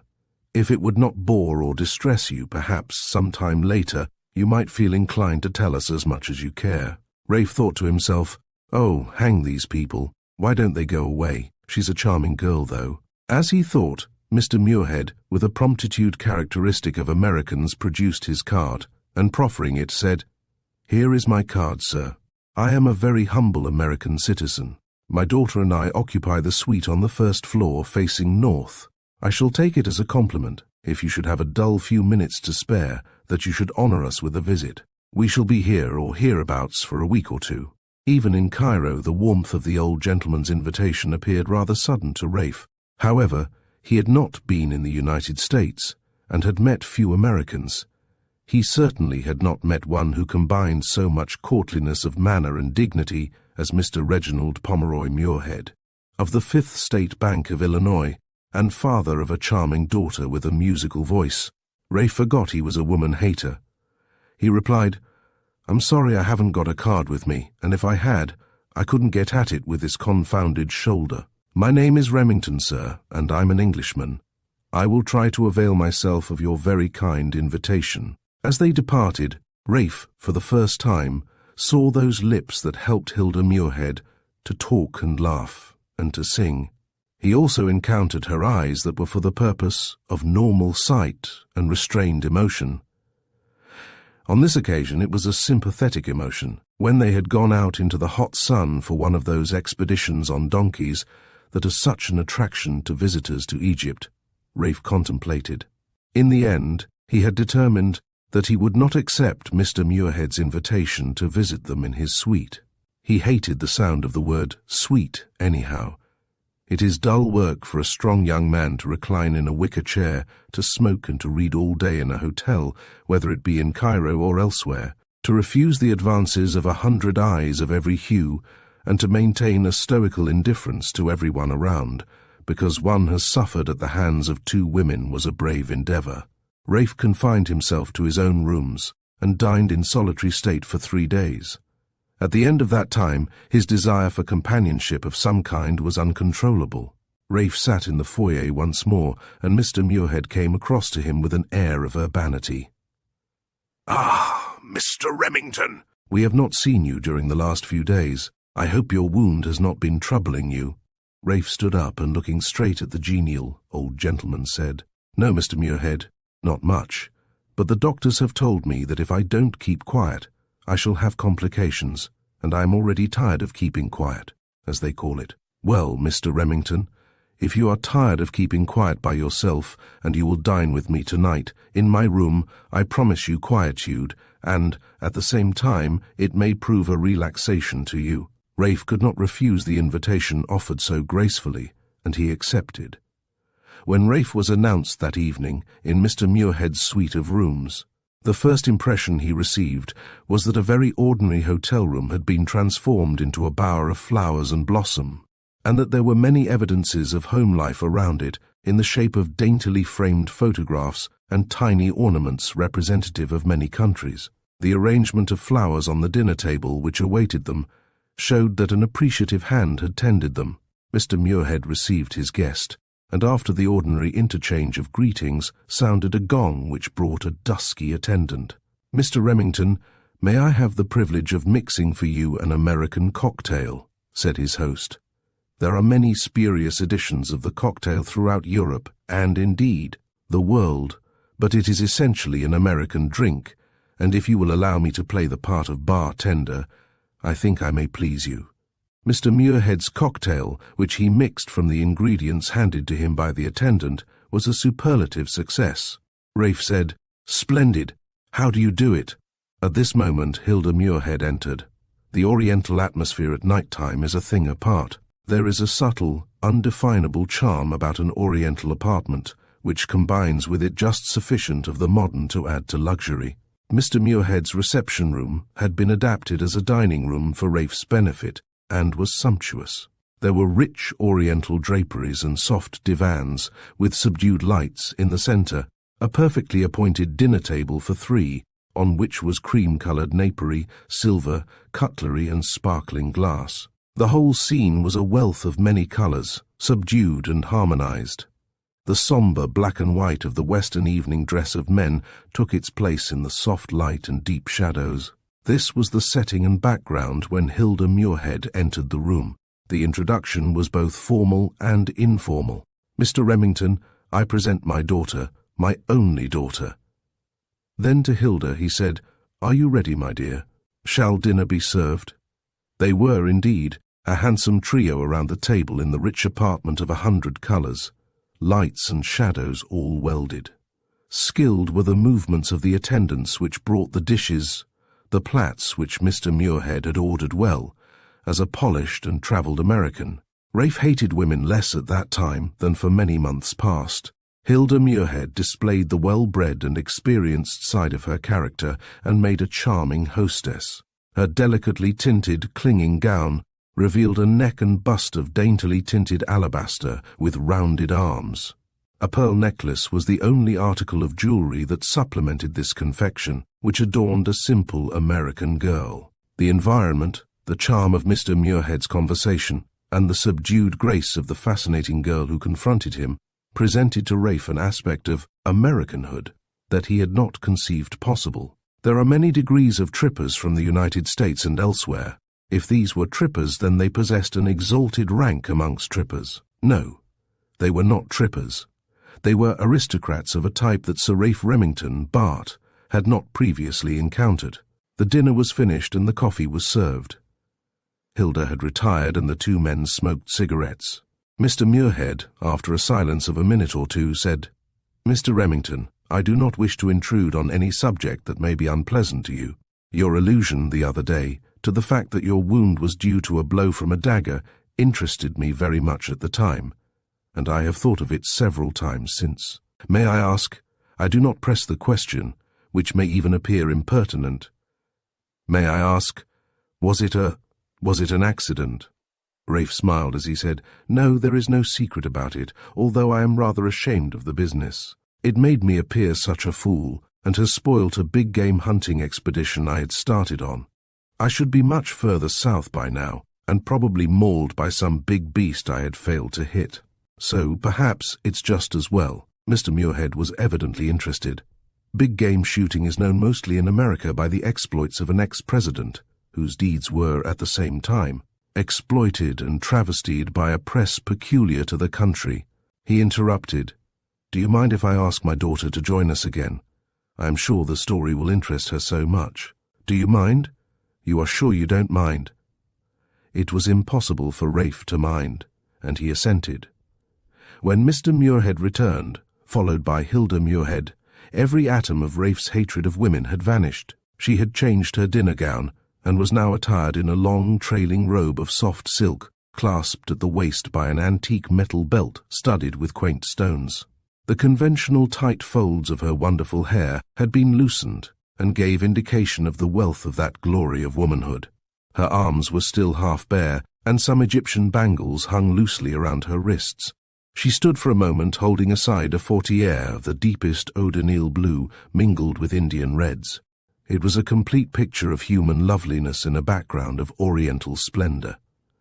As Raife rose from the divan on which he had been reclining, to acknowledge her presence, he gasped with admiration. In her well-modulated contralto tones, she said with evident earnestness, "Mr. Remington, father tells me that you have consented that I should hear the story of your wound, that dagger wound." Then she shuddered. "My dear Miss Muirhead, I am afraid it will make a very dull story, and will make me appear very foolish. However, I will willingly appear foolish before such an audience." Raife told the story of the woman who was beaten by the Nubian in the back street of Khartoum, of her cries, and his attempt at rescue, and of the stab in the dark from behind. He told it in a characteristically English way, haltingly, and without embellishment, with elbows on knees, and with dainty fingers entwined under her chin. Gilda Muirhead sat and gazed at this handsome young man. His nationality mattered not to her, as he told the story that made him appear foolish. It was incredible to her that a man who boldly ran down a slum in a hateful place like Khartoum to hammer a great big ugly black man who was beating a woman should be considered foolish by anyone, much more so by himself. The thought, a woman's thought, came to her. He did it in the dark too. What curious people these Englishmen are, how they love to ridicule themselves and one another. Fancy being considered foolish to risk his life for helping a woman. Gilda Muirhead gazed with admiration, whilst Mr. Muirhead rose, crossed the room, and seizing Raife's hand said, "Mr. Remington, that's a fine story. We shouldn't call you a fool in the United States. We should call you a hero and give you the time of your life. I'm your friend, sir, if you will allow me that honor." Raife stammered and blushed. Gilda Muirhead saw that blush and admired it, for there are not many men who blush in the United States. In an effort to change the subject, which was tiresome to him, Raife said, "By the by, Mr. Muirhead, I owe you an apology." "Well now, father," said Gilda laughingly, "I wonder what Mr. Remington will apologize for next." Raife continued, smiling, "Oh, this isn't so foolish as the other. Only I omitted to give you my card when we met. I hadn't got one with me at the moment." He handed his card to Mr. Muirhead, and turning to Gilda said, "May I present you with one also, Miss Muirhead?" Father and daughter read the little neat piece of pasteboard, Sir Raife Remington, Bart, Aldborough Park, Tunbridge Wells. Chapter 17. Mr. Muirhead and Gilda discover Raife's identity. When Raife had returned to his room after the pleasantest evening of his life, he meditated, as is the wont of impulsive young men after an event. The night was very hot, and in spite of the clear starlit sky overhead, it was sultry. He donned a light cashmere dressing gown and walked out to the balcony which overlooked the old town. Seating himself in a wicker chair, he lit a cigar and talked to himself, a practice of elderly people and those who are mentally perturbed. He talked to himself softly, in short, disjointed sentences. He muttered with a curl of his lips, "Gilda! Ha! Ha! That was a passing fancy. I was a fool. I'm glad I got out of it as well as I did.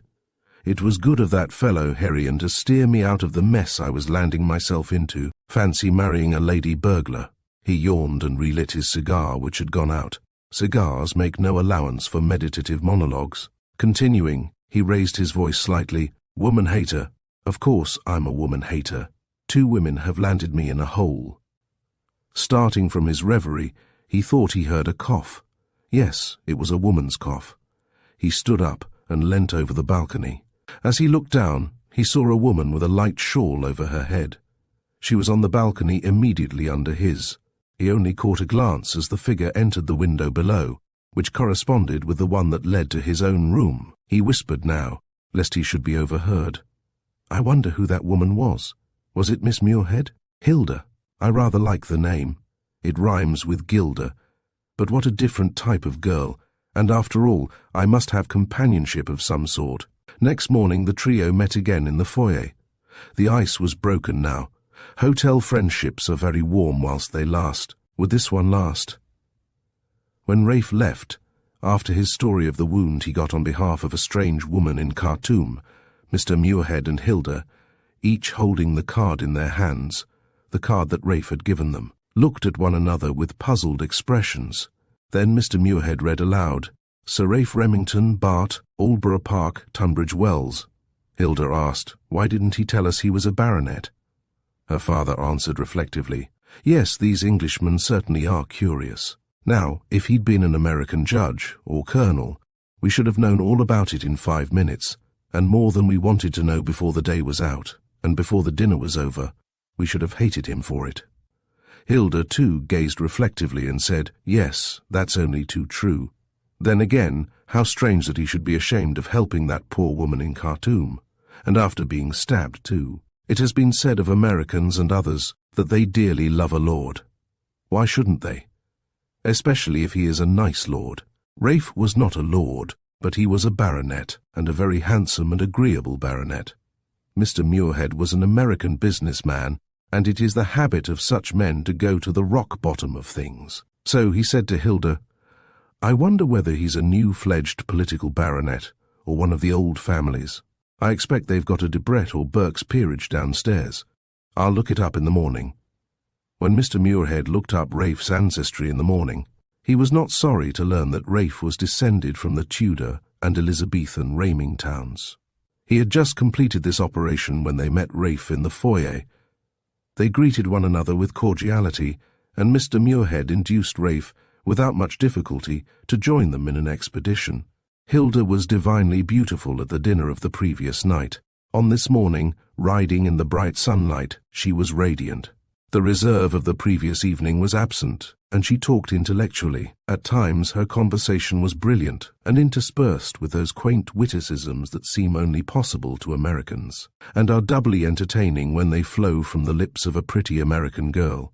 As Raife sat opposite to her, listening to the pleasing flow of her talk, he wrestled with his inclinations, and his mind determined for him that he need not be altogether a woman-hater. There was no harm in enjoying the society of a pretty girl, as long as he did not allow himself to become entangled. At the same time, he could not help contrasting this sunny, vivacious young girl with the handsome, white-haired, courtly father against the mysterious Gilda, admittedly a lady burglar, and her sinister uncle with the unpleasing eyes. During a lull in the talk, which had been mostly between Hilda and Raife, Mr. Muirhead said, "I notice from your card that you are Sir Raife Remington, a baronet. I've been wondering why you didn't mention that fact before." Raife laughed and replied, "Oh, I don't know. It didn't occur to me." Mr. Muirhead was characteristically Americana seeker after information or truth, so he added, "I'm a very plain American, and I am not familiar with the observances or etiquette of English society. I hazard the suggestion that we should address you as Sir Raife. Is that correct?" Raife was very charmed with these ingenuous people, and this time he laughed heartily until his shoulder reminded them all of the dagger wound. Recovering from the spasm of pain which had caused Hilda to regard him with the real sympathy which brought the perfect beauty into her lustrous eyes, he said, "I hope, sir, you will call me Remington, just Remington. The intricacies of etiquette are far too tiresome for such pleasant occasions as these. If Miss Muirhead insists on calling me Sir Raife, I must submit, but the sooner she will forget the prefix, the greater will be my happiness." Hilda, with eyes that had changed from sympathy to merriment, and with fun that was not intended for flirtation, exclaimed, "Really, Sir Raife, do you mean that? If so, how soon may I call you just Raife only?" Mr. Muirhead raised his eyebrows with a quizzical smile. Raife replied, "I am not very familiar with your language as you always charmingly and frequently quaintly express it, but I dare to suggest right now." Hilda had not imagined that an Englishman, especially an English aristocrat, could be so quick and graceful in repartee, and in spite of her natural self-possession, she blushed. Raife was playing his part as a woman-hater rather badly, but he, at the time, was very confident of himself. Raife was brave enough when they had returned to the hotel, and he felt that the day's pleasure had, in no sense, altered his determination in the matter. His bravery came to his rescue in so far that he managed to avoid the incident of a dinner together. He pleaded the excuse of his wounded shoulder and retired to his rooms. Alone, after dinner, he renewed his moralizing. He sat again on the balcony and tried to chase away the fever of love which was more to him than a mere stab of a dagger in the shoulder. He flattered himself that he was still a woman-hater and that he had only played a game. This was a divertissement which should last until his shoulder was healed, and then he would rejoin Colonel Langton and renew his intention of big game shooting. It did not occur to him that he was big game and that he stood to be shot at. It was yet another of those divine nights which are so frequent in Cairo, and Raife's mood was quite contented as he sat on the balcony and surveyed this fascinating city. Among the cities of the East Cairo is counted one of the most enchanting. All that Europe has done to spoil the primitive grandeur of the older civilization, which has existed centuries before us of the West, leaves Cairo a monument of the gorgeous and inscrutable past. Aladdin with a wonderful lamp and all the stories of the Arabian Nights seem to have emanated from such a place as Cairo. Raife sat and contemplated the mysterious view which confronted him. It was dark, but it was early, and the lights of the crowded cafes flickered below in a serried row of all that counted for speculation. There, in every garb, every conceivable costume, was a mixture of nationalities from every corner of the globe. Americans, Europeans, Egyptians, Turks, Arabs, Negroes, and the unfathomable Indians of the remote East. Raife thought of his first experience of the Americans, and it was a pleasing one. Gilda Muirhead was a novel type to him, for, in spite of the fact that fortune had been kind to him in the matter of wealth and family and inheritance, his experience was limited. A strange vein of adventure was his. He was descended from the Remingtons who, in the days of Elizabeth, helped to found the British Empire, and saved our diminutive islands from invasion and conquest by the all-powerful Spaniard of the period. His mind did not travel in this direction. He was an English aristocrat, and possessed all the endowments of a lavish fortune.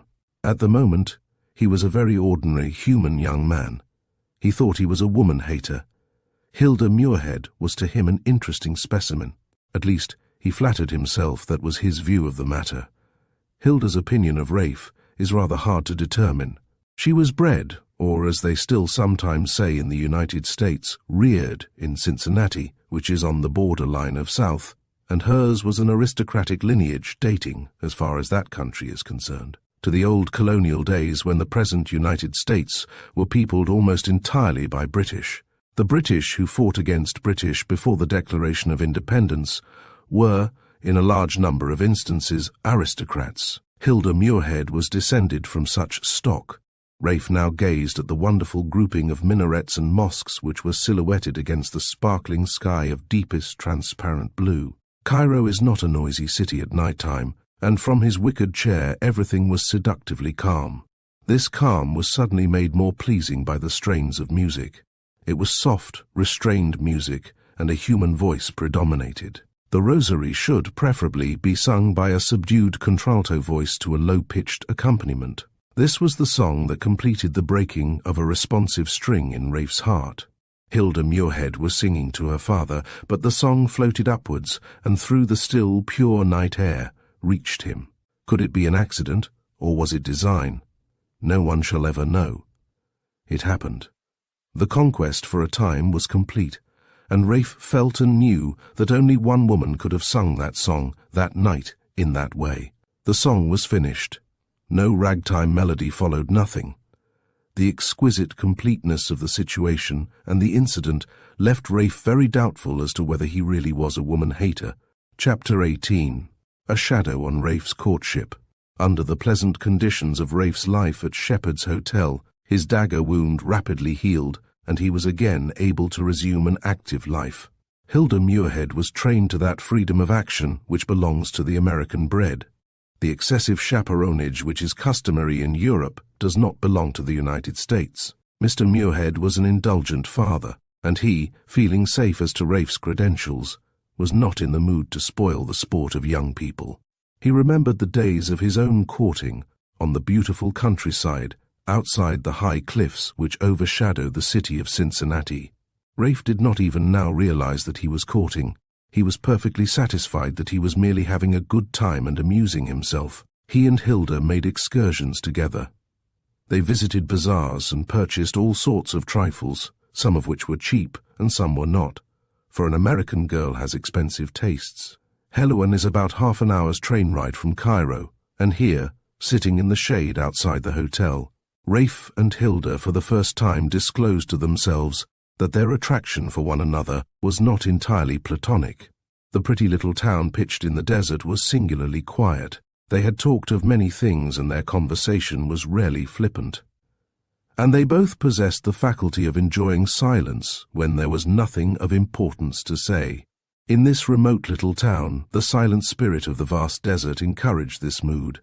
After some minutes of such contemplation, Gilda remarked to him, "Raife, tell me what is a woman-hater?" She had accepted his invitation to call him just Raife right from the time when that invitation was extended. Raife started, and his bronze cheeks suffused with a scarlet tinge. Had she heard him talking to himself that night on the balcony? Was she the woman with the white shawl whom he caught a glimpse of on the balcony beneath? These thoughts crowded on him as he stammered an evasive reply. "I don't know. Why do you ask?" Gilda, with characteristic candor, said, "I overheard some man talking one night and he said, 'I am a woman-hater.'" Their conversations on many subjects had been singularly open and free, and Raife now felt that he must disclose some of his career, so with a responsive candor he said, "Gilda, it was I whom you must have heard that night. I felt that I hated a woman, and I had every reason to do so. I had fancied that I loved her, and she, with an abominable old uncle, was conspiring to ruin me. Yes. I was a woman-hater, and I came out here and started on my big game expedition to get away from women." Hilda's face wore a puzzled and pained expression, and for some time she made no reply. Then she spoke tremulously. "Raife, I am so sorry. To think I have been in your way all this time, and I thought that we had been such good friends." He stopped her abruptly. Hilda, don't talk like that. The woman I hated is a wicked, harmful woman. You are the embodiment of all that is pure and beautiful in womanhood. Your sweet influence has softened my bitterness and restored my mind to its normal state." Then, archly, Gilda said, "Then I need not run away." Impetuously he exclaimed, striking the table with the palm of his hand, "Run away. If you do, I shall follow you." "Follow you?" "Yes, to the end of the world, for Gilda, you have made me love you." "Hush! Don't talk like that, Raife. In America, boys and girls, men and women, can be friends, just friends." In spite of these brave words, her breast was heaving and her pulses throbbed. "Let us go back now," she added. "This has troubled me, and I must think." Mr. Muirhead was waiting for them when they arrived at Shepherd's Hotel, and greeted them with his customary cordiality. As they ascended the stairway together, he said, "Remington, I want you to dine with us tonight. Don't refuse.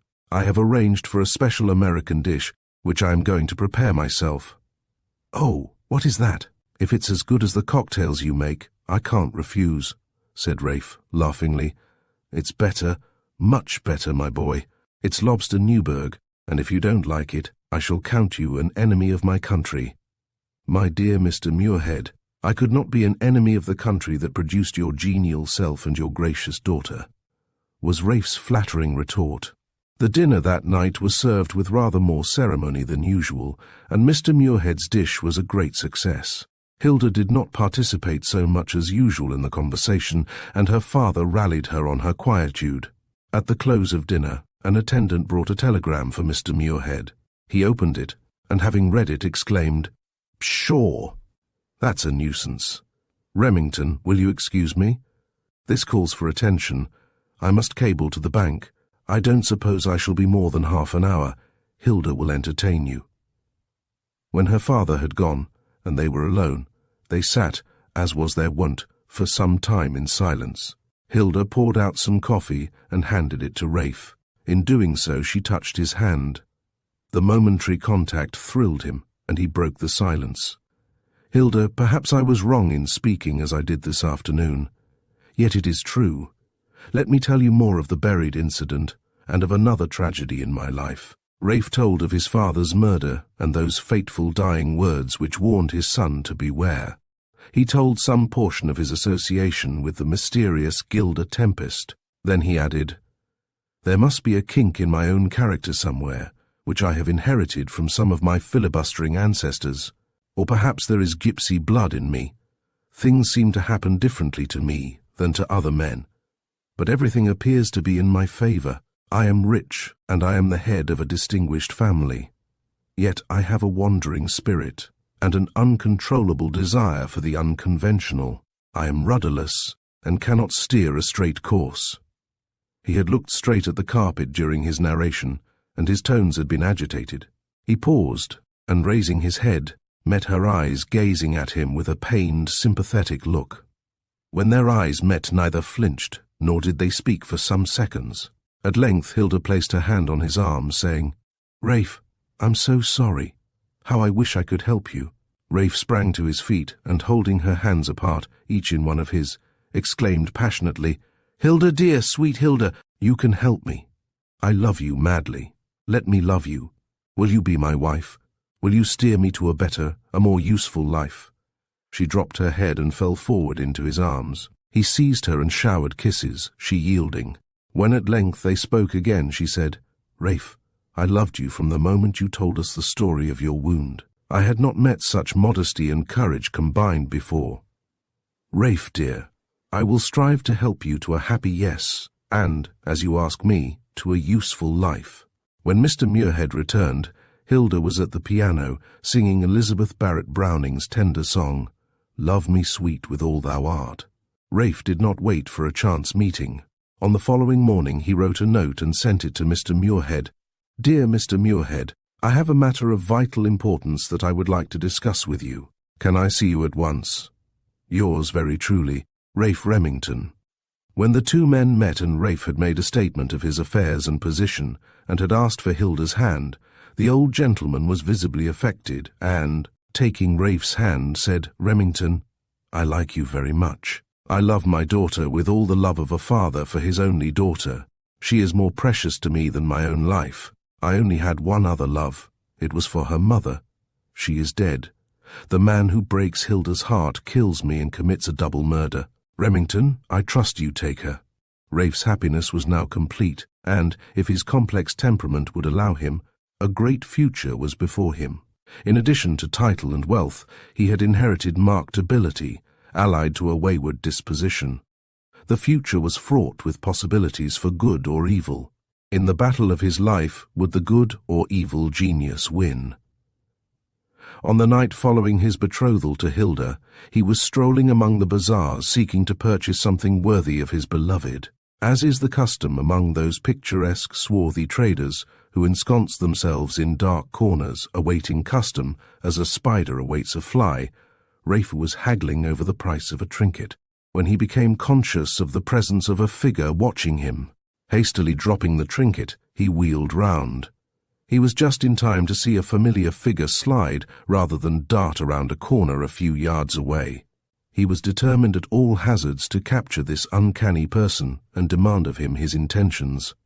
Raife chased him around the corner and searched every nook and cranny where he could possibly have hidden. He was too late. His quarry had escaped. Raife muttered to himself, "Curse that infernal Apache fellow. He dogged me at Nice. He was killed in a motor smash at Cuneo. He was drowned in the Thames at Hammersmith, and now the brute haunts me in the bazaar at Cairo. What does he want? Why does he shadow me?" As he sauntered back to renew his haggling for the trinket, the white-bearded and turbaned old Arab was saying to himself, "He must be Inglesi. All the Inglesi are mad." It had served a useful financial purpose for Raife, however, for fearing he might dart off again, this time not to return, he sold the trinket to Raife at his own price, which was just 1/10 of what the old man had asked. That is the way of the Oriental trader. On his way back to the hotel with his purchases, his father's dying words recurred to him, and he was more than ever puzzled by their mystic warning. These were the halcyon days of Raife's short life, and they had been disturbed by this hateful phantom Apache. Raife Remington might be wayward and impressionable, but he was brave and fearless, so he chased the incident from his mind, as he had chased the elusive phantom in the bazaar. The sight of Hilda and the warmth of her affectionate greeting entirely dispelled this ill-omened cloud. He had quite recovered from the dagger wound now, and the weeks passed by with joyous rapidity. He and Hilda had made excursions together of many varieties, into the desert, mounted on big white donkeys, to Memphis, the pyramids of Saqqara and the Serapeum, the tomb of Beni Hassan, by the luxuriously appointed steamer with its double decks and cool verandas, to Luxor with its palatial modern hotels, contrasting strangely with the ancient ruins, temples, and monuments of a long-forgotten civilization. Here was ideal ground for love-making among the whispering palm groves with a turquoise sky above. Each scene so different from the Western ideal, yet so picturesque. The long lines or files of pelicans fishing on the sandy shore, with the flights of pink flamingos hovering overhead. The line of native women, gracefully swaying to and from the water's edge, with their pitchers balanced on their heads. These, and 1,000 strange sights and scenes, and overall, the wondrous sky of the east with its gorgeous sunrises and sunsets, and its weird depths of night. In such an Elysium did Hilda and Raife run the first course of their love, and it ran smoothly. Could such happiness last? Hilda's life until she met Raife had been happy, a life of sunshine untouched by shadow, save the loss of her mother. She had given her heart to this handsome young Englishman. She had no knowledge of Englishmen, except that gained by brief and flitting visits to London. The wise and practical side of her character prompted her to reflect often in the seclusion of her chamber. Were English husbands like American husbands? Would an ideal lover make an ideal husband? Raife had told her that he had loved another woman. Would that woman enter into his life again and destroy their happiness? Yes, there was misgiving in her mind at times. When Raife appeared and paid her gallant court, all doubts were dispelled, and she abandoned herself to his caresses. In his spare moments, Raife haunted the bazaars hunting for that Apache fellow.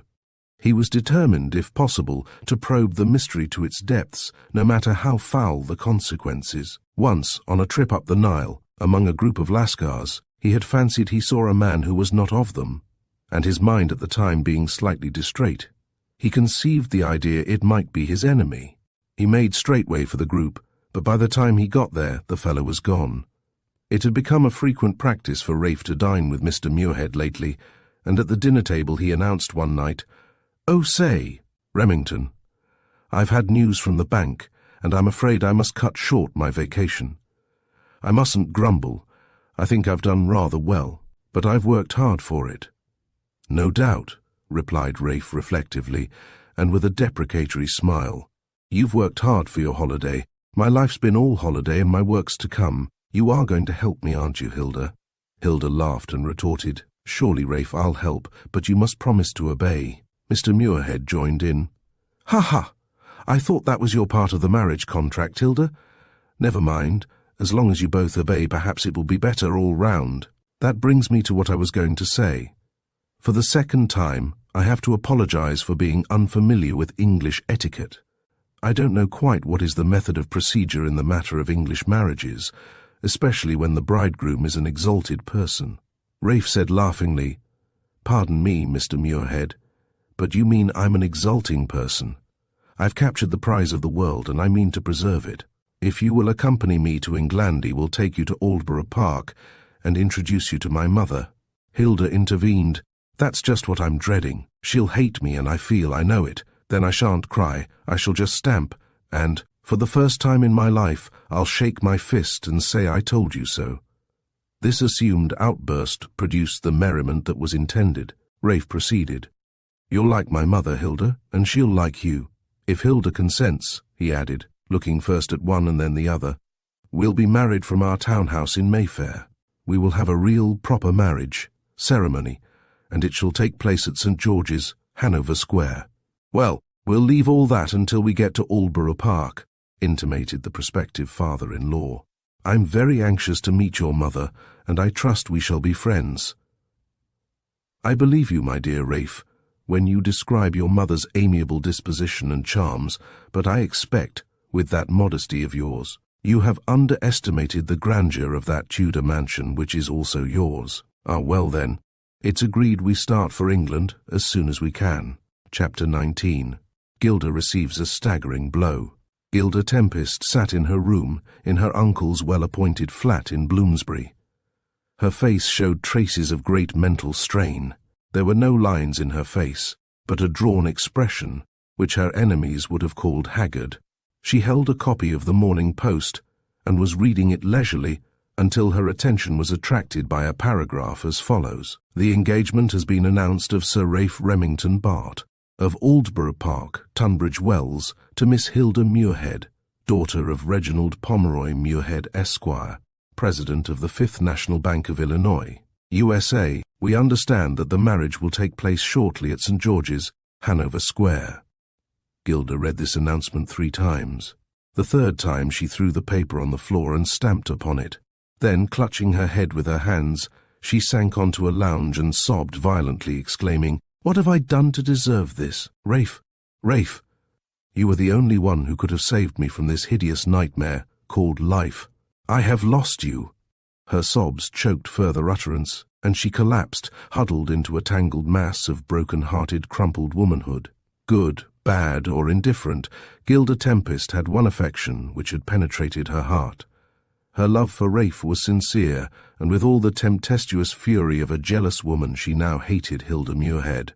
She hissed the words between her sobs.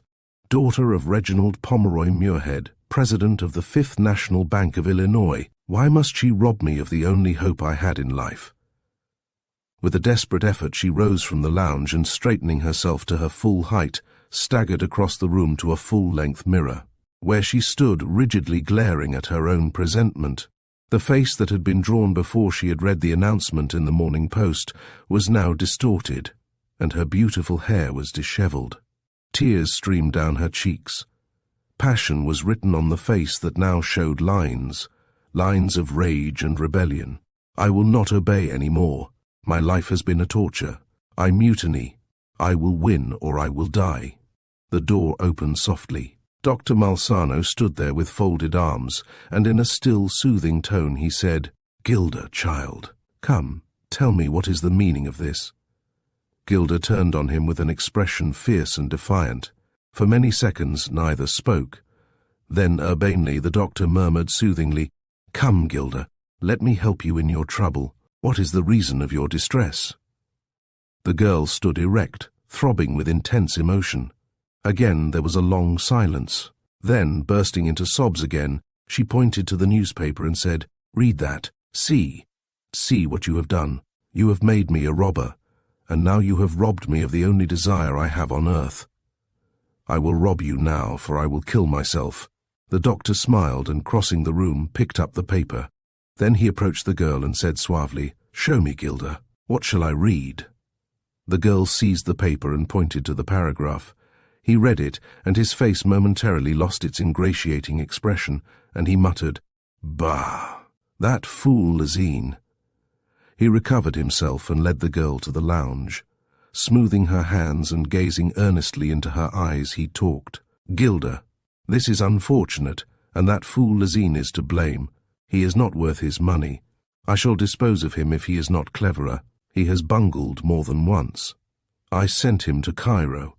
His report to me was incomplete. I did not know it was as bad as this. Gilda, I am your uncle, your guardian. We will alter this somehow. Child, go to sleep now. I will make my plans." The mysterious power of this man had its influence. He left the room. Gilda, still sobbing but pacified, did the doctor's bidding and slept. He went to his room and turned the key in the door. He flung himself into a chair and snatched a file from a table at his side, drinking the full contents. Every indication of benevolence had left his face, and now it showed signs of torture. He cursed violently, murmuring, "That fool Lazine! How shall I dispose of him? He bungled at Nice, at Cuneo, at Hammersmith, now at Cairo. I must kill him somehow, for he knows too much." The drug now began to take effect, and his features relaxed. Just before sleep overtook him, he muttered, "She must avenge her father's death. The feud must be carried on. I will see to it tomorrow." The doctor slept peacefully in the deep recess of the big armchair. The soft light of the solitary lamp reflected from a distance on his face. There was a smile on his face. A close observer would have noticed that it was cruel sardonic, and that the breathing was stertorous. When Raife, Mr. Muirhead and Hilda arrived at Tunbridge Wells, they decided that they should stroll through the town before driving to Aldborough Park. It was morning time. There was no hurry, and Hilda had never seen an old-world English town. They entered the motor car which awaited them at the station, and Raife ordered the chauffeur to drive to the Blue Boar. On the way he said, "If you were English, I would not dare to do anything so unconventional as this, but I feel I know you will like it, and I want you to see one of our old-world posting houses. It is a fine type of an English inn." When they pulled into the stable yard and had dismounted, Hilda was charmed with the quaintness of everything. Mr. Twesgood had heard their arrival, and greeted them with all the pomp and ceremony at his command. With the inevitable Luddamussy, which was a prelude to most of his speech, he said, "Why, Sir Raife, we've missed you this many a long day, I'm sure, sir, as 'ow we welcomes you home, sir." Hilda, after the manner of American girls, walked right in, and Mr. Twesgood had soon invited her to look over the house. Raife took Mr. Muirhead into the parlour, saying, "Now, sir, you have mixed some delightful cocktails for me in Cairo. Will you allow me to introduce to you an Old English coaching drink in an Old English coaching and posting house? Mary." In response to his call, a rosy-cheeked, buxom maid appeared. "Bring 2 glasses of sloe gin and put them in 2 of those old rummers. Bring me the bottle and I will pour them out," were Raife's instructions. There was no time to contrast the merits of sloe gin with cocktails, for Hilda's voice was heard from the top of the staircase. "Father, oh, do come. Here's the sweetest old room I ever saw. It's all white and smells of lavender." They climbed the staircase and entered the room. Whilst they were admiring the whiteness and the quaintness of it, Raife's mind was charged with the memory of the last occasion when he had been there, and of other curious occasions. He remembered his meeting there with Gilda Tempest, dressed as a hospital nurse, his mother outside the door, and Gilda escaping by the secret staircase to the loose box in the stable below. Altogether, he was sorry he had brought them to the Blue Boar. He crossed the room and looked through the latticed window into the stable yard. Another car had arrived, and the chauffeur was just starting under the archway. The sight of that chauffeur was strangely reminiscent. His coat was open and betrayed a loose, flowing black necktie. Was it possible? Could it be that infernal Apache fellow? What was he doing there? Was there no rest from this vigilant spectre who traced him everywhere? Raife was maddened with the combination of incidents which had spoilt his return to Aldborough Park with his fiancée. Making an excuse to leave the room, he ran downstairs and, hastily swallowing a full glass of the abandoned sloe gin, he went into the yard and asked the chauffeur, "Did you see the number of that car that was here just now?" "No, sir," came from the man. He found the solitary ostler and asked him whether he knew the car or anything about it. The man had been feeding the horse in the loose box and had not seen the car. Raife was a good-tempered man, but he was morose for a while. After the disconcerting incident of the stable yard, and the somewhat mixed recollections caused by the visit to the White Room, Raife decided that it was best to drive straight to Aldborough Park and postpone the stroll through the town. As they drove, the apparition of Gilda Tempest in the garb of a hospital nurse, yielding to his caresses in the White Room, haunted his mind. He had waved aside the Apache spectre. He could fight him, but he could not fight this apparition. Hilda Muirhead sat opposite to him. Presently she said, "You look troubled, Raife. Has anything real serious happened?" Raife forced a smile and answered cheerily, "No, my dear. I've got a bit of a headache. One isn't used to trains after the quietude of the desert." Then anent nothing which was not her wont, Hilda added, "Oh, say, Raife, after you had left the queer White Room, I discovered a little door behind a curtain. It wasn't a cupboard. I'm sure it led somewhere. It looked so cunning and mysterious. Do tell me where it leads to." This was the door of the narrow staircase leading to the loose box in the stable. through which Gilda Tempest had escaped when Lady Remington was about to enter the room. Raife winced at the question. The sweet young face of his fiancée opposite contrasted strangely with the face of Gilda, whom he had taught himself to hate. He replied, "Yes, there is a staircase there. I'll show it to you some day, perhaps." The last word qualified the promise, for he had no intention of showing it to her. The handsome and silent-running Rolls-Royce car sped merrily over the smooth roads up and down the Kentish hills, the roads of the Garden of England, and it was springtime. The sun of an English spring day is not as the sun of the Egyptian desert, but it is sufficient to reveal the tender buds and dainty blossom of the hedgerow. As they sped through the narrow roads that led to Aldborough Park, it made an exquisite picture. It was a picture that was entirely unfamiliar to Hilda. She may have read of a spring day in the Garden of England, but she had not seen one, and the sight of it thrilled her. She noticed the respectful greetings of the labourers, the women and children as they passed. Sir Raife Remington was a respected power in this land of his. He was not an owner of mines and mills in a disaffected area to be met with scowls or curt nods. He was a landlord of ancient lineage, among tenants whom he and his ancestors had ruled generously, and with mutual sympathy. A downward sweep and a curve in the road brought them to the lodge gates. The massive wrought-iron gates, surmounted by the Remington arms, were already open. The lodgekeeper and his family were grouped together, saluting and curtsying to the master of Aldborough on his return from foreign parts. Raife greeted them cheerily as the car swept through and into the avenue with its long line of stately beeches. Hilda's breast heaved and her heart throbbed. "I am to be Lady Remington and the mistress of all this," she said to herself. She thought of the soot-laden city of Cincinnati, in Ohio, where she had spent so much of her time. She compared the crudeness of an American landscape with the finished charm of this historical place, of which she was to be mistress. It seemed too good to be true. The phantom of the other woman flitted through her mind, and her pleasure was, for a time, less restrained. As they emerged from the avenue, the mansion, in all its ancient grandeur, came into view. They passed through the shadow of a group of ancient pines and cedars of Lebanon. A graceful sweep around flower beds ablaze with blossoms brought them to the main entrance, where the stately old butler, Edson, stood bareheaded to receive them. He was supported by a group of white-aproned and white-capped maids, and a pert little page-boy in livery, with a liberal display of bright buttons.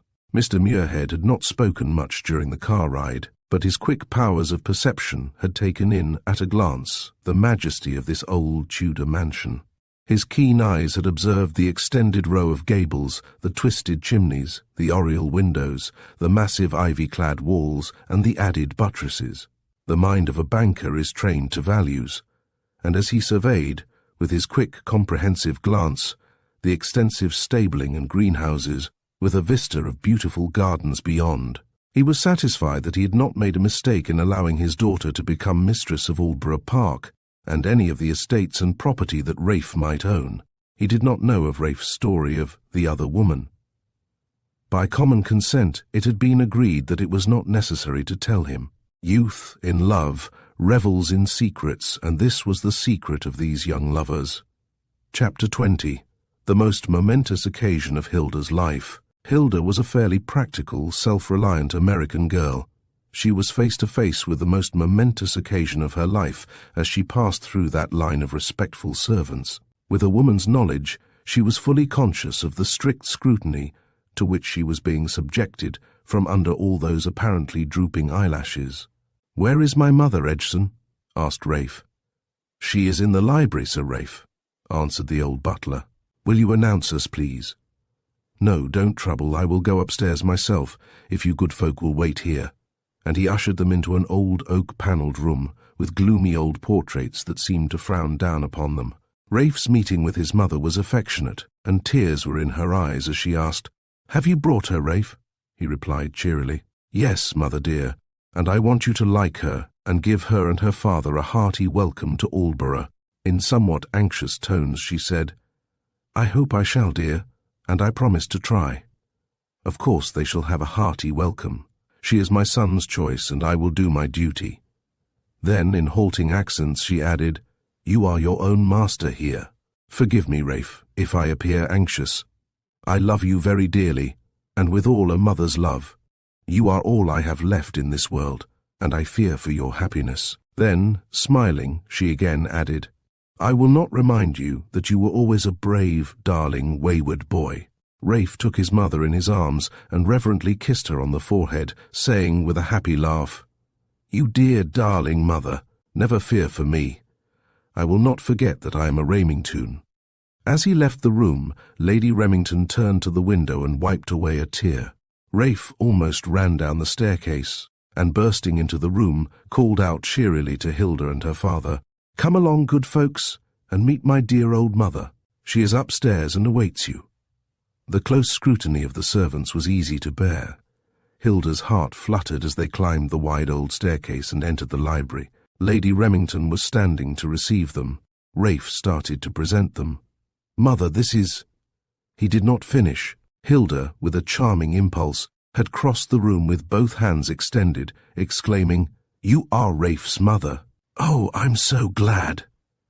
The radiance of this beautiful young girl, the charm of her musical voice, and the evident spontaneity of the action were magical.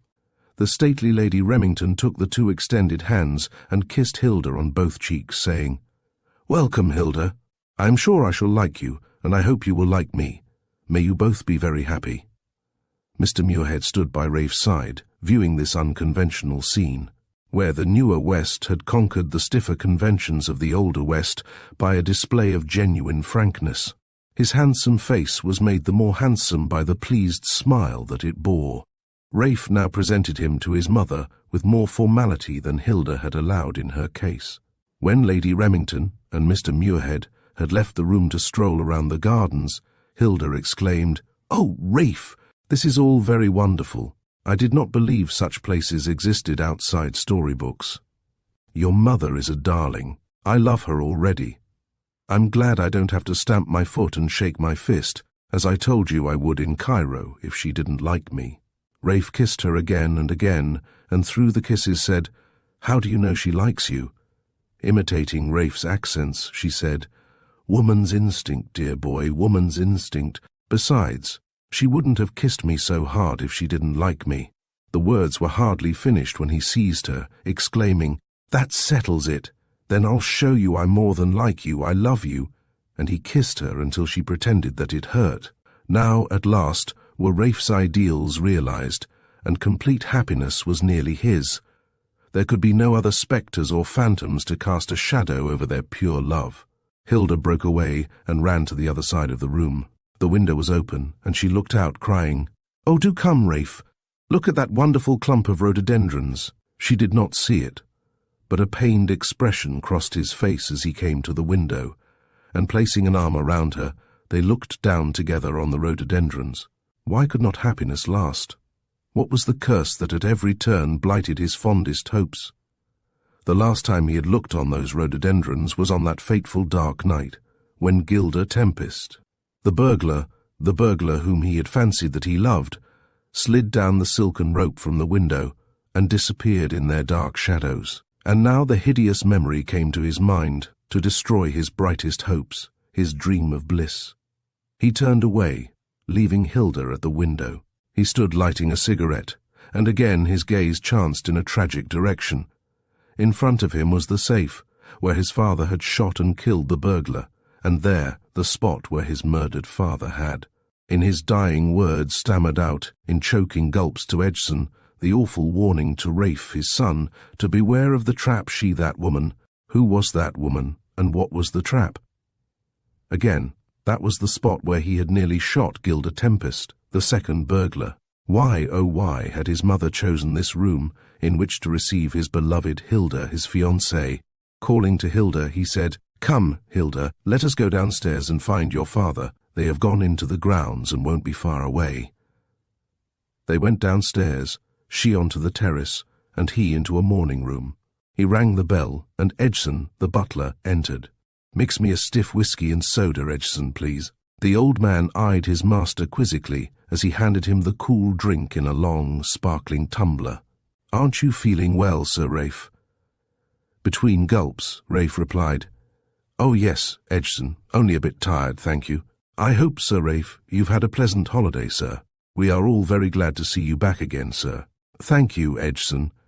Yes, very pleasant indeed." Then, with the license of an old servant of the family, Edgson chatted on.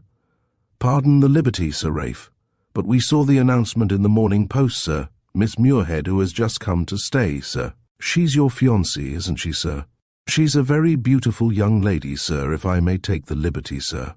And if that's her father, sir, he's a very handsome old gentleman again, asking your pardon, Sir Raife. We in the servants' hall wishes to offer you our hearty congratulations." Raife was accustomed to the old butler's garrulity, and smilingly replied, "Thank you, Edgson, and will you thank the others for me? If all goes well, we'll very soon be having gay times in the old house." As he retired towards the door, the old man talked to himself.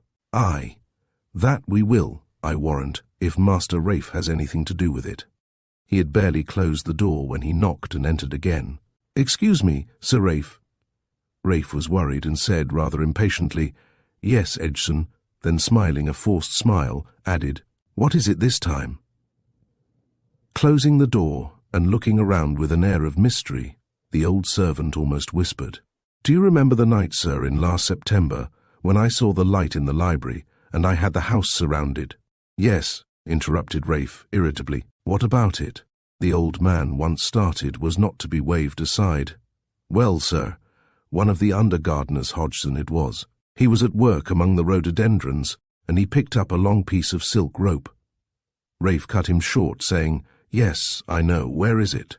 The old man stared at this outburst and said, "He handed it to me, sir." "Did he, and have you mentioned it to anyone else?" With a sly look that bordered as nearly on a wink as his well-trained discretion would allow, the old man replied, "No, Sir Raife, I have the rope. I gave him £half and told him to mind that we didn't want no gabblers round Aldborough Park." "Quite right, Edgson, you acted very wisely.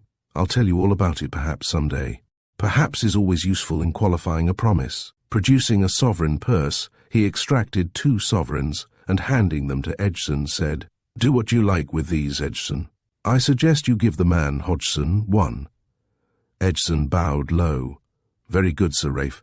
I'll carry out your instructions." When the old man had finally gone, Raife mixed himself another whisky and soda, and cursed with a freedom that was not customary with him. This contretemps was more tangible than the others, and it was the 4th incident or train of unpleasant thoughts that had been forced on him, on this the joyful day, when he had brought Hilda to his home. He was not superstitious, but his nerves were affected by the sequence of events. Did they spell disaster? The spring day had ended in an unusually warm moonlight night. After dinner they walked onto the terrace and sauntered up and down. Hilda's happiness was very great, and unmarred by doubt or foreboding. The other woman was not in her thoughts. She surveyed the ornamental flower beds which, even in this light, showed the wealth of blossom. She had already examined, at close quarters, the old sundial and the quaint carved stone figures around the lily pond, with a fountain in the centre, with sleepy old carp gliding through the dark shadows of its waters. At length, they decided it was warm enough to sit in the chairs that had been brought from some mysterious corner where they had rested through the long winter time. The silence that was customary among the trio, when conversation appeared superfluous, was broken by the sound of bells from a church on a hillside some distance away. Softly at first, in irregular clangs of varying notes, they burst into a carillon, ending in crashes, known in some parts as firing.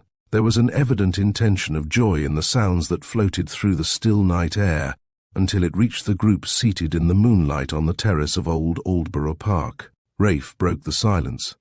"Mother, why are the church bells ringing? This used not to be practice night, for I've helped myself many a time to clang with those ropes in our old church tower. They wouldn't ring like that for an ordinary weekday service. Besides, it's too late for a service. I'll call Edgson. Perhaps he'll know." The duties of an old family butler are many and not well defined. Speaking generally, he does mostly what he pleases. He's always working in some way or another, and may be safely trusted to guard the interests of his master. It is his own chosen duty to know everything that transpires on his domain, and to know the reason for it. In response to Raife's call, Edson appeared. "What are the church bells ringing for, Edson?" With a beaming countenance the old man replied, "They are ringing for you, Sir Raife. And begging your pardon, Sir Raife, they are ringing for the young lady Miss Muirhead." Hilda, in astonished tones, exclaimed, "What's that? Ringing for me? What are they ringing for me for?" Edson stammered, but failed to make a coherent reply. "Thank you, Edson. That'll do," intimated Raife. The old man retired, chortling to himself, "She's a nice young lady for an American. But law, these Americans don't know as much as we do." When Edson had gone, Lady Remington explained how those church bells had rung for the birth and marriage of many generations of Remingtons during 4 centuries, and sadly, she added, they had tolled a knell at many a funeral of the family. Then, more cheerfully smiling at Raife, she continued, "My son, I am glad to say, is very popular with the bell ringers, as well as all over the estate." Raife intervened. "Please leave that out, Mother."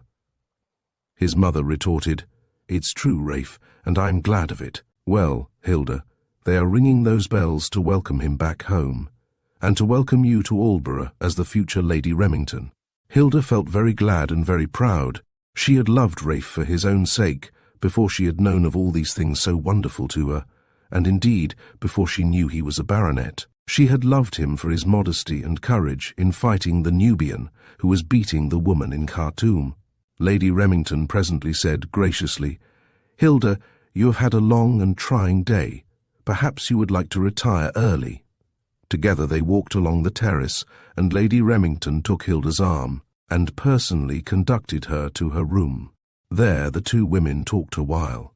The elderly lady, so soon to be a dowager, and the young American girl who was to hand down the traditions of the ancient family and, perchance, become the mother of the future heir to the estate. Lady Remington spoke very kindly, but there was a sad note throughout. She told of her anxiety until they had met. She expressed, ungrudgingly, how Hilda's manner had charmed her from the moment of their meeting. She alluded to the great responsibility she was undertaking. They talked for long, and at length Lady Remington affectionately bade her good night, and Hilda was left in privacy to her thoughts and sleep, if it would come. A maid tapped discreetly at the door and offered her services. Hilda's needs were very slight that night, and she was glad when she had dismissed the maid. Attired in a loose dressing gown, she sat in a chair and wondered whether all could possibly be as well as it appeared. Her reverie lasted long. How long she did not know. Rousing herself, she made preparation for sleep. Impulse prompted her to have a final look at the fine night and beautiful scene, to view those lovely gardens that were to be hers with Raife. As she approached the window, a slip of paper appeared underneath the door which opened onto a balcony. She started, but Hilda was not the type of girl to scream or become panic-stricken. She opened the paper and read a typewritten message on a plain piece of paper. "It is dangerous to rob another." What did it mean? Rob another of what? Was it her fancy that the paper had just been placed there, or had it lain there a long time? Perhaps it was a text, or something of that kind. If so, it was harmless, and was perhaps a crazy fad of someone who had occupied the room before. She studied the fastenings of the window, and went to bed without looking at the night as she intended. Then she thought of the other woman Raife had told her about. She decided to say nothing about it, as it might make her appear foolish. It was long before sleep overtook her, but her youthful nature asserted itself, and she, being very tired, at length slept. Chapter 21. Raife's jealousy ends disastrously. They were happy days at Aldborough Park. Each succeeding day seemed to complete the sum of Hilda Muirhead's hopes. In addition to motor-car rides to Southport, the scene of Raife's first meeting with the other woman, Gilda Tempest, Hilda learnt the joys of riding behind good horses. Raife was an expert whip and drove a tandem as an expert. The countryside was again alive, now that the wayward young man had returned to reside among them. There were dinner parties at the park and garden parties, where Hilda was introduced to the county families, some of whom were amiable and even affable, whilst others were not. It was a meeting of disappointment to many of the stately dames, and sometimes frigid daughters, that an American woman should have been selected to reign as queen at the beautiful old home, which, hitherto, had been regarded as a stronghold of English womanhood. These matters were, however, of slight consequence to Gilda, whose happiness was supreme in the possession of the love of the handsome and dashing young aristocrat, whom fortune had thrown in her way. She captured the hearts of all the men, and a large proportion of the women, with her frank and ingratiating manners. She overruled convention without destroying good taste. The tenants and townspeople were completely won over by her cordiality and good nature, which was frequently lavish. The old landlord, Twizagood, added to his evening custom by narrating the free and unconventional manner in which she made her first entry into his house. The old town of Tunbridge had not been so gay since the days of farthing-nails, frills, and furbelows. Gilda excelled in most sports. At tennis, golf, and every pastime, she led the way, and there was renewed life in clubs that had become, in a sense, rusty for want of what is generally called fresh blood. Raife Remington, the woman-hater of a few months ago, had become the most courtly of lovers, and it only needed the joy of marriage bells to complete the symposium of human delight. In human affairs, however, it is not to be supposed that fate will not be fickle, and cast a cloud to destroy the perfection of desire. Jealousy has ever been an accompaniment to love, and it draws no distinction between the yokel and the aristocrat. When Harold Brookman, in the competition flight from the Hendon Aerodrome to Manchester, came to grief and descended rather hurriedly in the home croft of Aldborough Park, it was Gilda who, by chance, extricated him from a tangled mass of machinery. With a sense of initiative and promptitude, she obtained assistance, and Harold Brookman was installed in a room at the park, pending his recovery from the crumpled state in which he found himself. It has been customary to surround aeronauts with a halo of heroism, and Harold Brookman's exploits were the talk of the world of flying. It happened, unfortunately, that Harold possessed that form of good looks that belongs to flying men, indicating firm resolve and determination. Further, chance willed it that he should be an American. Those who live under foreign flags are naturally attracted to their fellow countrymen when they happen to meet. Gilda Muirhead was supremely happy in her love for Raife Remington, and he, in turn, was satisfied in their mutual devotion. It was unfortunate, therefore, that Raife should have overheard Hilda's genuine and impulsive utterance as she and the injured man met for the first time on the terrace after his recovery from the accident. "Well now, sakes alive. It's good to hear your voice, Mr. Brookman. I've been away from home so long, it seemed I was never going to hear a good American voice again." Raife, who came over onto the terrace at that moment, glared at Harold, and in response to Hilda's invitation, "Hello, Raife, come and talk to us," he replied rather gruffly. "I'm sorry, I'm busy just now. Besides, I haven't got a good American voice." The incident should have been quite unimportant, but nothing is unimportant where jealousy is concerned. Raife nursed his indignation, and, without announcing his intention, went to London that afternoon. Lady Remington, realizing that it was natural that Gilda should be pleased to meet one of her countrymen, especially in such exceptional circumstances, urged Harold Brookman to prolong his stay.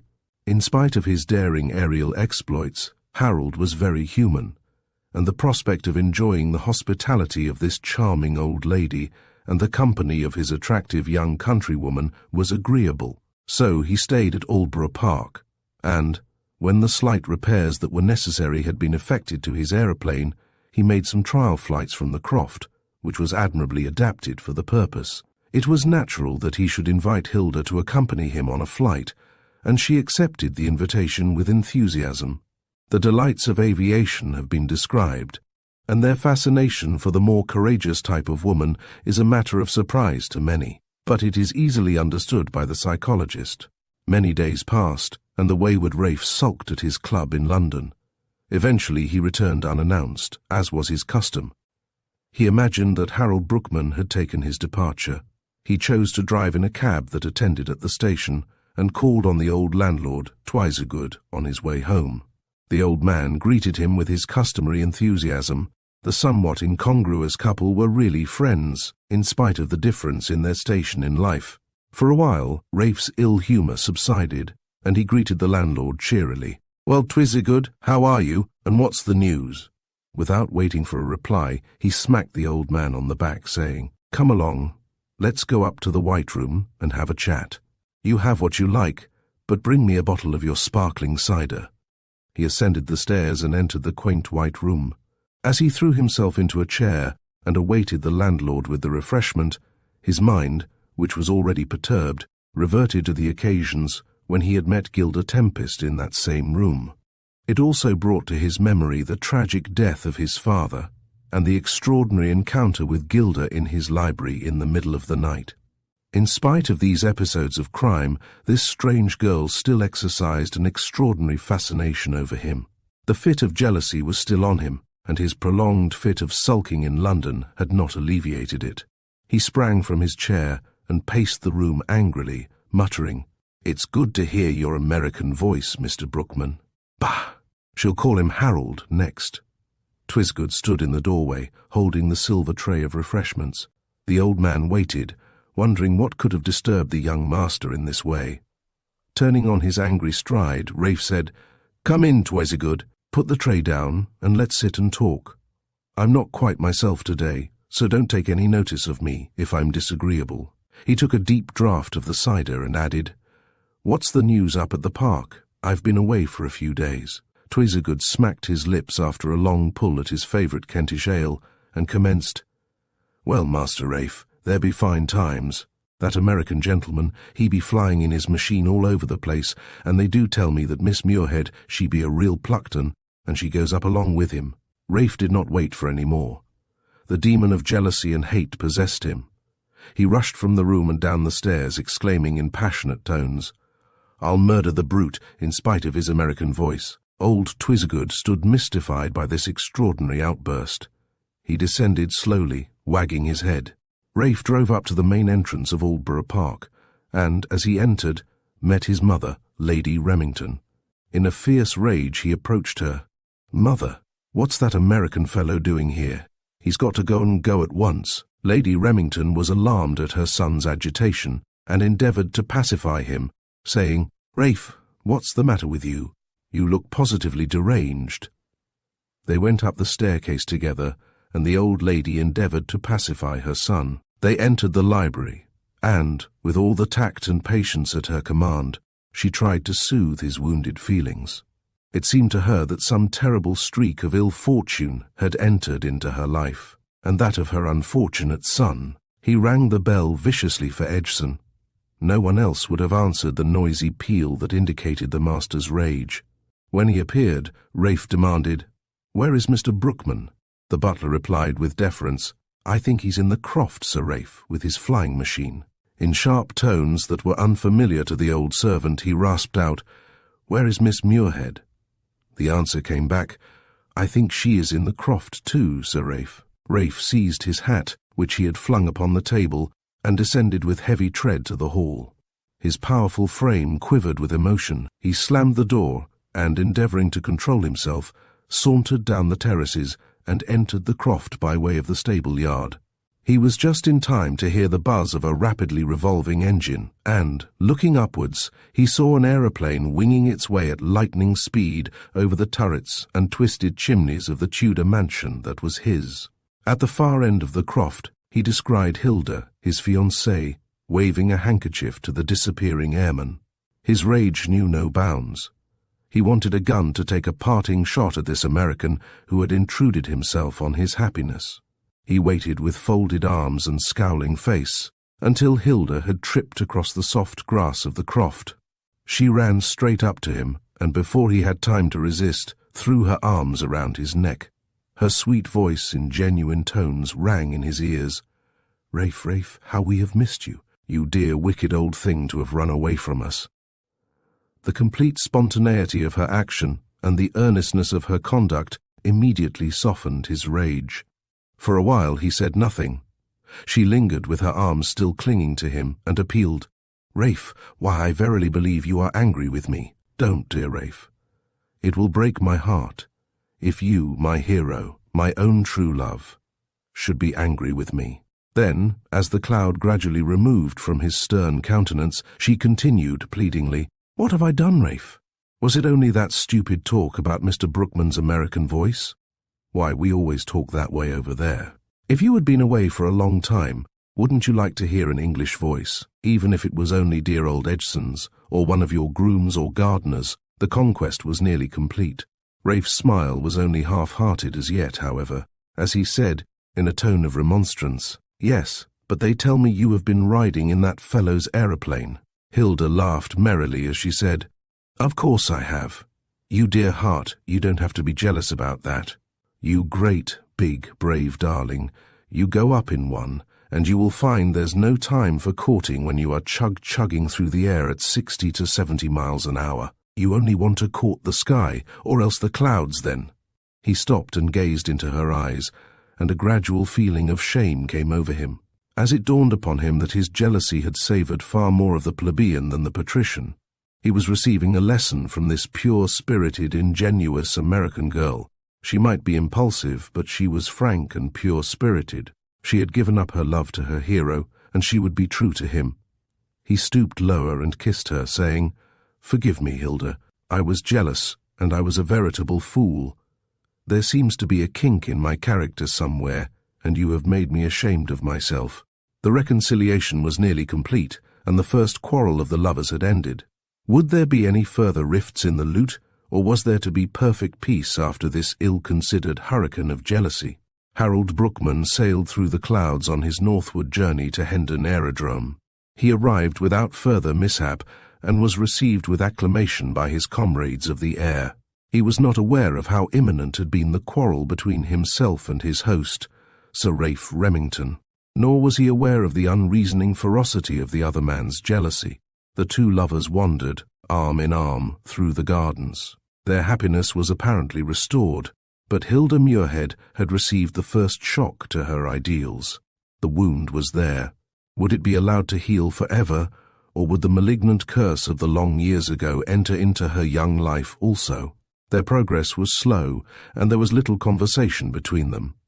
Here and there a gardener saluted them, and inwardly envied the young master and his bride that was to be. Lady Remington watched them from the library window, as occasionally they came into view. To her, also, happiness had, in part, returned after the distressing incidents of the morning. Her heart ached for her wayward son, and the future was fraught with danger. She loved Hilda already with a mother's love, and she was very anxious lest Raife's vagaries should destroy the peace of the young girl's life. She descended the broad staircase, and met them as they sauntered along the terrace. She was the first to speak, with the intuitive knowledge that, by doing so, she might save embarrassment. She addressed herself to Raife. "Wasn't it strange, Raife, that Mr. Brookman should come from Cincinnati and be married to Hilda's old college friend? What was her name, Hilda?"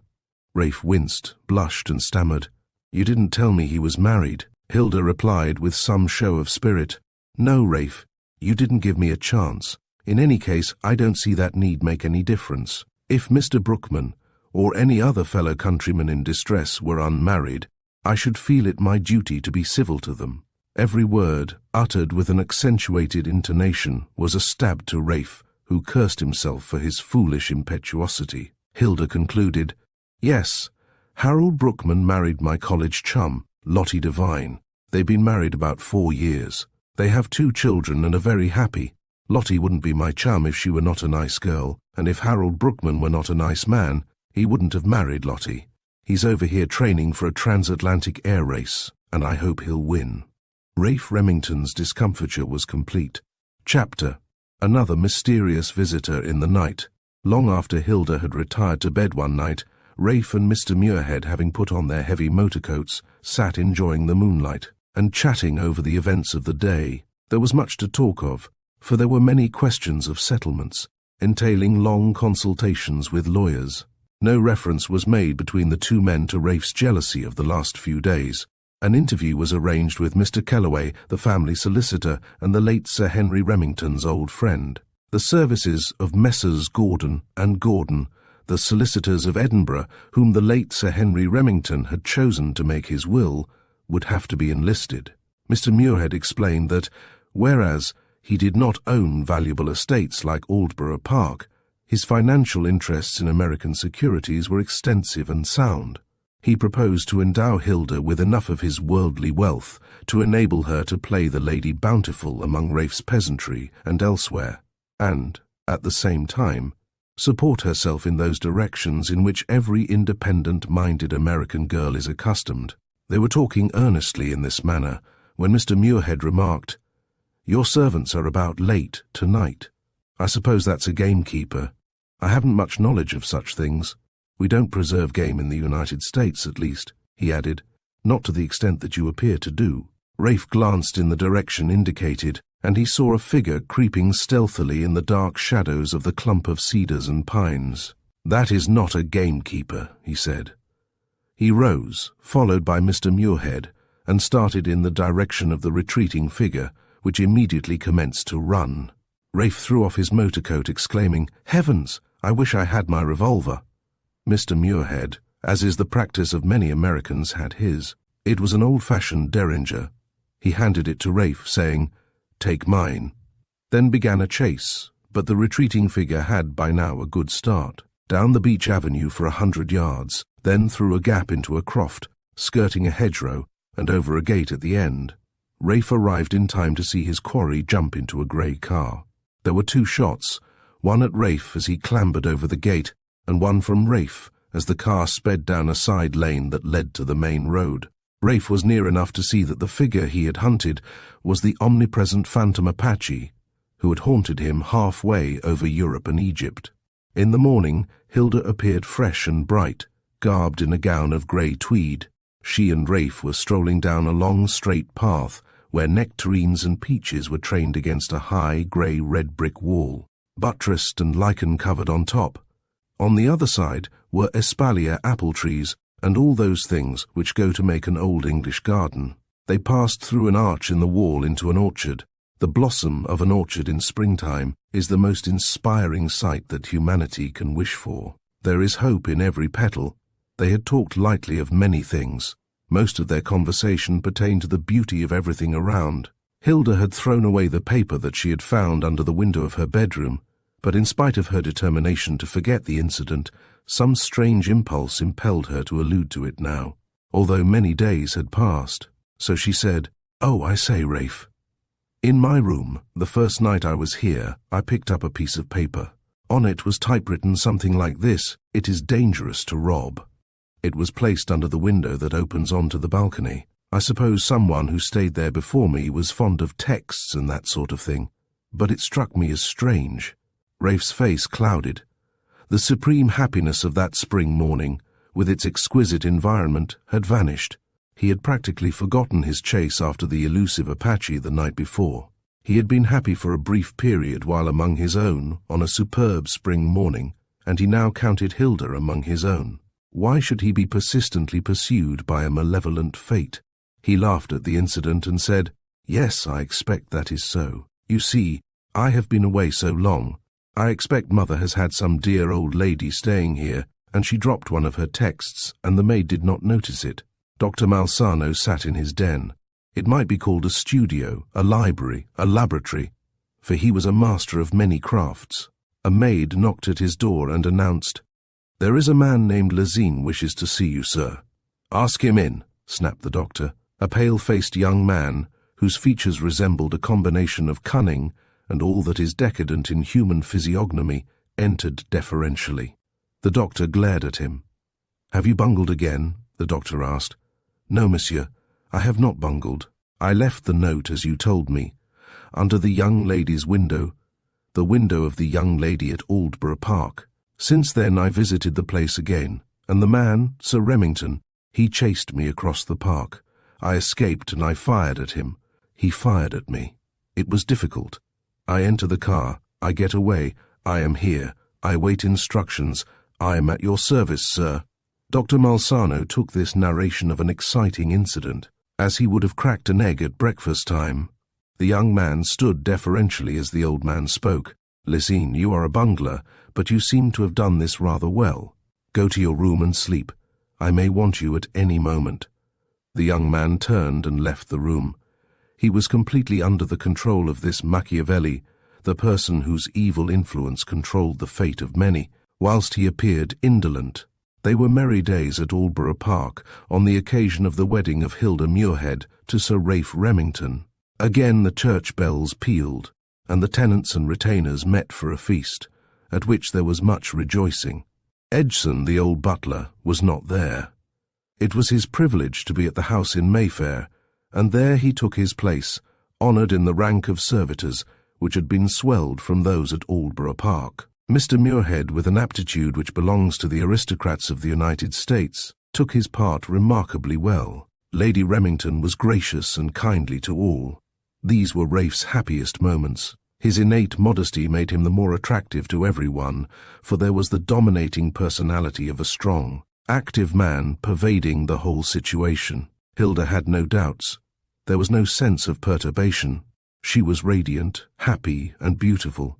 She accepted everything. Lady Remington tendered every loving service to her personally, and she was not allowed time to reflect on the other woman. The other woman was only known to herself and Raife. The others knew not of her. Raife and herself did not speak of this dread apparition which had by some mysterious means crossed the path of their perfect love several times. A wedding at St. George's, Hanover Square, is frequently an impressive ceremony.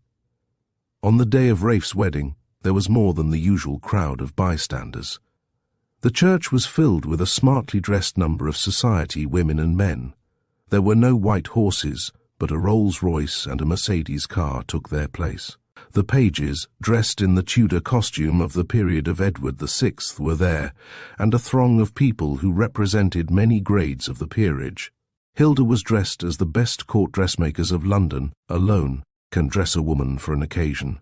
Raife, with the help of a Cork Street tailor, was immaculate, and his best man was Edward Mutimer, his old college chum, who was with him on the front at Southport when he met Gilda Tempest for the first time. The ceremony of marriage was complete. The choir had sung. The organist had played the bridal march from Lohengrin. It was not an occasion for Mendelssohn's wedding march.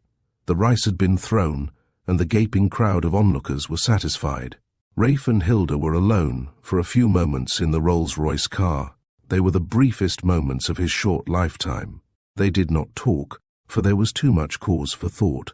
Smartest among the well-dressed women in St. George's, Hanover Square, was Gilda Tempest. It was not hard, with the confidence and skill which had served her on so many occasions, for Gilda to join the guests who were invited to the reception that followed the wedding. The occasion was quite conventional, and Hilda had left to prepare for departure on the honeymoon. Everyone was chatting merrily, and Raife was leaving the room, when, to his intense surprise, he was confronted by Gilda. "You here?" he exclaimed. "Yes, Raife, I am here. I must talk to you. I am so sad, so alone. Let me talk to you. It will probably be the last time. Let me talk to you." Unobserved by the merry crowd of guests who were bandying commonplaces to the sipping of champagne and various wines, Raife led Gilda into a conservatory which overlooked a drab old London garden or backyard with a lilac bush in full blossom. Raife spoke harshly. "What do you want? Why do you come here today? Today of all days. Why do you come here?" Gilda Tempest spoke. In short staccato accents she said, "Raife, Raife, I must speak to you. You are the only person in this wide world to whom I can speak. Let me speak to you. Raife, I must talk, just for the briefest while." All the old and strange fascination of this extraordinary girl returned. Raife stood entranced by this absorbing figure. The scene that followed was unparalleled in the history of a wedding day. Her beauty had returned to her. She was no longer haggard, and there were no lines to mar her face. Her whole soul appealed to him, and in spite of all the conventions he responded. Raife Remington fell in a most inconceivable manner. The time drew near for the departure of the wedded couple. Hilda, looking charming in her travelling dress, was going round and saying goodbye to the guests. The last farewell spoken, she looked round for her husband. A sudden premonition of something disastrous, something awful, assailed her and communicated itself to the others. Where was Raife? A dozen voices cried out. There was a hurried search in every room where he could possibly be. A few moments of agonized suspense and wonder, and then the horrible truth was revealed. The bridegroom had disappeared. On the cliffs of Cromer were a hat and coat. The local police had been duly informed of the event, and the inspector, with a sergeant, were investigating the circumstances. "Looks like suicide," said the inspector. "It's a good coat, too. Well, let's get to work. What's in the pockets? We shall have the newspaper men round presently, and we must be ready for them when they get here." "Curse the newspapers. Our job would be much easier if it were not for them. They smell out a tragedy like a fly finds treacle." First came a silver card case, with coronet and initials in multicolored jewels, R.R. The cards were inscribed Sir Raife Remington, Bart, Aldborough Park, Tunbridge Wells. This was a card case presented by Gilda Muirhead in the happy days of courtship, which ended in marriage. A letter in brief rasping sentences was the next discovery. "Kismet, Allah wills it. It was not to be. There is a curse in my life, and now I abandon my life." The letter was not signed. The inspector tossed the letter to the sergeant, who, having read it, remarked laconically, 10 to 1, there's a woman." The newspapers were very busy for many days after Raife's coat and hat had been found on the cliffs at Cromer. Again Dr. Malsano sat in his den, and there was an expression of triumph on his face. Gilda Tempest was there, and the doctor spoke soothingly. "Gilda, we are approaching the end. You played your part very well the other day at the wedding ceremony." Gilda shuddered. The full force of the crime that she had been compelled to commit confronted her. Case-hardened and soaked in the jaundiced atmosphere of criminality, the doctor continued to smile. "Ha! Ha! Remington thought he would escape. Your father killed him, and he killed your father. But I am here, and his son shall not escape. Gilda, you must complete the ruin of that young fool. The vendetta is not complete." Gilda writhed as the old man murmured these hateful words. She loved Raife, and, in her sane moments, would have given more than her life for him. The baneful influence of her uncle had led her to wield a fateful power over the man she loved. The scene that followed the disappearance of the bridegroom on the wedding day in Mayfair does not admit of description. Lady Remington, chastened by a sequence of sad events, remained stately, and carried off the situation with a grace that softened the difficulties of those trying moments. The pride of Gilda Muirhead, Lady Remington, had been sorely tried. Mr. Reginald Pomeroy Muirhead would have, unhesitatingly, shot Raife Remington if they had met. Easy is the Avernian descent, and Raife had yielded to the malignant control of Dr. Malsano. A newspaper sensation does not last very long, and the disappearance of Sir Raife Remington no longer occupied the space that would be given to a cabinet crisis. The newspaper man on a crime story is not easily set aside. The intelligence of the police is far beyond that which they are paid for. There were certain discrepancies in the circumstantial evidence which went to show that Sir Raife Remington had committed suicide. A paragraph appeared in the daily papers to the effect that it is reported that Sir Raife Remington, who so mysteriously disappeared on the day of his wedding, has been seen in Paris. Chapter 23. On the Trail. The Finding of the Reticule. In the few minutes that Raife talked with Gilda Tempest in the conservatory in Mayfair, he had made his plans. They were quite discreditable to him, but he was no longer a free agent. Gilda's influence had captured him completely, and it was an influence for evil. Gilda, in turn, was entirely controlled by Dr. Malsano. They met in Paris, and theirs was the abandon of a crazy infatuation, over which Dr. Malsano exercised his cunning. The wayward Raife Remington had fallen very low indeed. Hidden away in the Rue Lafayette was a small flat. It was the scene of many ugly situations, but throughout all, the relationship of Raife and Gilda was purely platonic. He had left his wife on her wedding day. He had abandoned himself to a scandalous life. Dr. Malsano's gang of continental crooks worked in varying directions, and there was very little in the way of villainy that did not come within the scope of their operations, and Raife was entangled in them. Malsano, through Gilda, controlled Raife's actions. Only on one point was he firm.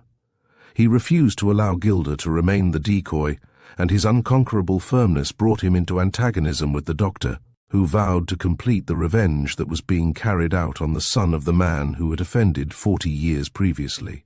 It seemed incredible that a young aristocrat of ancient lineage, endowed with high moral and intellectual courage, could be dragged down to such depths. A crazy infatuation for a woman who carried trouble in her train, for a woman who had displayed all the traits of inherent criminality, had brought Raife to a moral standard beneath contempt. It is not to be supposed that Raife had surrendered to his downfall without long and bitter struggles. Time and again he endeavored to emerge from this fearful debacle.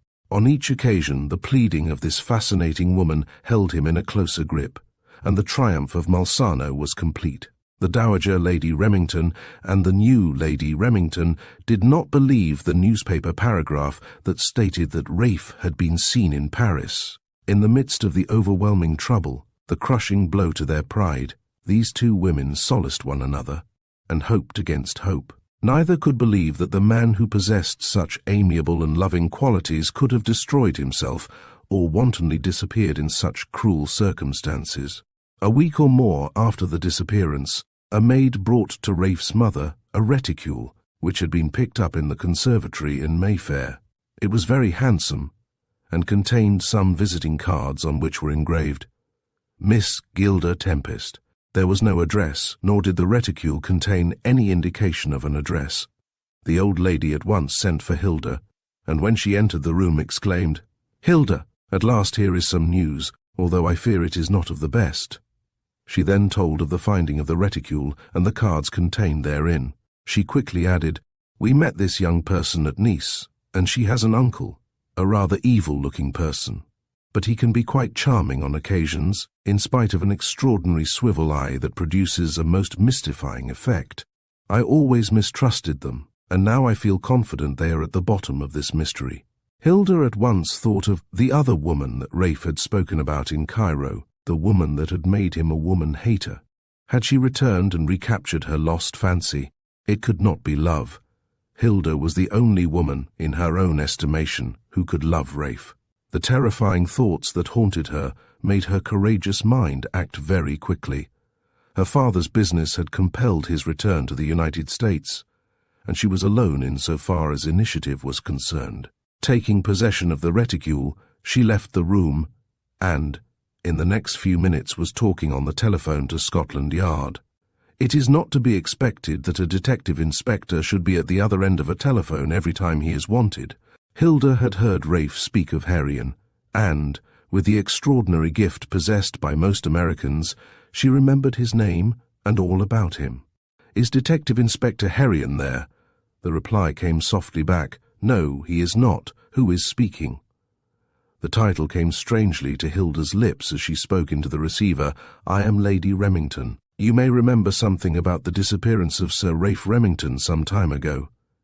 Then she added, and again the title sounded strange, "Sir Raife Remington is my husband, you know. Well, I have got some news, what you call a clue, and I would like very much to see Mr. Herrion, if possible. I shall be at the house in Green Street, Mayfair, all day. I wonder if he could call." Then, as the receiver clicked into its position, she leant back and thought very hard. It was late that evening when Mr. Herrion was announced. Hilda received him in a small writing room. The lithe, powerful little man was, for the occasion, immaculately clad, and there was more than a suggestion of the society lisp that deceived so many unsuspecting criminals. Hilda Remington was brief and businesslike. She came to the point at once, producing the reticule and telling all she knew about the other woman. It was not much, but it was quite enough for Detective Inspector Herrion. Too well he knew the full importance of that name, Miss Gilda Tempest. Then, in a low tone, he spoke. "Lady Remington, you have indeed found a useful clue. I know altogether too much about this mysterious woman, who has entered so much into the life of Sir Raife. Her so-called uncle is one of the most desperate criminals in Europe. He is so clever, and veils his operations under the more active work of his dupes in such a manner that it is very hard to run him to earth. This unfortunate woman is completely under his control, and acts as a decoy in a score of directions. I have never been able to fathom the matter completely, but there seems to be some sort of a feud, a vendetta, between this arch-fiend Malsano and Sir Raife's family. Malsano leaves no stone unturned to bring about his ruin. He seems to be afraid of murder, but he lays clever plans to entrap Sir Raife and smirch his name. You will excuse me saying so, Lady Remington, but I have a great admiration for Sir Raife. He is a magnificent man, and he holds a name respected in his country. I tried to help him some time ago, and thought I had succeeded when I persuaded him to go away on a big game shooting expedition on the Blue Nile. Somehow, these fiendish people track him down and cause trouble. Gilda Remington had never met a detective inspector before, and Herrion was in no sense the type of man she had expected to meet. His charming manner and graceful speech gave her confidence. This man, this dainty Scarlet Pimpernel, was a friend, not a policeman. She felt he should at least be an attaché at a court in Europe. She gazed at him with a combination of admiration and appreciation. Herrion was human, and he could not fail to be influenced by the beauty of this stricken woman who gazed at him, seeking sympathy and help in her trouble. With her eloquent eyes, she appealed to him as she spoke. "Mr. Herrion, somehow you inspire me with confidence. Do help me to find my husband."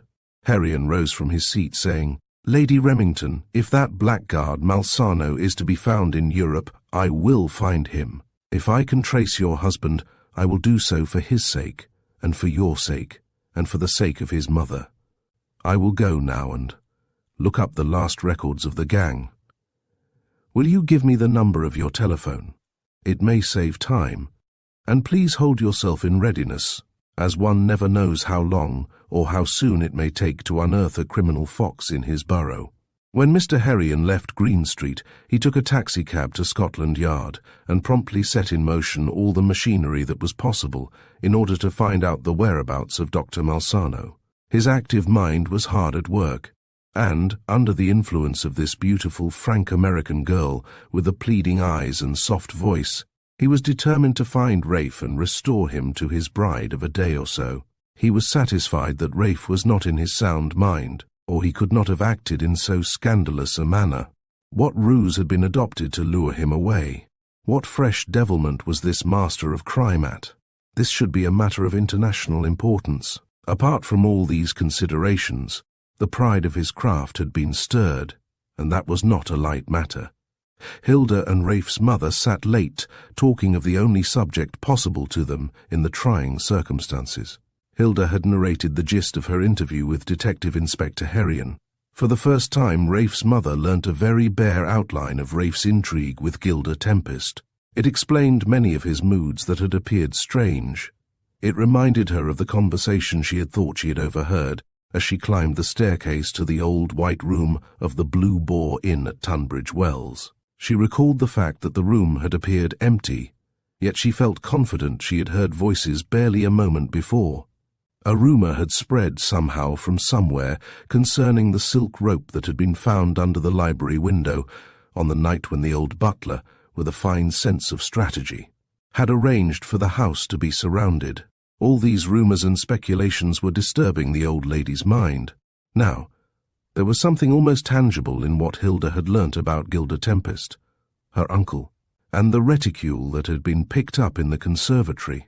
Now that there was a prospect of something definite being accomplished, Gilda's bravery redoubled, and she supported the old lady with her courage. Raife's mother had at length retired, and Gilda sat alone. It was late, and she rang for her maid. When the girl appeared, she rather startled her with a request for tea.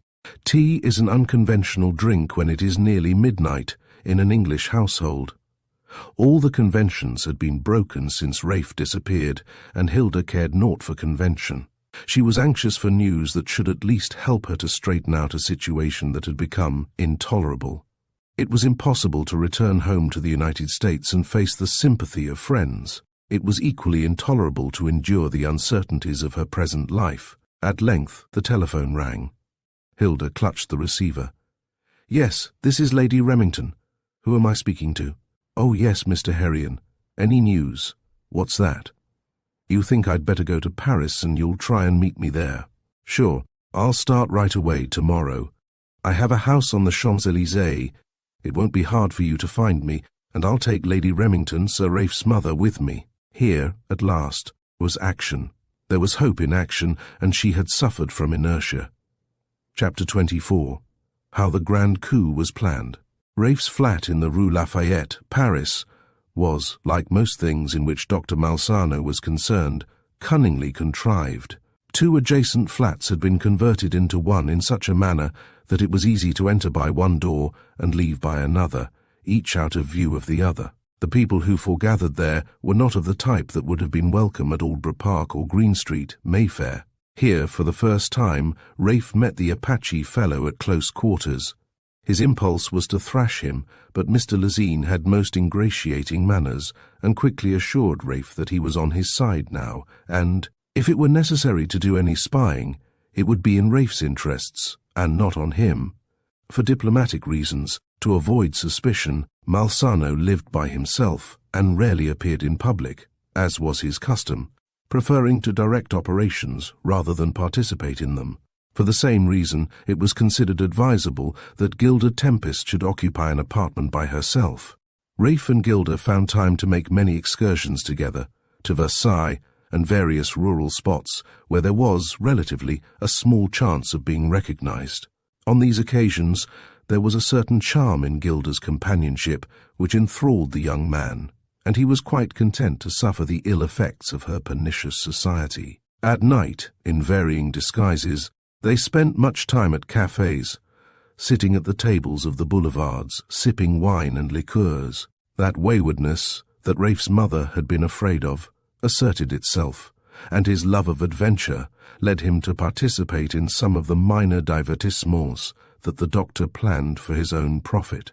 In no circumstances did Raife share in the plunder of these coups, nor would he allow Gilda to act as decoy or take active part in them.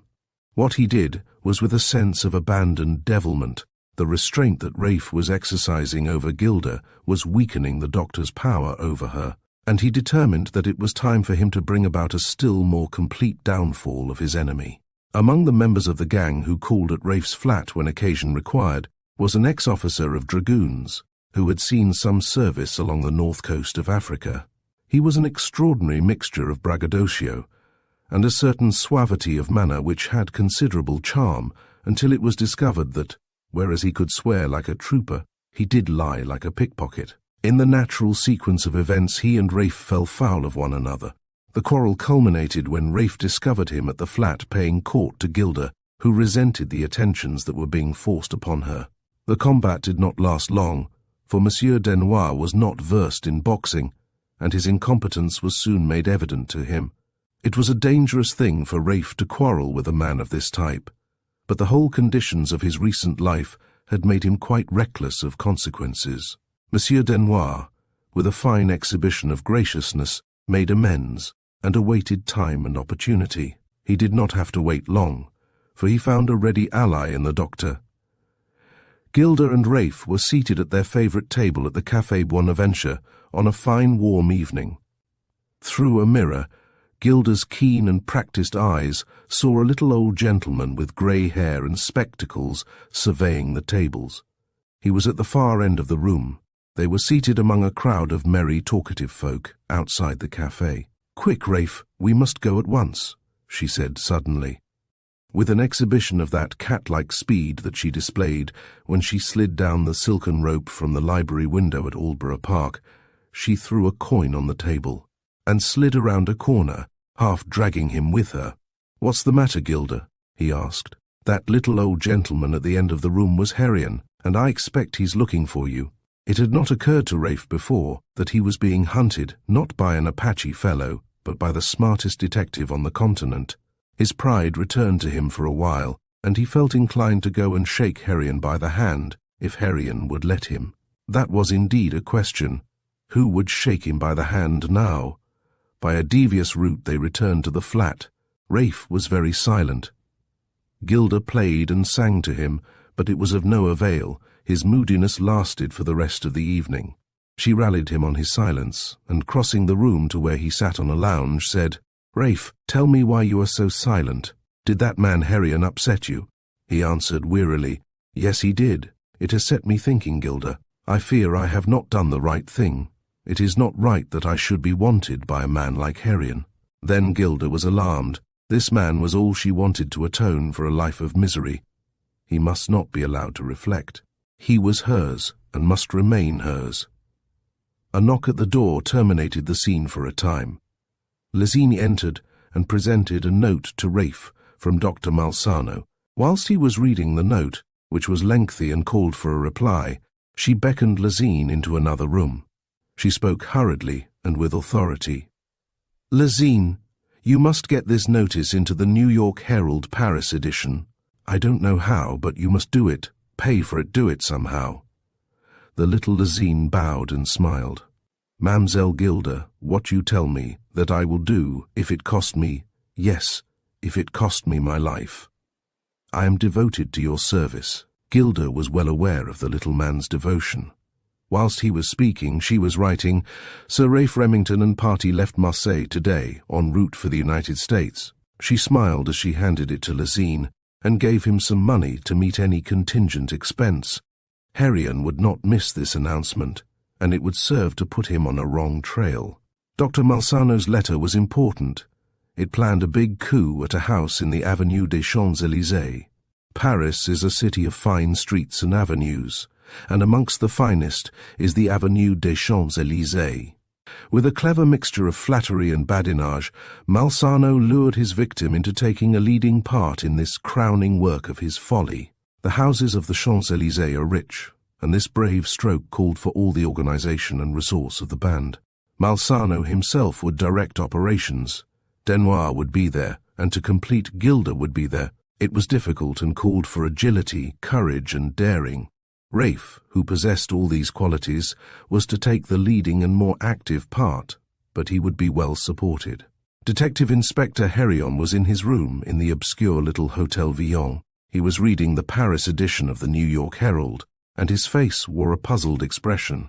The notice that attracted his attention read as follows: "Sir Raife Remington and party left Marseille today, en route for the United States." He reflected, "It's 50-1. Remington didn't put that notice in. I wonder who did. It would take a lot of people in. It's clever enough for that blackguard Malsano. After that note on the cliffs, at Cromer, he isn't going to tell us he's alive, at least. Not in that way." He took the telephone and rang up the New York Herald office. He told them who he was. Then he read the notice and asked, "Where did you get that notice from?" An American voice replied, asking him to hold the wire. The man who took it in is not on duty, but the office boy describes him as a little man, dark, with a broad-brimmed hat and a big black necktie. He looked like an artist from the Quartier Latin. Herrion answered, "Thanks, that will do. I think I know the man." Replacing the receiver, he smiled rather than spoke to himself. "I thought so. It's Malsano's work, and the man who took it was Lazine. I must find an excuse to arrest that fellow Lazine. Malsano's been too clever for me, up to now." Mr. Herrion took his hat, strolled along the boulevards, and made his way to the prefecture of police. Here he described Lazine, and put it, tentatively, that he was a dangerous fellow, and that whereas he, Herrion, could not actually prove anything criminal against him, at the same time, he was satisfied that the man was an active agent among a bunch of criminals. His arrest would serve a useful purpose. The arrest was not made, for Dr. Malsano had other uses for Lazine, and he had left Paris. The plans for the burglary in the Champs-Élysées were progressing, but they formed no part of Raife's work in the matter. He was to supply the agility, courage, and daring on the night, and he readily consented to act such a part. In his present mood, he was prepared with all those qualities. In the meantime, he had leisure to enjoy Gilda's company. After the fright when Gilda had seen Detective Inspector Herrion in his disguise at the Café Bonaventure, they avoided the boulevards and took trips into the country. They preferred the country that has been made famous by the great French painters Corot, Daubigny, and the other founders of the Barbizon school. Here, among a simple peasantry, in wood and dale, they wandered together, this extraordinary couple, who, starting with all that beauteous man and womanhood could endow them with, were both involved in crime. The crime was not of their making, yet they were almost unconsciously made the active agents. It was evening time on one of these happy days, and the sun had set, leaving the fierce glow of brilliant orange, merging into crimson and carmine flecked with lilac clouds, until high in the heavens the azure depth was tinged with emerald. Low in the foreground, subdued yet vivid siennas, with scarlet poppy blossom here and there, welded into deep purples, silhouetted against the vivid sky. They sat on a knoll among the wild flowers, hand in hand, and, as is often the wont of lovers, they spoke little. Raife's past life was, for the present, a closed book. He thrust thought from him, and appeared content as long as he was in Gilda's company. She appeared to have no memory of the past as long as he was with her. A tiny cabaret was generally to be found conveniently near, and supplied all the refreshment they needed. The mystery of this handsome couple, who seemed to be in a semi-trance, caused speculation, as the worthy woman, or sometimes her husband, brought the simple food and wine that made their meal. Then, outside the cabaret, they would sit at a table, sipping coffee and liqueurs until the moon shed her silver light and wrapped the world in the subdued glow that has ever been the chosen accompaniment of lovers. Then, late back to the flat, where Gilda sang French love songs, until the arrival of the braggadocio Denois, or a missive from Malsano, brought them back from the quiet delights of their prolonged love dream. At night, away from the influence of Gilda's fascinating presence, Raife's mind was subject to storms of emotion. Where was he trending? To what further depths was he descending? His thoughts sometimes led to Hilda, his wife whom he had deserted. His mother's dignified and beautiful face would appear to him as in a vision. His happy boyhood days at school, college, and Aldborough Park crowded before him. Then he remembered the fateful day when he had met Gilda, with his friend Edward Mutimer, on the front at Southport, the unexpected reunion at Nice. Then the nightmare haunted him, the nightmare of that night when he had discovered Gilda as a burglar in the library at Aldborough Park. These and a score more of incidents rushed to his mind. Surely no man's life in so short a time had been crowded with so much incident. Through it all he was compelled by some fate to act against his convictions. What was this evil genius that haunted him? He would break away whilst there yet was time. On such a night he had retired early, and was restlessly tossing on his bed when he heard a familiar voice outside the front door of the flat. The concierge was talking to someone who was inquiring for a Monsieur de Zane. The concierge said, "There is no one of that name living here, sir, and I do not remember seeing anyone such as you describe." "Who lives in this flat?" asked the voice. The concierge replied, "Monsieur Vachel, sir, a very quiet gentleman, sir. I think he is from Brittany, sir. He speaks French, but with a slight provincial accent." Monsieur Henri Vachel was the assumed name under which Raife was living in the Rue Lafayette. Springing from his bed, he hastily pushed aside a sliding panel, by means of which he was able to see, through a combination of mirrors, who was in the passage. It was true. He was not mistaken. The concierge was talking to Detective Inspector Herrion. Chapter 25. The beginning of the revenge. Raife's mind was already perturbed by the reflections it had undergone. The thought of Herrion searching for Lizine outside his flat was more than he could tolerate. Hastily dressing, he let himself out of the door of the second flat, and, calling a taxi, drove to Dr. Malsano's rooms. No one can, for long, be the associate of thieves without acquiring their cunning. To play eavesdropper is a common precaution on the part of thieves. Raife overheard the doctor talking to Denois, and the words had a sinister sound in his ears. It was the doctor speaking. "You shall have your revenge, all right. I will see to that." Denois' high-pitched voice responded. "Yes, doctor, that big brute of an Englishman hit me with his fists. I would like to shoot him." Raife rang a bell, and the doctor opened the door. There was surprise on the face of the ex-officer when Raife confronted them. To show surprise was not part of the doctor's stock in trade. So, with urbanity, he greeted his guest. "Ah, Mr. Vachel, you are a late visitor. Come in. To what do I owe the honour?" Rather curtly, Raife replied, "I must talk to you tonight, doctor. Something has occurred. Does it concern Mr. Denois?"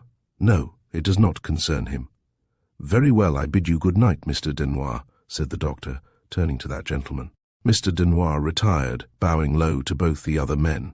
"Come in, Mr. Vachel, or, as I may call you in here, Sir Raife," added the doctor. Raife was not in the mood to be trifled with, and snapped out, I'm not so sure of that. I heard what you said to that fellow Denoir just now. Suaviter in modo, fortiter in re, was the doctor's motto in business. And unctuously he replied, "Ah, that was nothing. The fellow was in a rage. You thrashed him, and naturally he doesn't like it. I only said that to soothe him. He knows a good deal, and can be dangerous, you know. So I thought it best to soothe him. You quite understand, don't you, Sir Raife?" Somehow, when the doctor undertook to explain a thing away, it all seemed so reasonable. Raife's anger vanished in a smile. When they were seated, and some of the doctor's best cognac had been produced, Raife told how he had heard and seen the detective, Herrion, outside his door, and overheard him ask for Lazine. The doctor raised his eyebrows and smiled. Raife continued, "I must give it up. I can't have that clever little fellow hounding me down. It will never do. You can bet he's been hunting for me all over Europe. He'll find me too." The doctor soothed the young man as he would soothe a child. "Now, Sir Raife, don't you fear. They call him a Scarlet Pimpernel, don't they? He's been trying to catch me for a dozen years. He hasn't succeeded, and he won't. Ha! Ha!" Raife left late and returned in a taxi to his flat. Once he was in his room, his spirit returned to him, and he determined, at all costs, to abandon his hateful life and return to his own form of civilization. In the morning, he was busy packing a bag, and the floor was strewn with articles of clothing, when Gilda entered, exclaiming, "Hello, Raife. Packing up? Where are you going?" His mood remained determined, and he almost snarled, "Going? I've gone, it seems to me. Gone clean to the devil. I'm going away."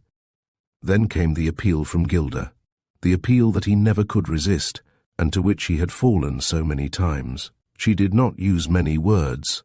Her utter helplessness was the strong point of it all, and her complete love and trust in him. He sat in a huge chair, with his head between his hands, gazing vacantly in front of him. She knelt and looked up into those eyes that could glare with the fierce hate of passion, or shed the soft love-light. She looked for the love-light she had met there before, and she did not look in vain. What Dr. Malsano had, for once, failed to accomplish, Gilda had again achieved.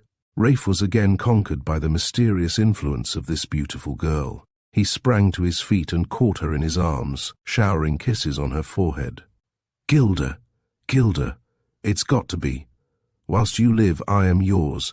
Yours to live and die, for to sink or swim for you." Then, hysterically, he almost shouted, "To hell with Herrion! I have started and I will finish."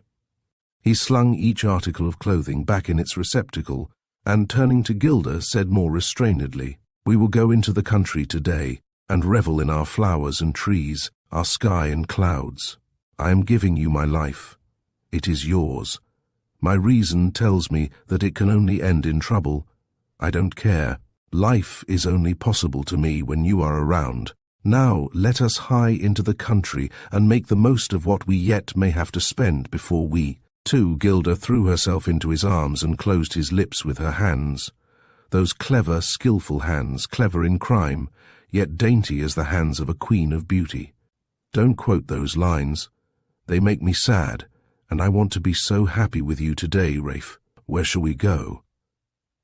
Raife considered for a moment and then said, "It will be running a risk, but I feel like running risks today. Let us go to Versailles. Let us watch all the splendor of those glorious days when men and women were brave in love and war, and dared to fight for honor." A pang went through him as he made this last allusion to honor. What was honor to him now? He had surrendered to a code that did not count for honor among his equals, or those even who once might have been his inferiors. Quick disguise was a part of the craft of the career he had entered upon. He felt that he was less a buccaneer than a privateer. He was plundering the enemy, less for his personal profit than from the spirit of sheer devilment and adventure. There was no profit to him outside Gilda's companionship.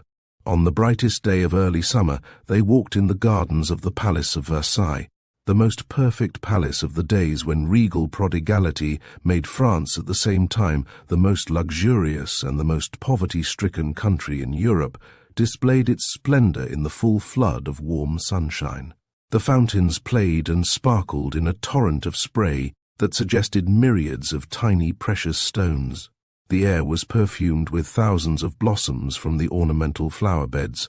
The groups of statuary stood in bold relief, here against the warm blue sky or silver cloud, there against a bank of stately trees. Rich in luxuriant foliage, gay throngs of smartly dressed women and children mingled with the more sombre-clad men, who promenaded with all la joie de vivre that belongs to the Parisian on his own happy hunting ground. Raife and Gilda, safe in their skilled disguises, mixed with the crowd, and revelled in the beauty and movement around them.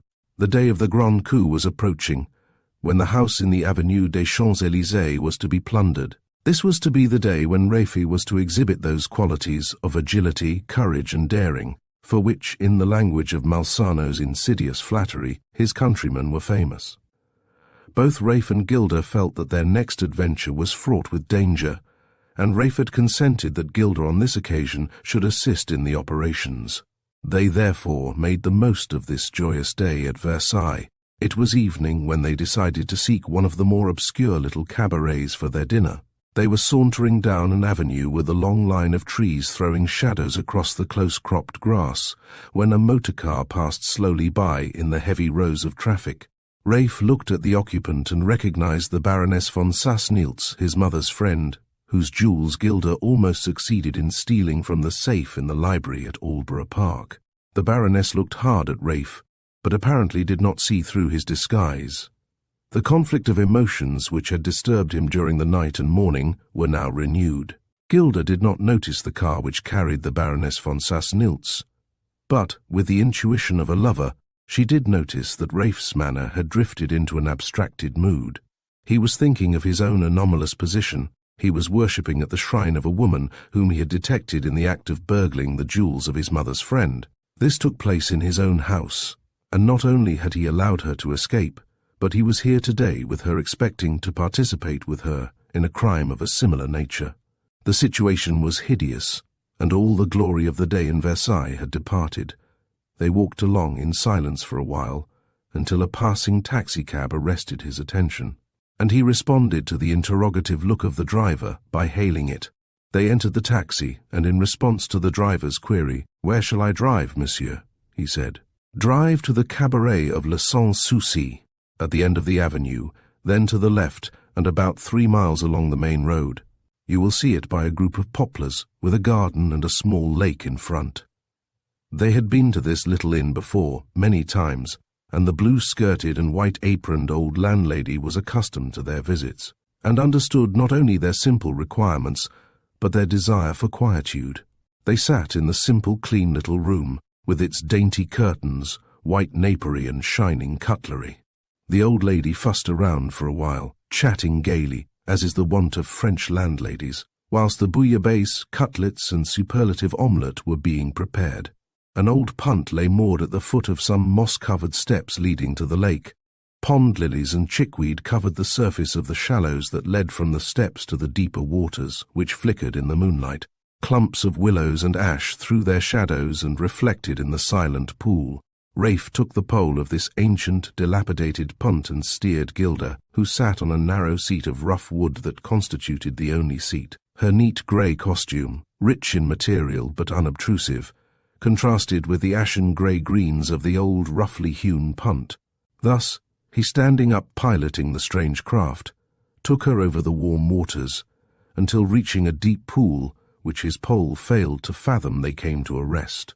Here and there a ghostly bat, after the manner of a miniature vampire, flickered through the air, chasing the lesser night insects whose hum harmonized with the rest of that which was silence. It was sylvan, and to an extent idyllic, but it is dangerous to be associated with crime. The convert to crime, religion or politics, is ever the more impressionable, and his actions are liable to outstrip the prudence of those who have inherited the traditions of their creed. The gloom of the situation and the memory of his lost hopes and ambitions attacked Raife, and, in a despairing mood, he perceived the ease with which all could be ended by a quick death in this silent pool. He and Gilda together could complete the tragedy of their lives. He had no doubt that she would consent to suicide, but why should he consult her in the matter? To overturn the punt would be easy, for it was a crazy old craft, and thus, entwined, they would sink to the depths, to oblivion. A voice came across the water. It travelled clearly, as sound will travel across still water on a quiet night. "Monsieur, votre dîner, c'est servi." It was a cheery, pleasant voice, and it announced that dinner was served. Neither seemed to hear the call. Gilda was in one of her trance moods, and Raife was contemplating his last crime. Again the voice floated over the lake. "Sir, your dinner is served." Raife awakened from his own trance, and leisurely paddled the punt from the deep pool to shallow water. From the depths of his determination to the shallows of the commonplace, he was aroused by the old landlady of the cabaret, who was calling him back to life. His resonant voice responded, as he poled the punt vigorously to the moss and lichen-covered steps. "Eh bien, madame, nous arriverons au moment." His voice was quite cheery now, and he hailed her again. "All right. We shall be there in a moment." He moored the punt to the rusty iron ring attached to the steps. Gilda seemed to be still in a trance mood. Raife answered the old lady's pleasant railleries. The taxi driver, who had been ordered to wait, peeped into the room unobserved from the kitchen. His wants had been served. To himself he reflected, "Queer couple. They're handsome enough, but there's some trouble, I wager." Dinner was served, and death was forgotten. Chapter 26. Sir Raife Remington, Baronet and burglar. The joy day of Versailles and all the phantom pleasures had passed. There was only one thing which confronted the gang. It was a momentous occasion. Raife had sold his soul, his very being, and a crime was to be committed. He was to take the leading part, although he did not really realize it, in the burglary in the Avenue des Champs-Élysées. They were sitting in the flat in the Rue Lafayette. Gilda was at the piano. Raife was reading some English newspapers. Malsano was present, and Denoir occupied a chair. Tomorrow was the day, or rather the night, that had been decided upon for the great event. Tomorrow Raife was to descend to the depths of complete crime. It was idiotic. There was no reason for this thing, but he was impelled by a super-dominant fate, which led him to a doom that he could not avoid. They talked together and discussed all the details of the affair. Gilda left the piano and sat silently in a chair. Her mind was not her own.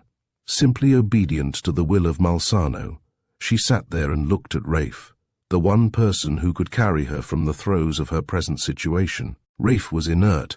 He, in turn, was influenced by the environment that had dragged him down from a high position to that of a common criminal. Malsano smiled with the confidence of a practiced criminal. He and Denoir had made their compact, which Raife had overheard at the doctor's rooms in the Rue Malmaison.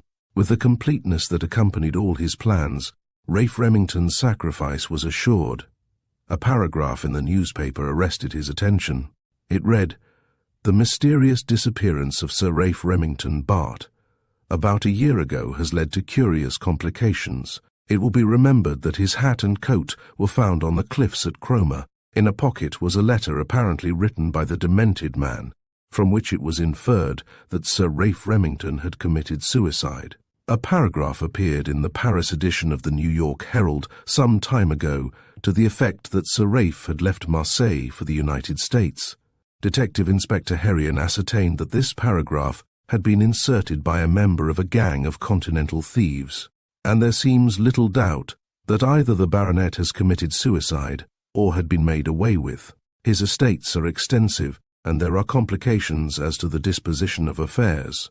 It is rumoured that Aldborough Park, which has been the residence of the Remingtons or Remingtons since the days of the Tudors, will be placed on the market for sale. As the ancient baronetage becomes extinct with the death of Sir Raife Remington, this paragraph brought consternation to his mind, and he realized for a while the madness of his present actions. Malsano's presence was sufficient to alter the trend of his mind, and the result was a volte-face. He crossed the room, and taking a number of liqueur glasses and a decanter from a sideboard, he filled the glasses. Having handed one to each person, he drank in a debonair manner. Success to the crime to be committed. Malsano smiled, Denoir sneered, and Gilda winced. There were 4 rings of an electric bell in the room in which they sat. They were sudden, sharp, and in rapid succession. The three men leapt to their feet and made for the extra exit of the flat, which gave no indication from the outside as to the nature of the door. This danger signal had been well planned by Malsano for emergencies, and all details of their actions had been rehearsed. Gilda was left alone, and in the briefest while was transformed from a beautiful, smartly clad girl into an aged-old crone, wearing the blue cotton frock and white apron of female servitude. She had barely completed the transformation when the outside bell rang 3 times. Snatching up a broom, she went to the door. Lezine was there, breathless. In hurried accents he gasped, "Are they here or have they gone? That fellow Herrion, the English detective, has chased me. Let me get through and away quickly, mademoiselle. I hope I have not frightened you, but it is serious." Gilda had closed the door quickly and accompanied Lezine to the second exit. As he went out, leaving Gilda alone again to face the music, he bowed gracefully, and with his hand on his heart whispered, "Mademoiselle, your disguise is perfect. Even so you still look beautiful, charmante." 'Twas thus that Gilda fascinated all whom she met.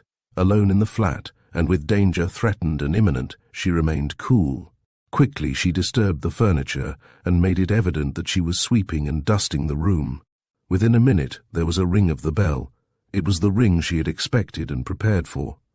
The old crony opened the door and was confronted by Detective Inspector Herrion and another man. The other man announced brusquely, "I am an agent of the police. You have a man here, a man named Lezine. Never mind what his other names are. I must enter. Where is he? Tell me at once, or it will be the worse for you." "Yes, understand me for you." Gilda trembled with well-simulated apprehension, stammering, "Mais non, monsieur." "There is no one here, sir. This is the flat, the apartment of Monsieur Vachel. I am alone cleaning things up. But enter, sir, and you shall see." The 2 police officers entered and searched each room. In the front room, Herrion noticed the 4 liqueur glasses and the decanter of cognac. Approaching the table on which they stood, he held one of the glasses in his hand and remarked, So, Monsieur Vachel has had company. Who has been visiting Monsieur Vachel?" "Tell me," Gilda protested. "Indeed, sir, I do not know. Monsieur Vachel left early this morning. I think he has gone to the country, but I do not know for certain. Why should he tell me? I am only here to clean and tidy his rooms. Monsieur is a gentleman. I am only a servant."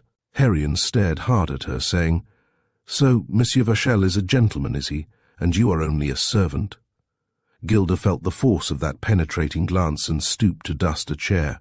The 2 police officers were eventually satisfied that Lezine was not there, and as for Monsieur Vachel, they knew nothing of him, good or evil. So they departed. When they were gone, Gilda collapsed and wept bitterly. The pleasures of Paris continue through the day and night. London is almost a silent city at night, except for the traffic of Fleet Street, the post office, and the markets. Paris is the pleasure city of the world, and it does not attract notice that people should be wandering about in the small hours of the morning. There are not many dark hours in a June night in Paris. The avenue of the Champs-Élysées is wide and well lit. On the night of the contemplated burglary, there seemed to be more than the usual number of people about, and the 4 persons who sauntered up and down, awaiting opportunity, were kept on the tenterhooks of expectancy rather longer than they had expected. At length there was a lull in the traffic, and Raife entered the basement and prepared a scaling ladder that was to take him to the window immediately over the great front door of the mansion. It was a corner house, and Raife's objective point could only be reached by means of a gutter pipe, which would lead him to a second window around the corner. It was a dangerous undertaking, and called for all those qualities that Dr. Malsano had flatteringly endowed Raife with. Hand over hand he crept, swaying to and fro from the insecure and creaking pipe, which threatened to give way under the weight of 12 stone of lithe and living humanity. As he progressed bit by bit, foot by foot, his mind reverted to Gilda's dexterous descent by the silk rope from the library at Aldborough Park into the shadow of the rhododendron bushes. Beneath him were spiked railings and stone pavement. The thought of Gilda, at that moment, unsteadied his nerve, and his grip of the pipe loosened. He glanced round, and across the road he descried Gilda, with hands clasped and a look of terror which was plain to him under the flickering light in spite of the disguise she wore. Almost at his feet were Malsano and Denoir, and the expression on their upturned faces was even more manifest. It was malevolent, a cynical sneer. With a final effort, Raife reached the window and lowered himself to the balcony outside. By a well-considered arrangement, the window yielded easily. The bolt slid aside, and he entered. This, then, was the situation. The owner of Aldborough Park and £20,000 a year had entered the mansion in the Avenue des Champs-Élysées in the dead of night as a common burglar, impelled by the fascination of a woman who exercised a mysterious and baneful influence over his career. Always in the background was the malevolent figure of Dr. Malsano, that evil-omened person who thrived on villainy and lived on crime. Chapter 27. The Origin of the Vendetta. There are few institutions or customs more difficult for the Anglo-Saxon to understand than the vendetta or blood feud. Southern blood and gypsy blood are hot, fierce, and passionate to an extent inconceivable to those of the north. The dour Scotchman may be vindictive, but he is not guilty of the vendetta which pursues its revenge for an injury or insult through the generations until one or other of the parties has completed the vengeance. The cause of the vendetta is frequently slight, and it is safe to assert that women are frequently the prime cause of the blood feud. That Raife Remington should have been pursued by the malevolent Malsano on account of an indiscretion of his father in his youthful days would seem incredible to the northerner living in these enlightened days. By an extraordinary coincidence, the causes that led to the series of calamities that destroyed the career of the handsome and otherwise brilliant young baronet dated from a visit paid by his father to Egypt, the land of antiquity and mystery. Raife's father, Sir Henry Remington, in the days of his youth, paid a visit, with his college friend Mr. Mountjoy, to Egypt.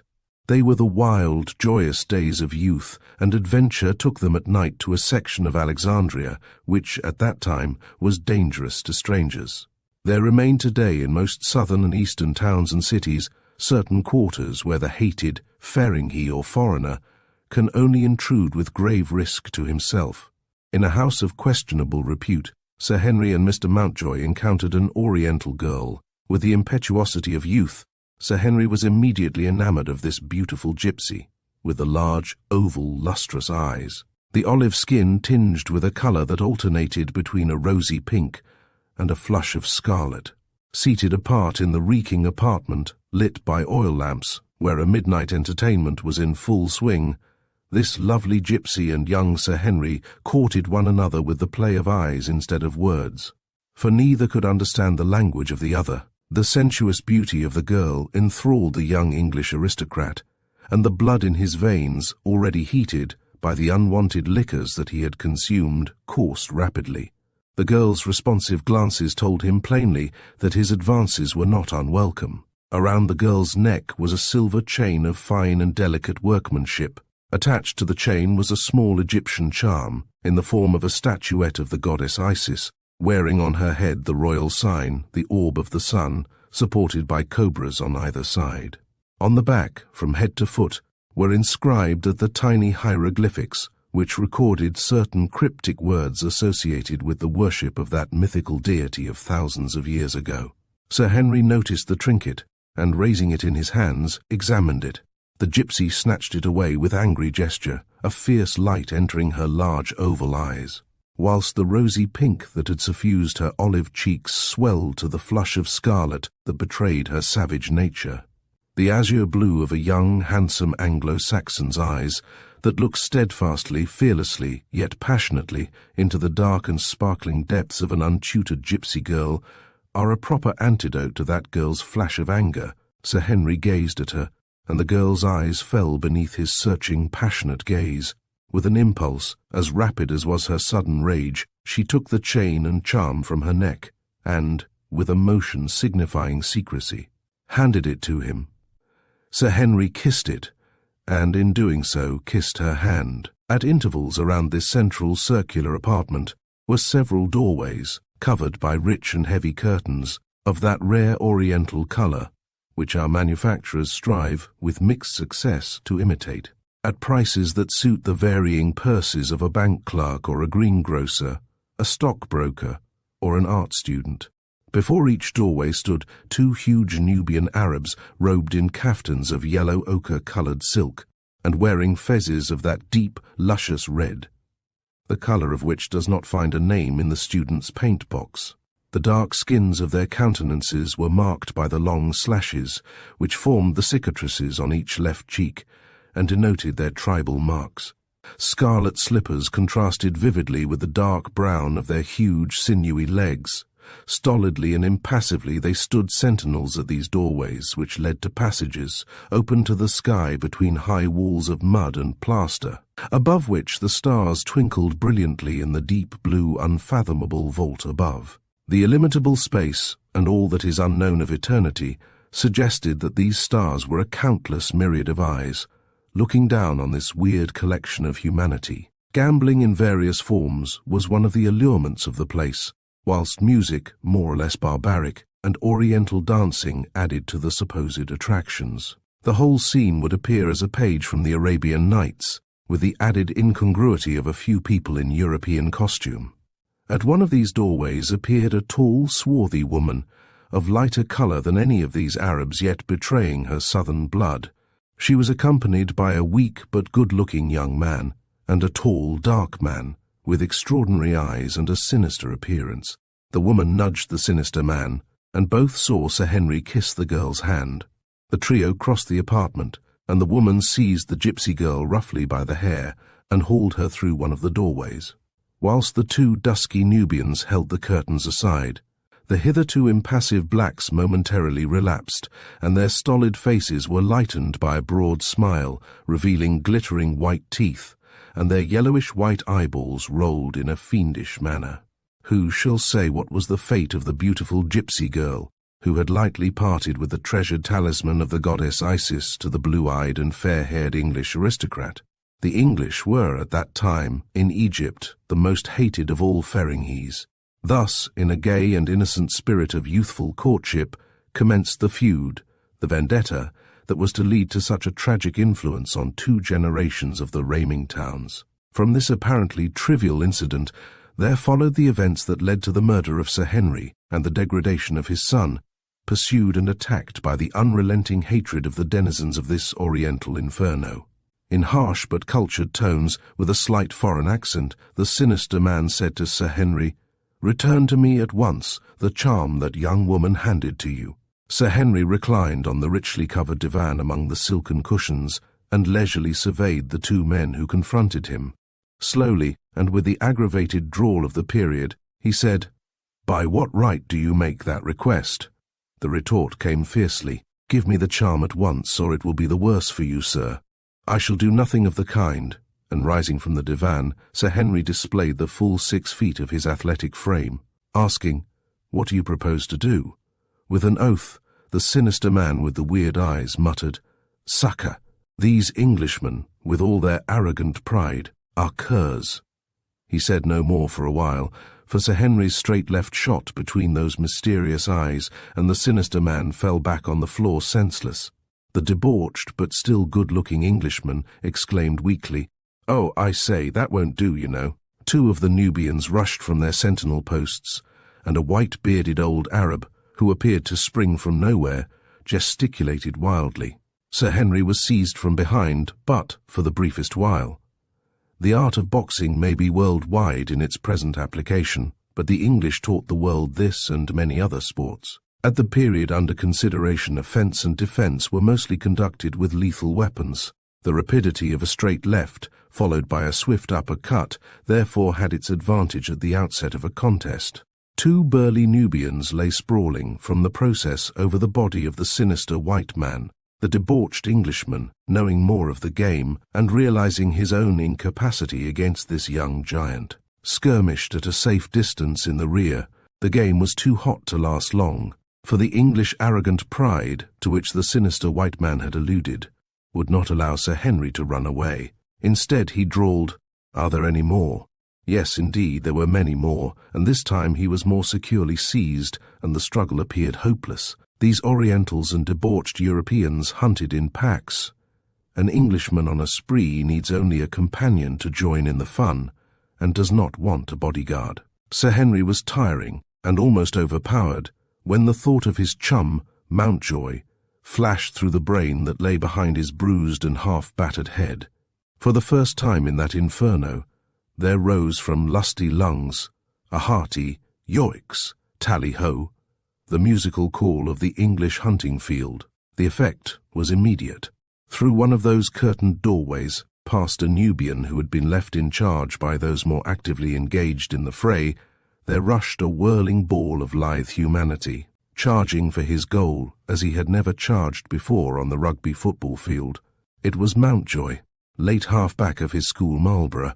Staggered by the impetus of this fierce and sudden onslaught, the Nubians relaxed their hold on Sir Henry for a moment.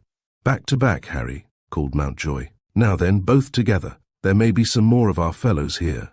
Then their two voices rose in approximate unison, "Yoicks, tally-ho," and the unequal fight began again. At this period the tactics of boxing were unfamiliar and quite disconcerting for a while. "Make for the door, Harry," shouted Mountjoy, and bit by bit they reached the exit, as in response to a view hallo. Two more Englishmen rushed through to the rescue.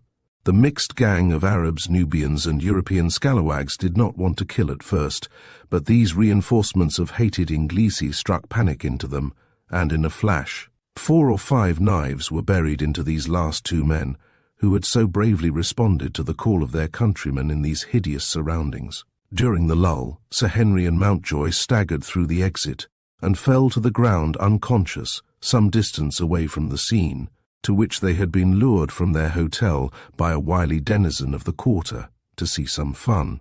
As they lay there, safe from further molestation from the satellites of the casino, for these people did not pursue their victims beyond their own portals, a lithe figure crept stealthily up to them. It was Thomas Tempest, the father of Gilda, the man who had skirmished safely in the rear during the fierce fight. Bending over Sir Henry, he felt in his pockets and extracted the talisman of the goddess Isis. He would have taken more, but footsteps on the plank walk scared him, and he faded away into the darkness. The man with the weird eyes, whom Sir Henry had knocked senseless, was Dr. Malsano, then in early middle age. The gypsy girl was his daughter, and the gypsy woman was his wife. Gilda Tempest had no relationship to him. Her father, Thomas Tempest, had fallen low in the social scale, and was entirely under the influence and control of Malsano, who utilized his services for his own ends and profit. He proved to be the means of carrying out the first portion of the vendetta by shooting Sir Henry at the time of the burglary at Aldborough Park. The bitterness of the feud was increased by the youthful folly of Sir Henry, who, in a spirit of devilment, and with the aid of a native, succeeded in meeting the gypsy girl again. The gypsy mother discovered them, and there was a frenzied scene of rage, the woman cursing the young man with all the fierceness of her race. Sir Henry treated the matter lightly, until, years afterwards, he was made aware of the fact that the incident had not closed and that vengeance was on his track. The woman, on her deathbed, had extracted a willing vow from her husband, Malsano, that he would continue the vendetta to the bitter end. The tortuous workings of the mind of this abnormal man led him to carry out his purpose in his own strange way. In his fiendish efforts, he had dragged down a girl, Gilda Tempest, the daughter of another victim of his criminal nature. Noble by nature and beautiful by disposition, this handsome young woman was doomed to a life of degradation and crime. Her last act was to sacrifice her life for the man she loved with the strange passion of a warm nature. Chapter 28. Conclusion. Malsano's revenge was nearly complete. Raife was now hopelessly compromised. Creeping stealthily along a wide corridor, he entered the library, and, with all the skill of a practiced hand, proceeded to rifle a bureau, from which he extracted notes and gold.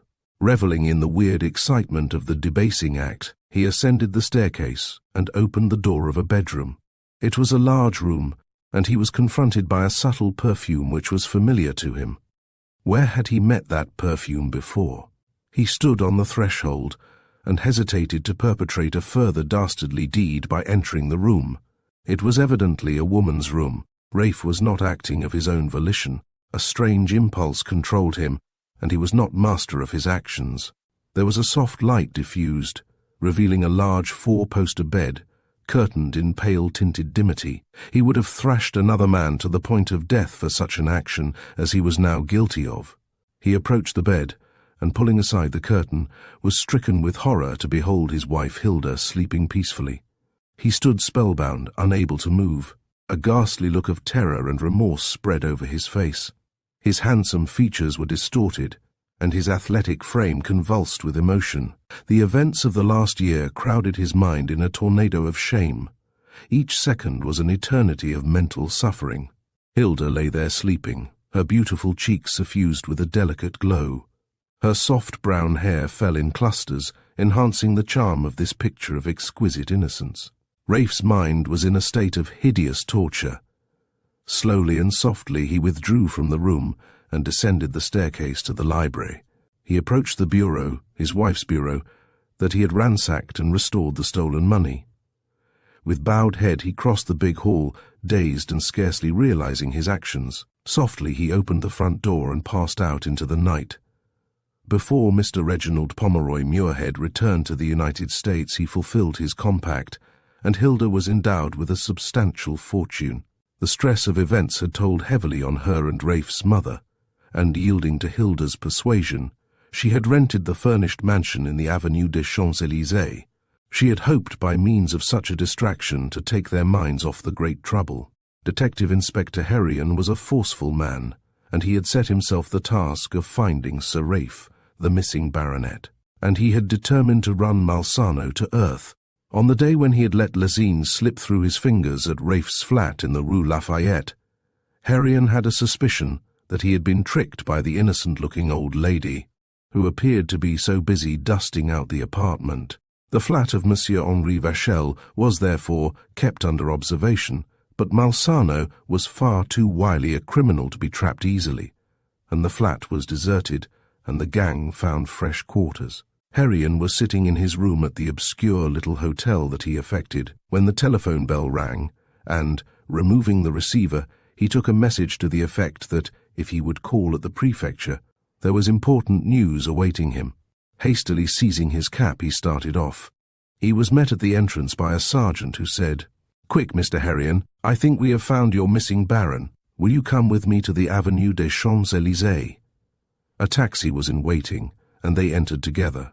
As the car sped towards the famous avenue, the sergeant told Herrion, "We have received a letter, an anonymous letter, saying that a burglary will be committed tonight. The house is surrounded, and it is believed that it is the gang of that old scoundrel Malsano.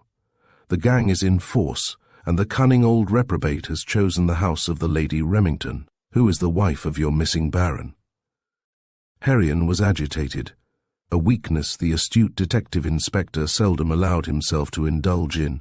With a smile of satisfaction, the little man remarked, "If that man Malsano is in this affair, for heaven's sake don't let him escape. It looks as if we are in for a breezy time. I have no power here, and I can only look on. Mind, the men of Malsano's gang do not hesitate to shoot. Shoot on the least suspicion. Shoot first, not to kill, only to maim." The gendarme looked at Herrion, raising his eyebrows as he said, "Monsieur Herrion, we shall not be unprepared, and we are not so tender with our criminals as you gentlemen across the channel. We, too, have a score to settle with this Malsano, and there is that mysterious woman who seems to be all over Europe at the same time. I have seen her. Ma foi, she is clever and beautiful too." Herrion replied, "Yes, that is the woman who is responsible for Sir Raife Remington's downfall. She is dangerous, but she is the decoy and the tool of that Dr. Fellow Malsano." The taxi stopped at a corner of a street, and they alighted. 7 or 8 men were secreted in doorways, and the sergeant approached each one separately and gave them whispered instructions. Herrion's position was quite unofficial, but his popularity with the police of Paris had made it possible for him to be present and to participate in the round-up, or coup. The author of the anonymous letter to the Paris police was Dr. Malsano. Raife had ceased to be useful, and his influence over Gilda was conflicting with the doctor's plans, and he must be sacrificed. Murder was only resorted to by this criminal scoundrel when all else failed. It would be a triumph to secure Raife's conviction and sentence to a long term of imprisonment. The terms of the vendetta would be carried out when this hated British aristocrat was a convicted felon. In a dazed state, Raife left the mansion and walked into the night.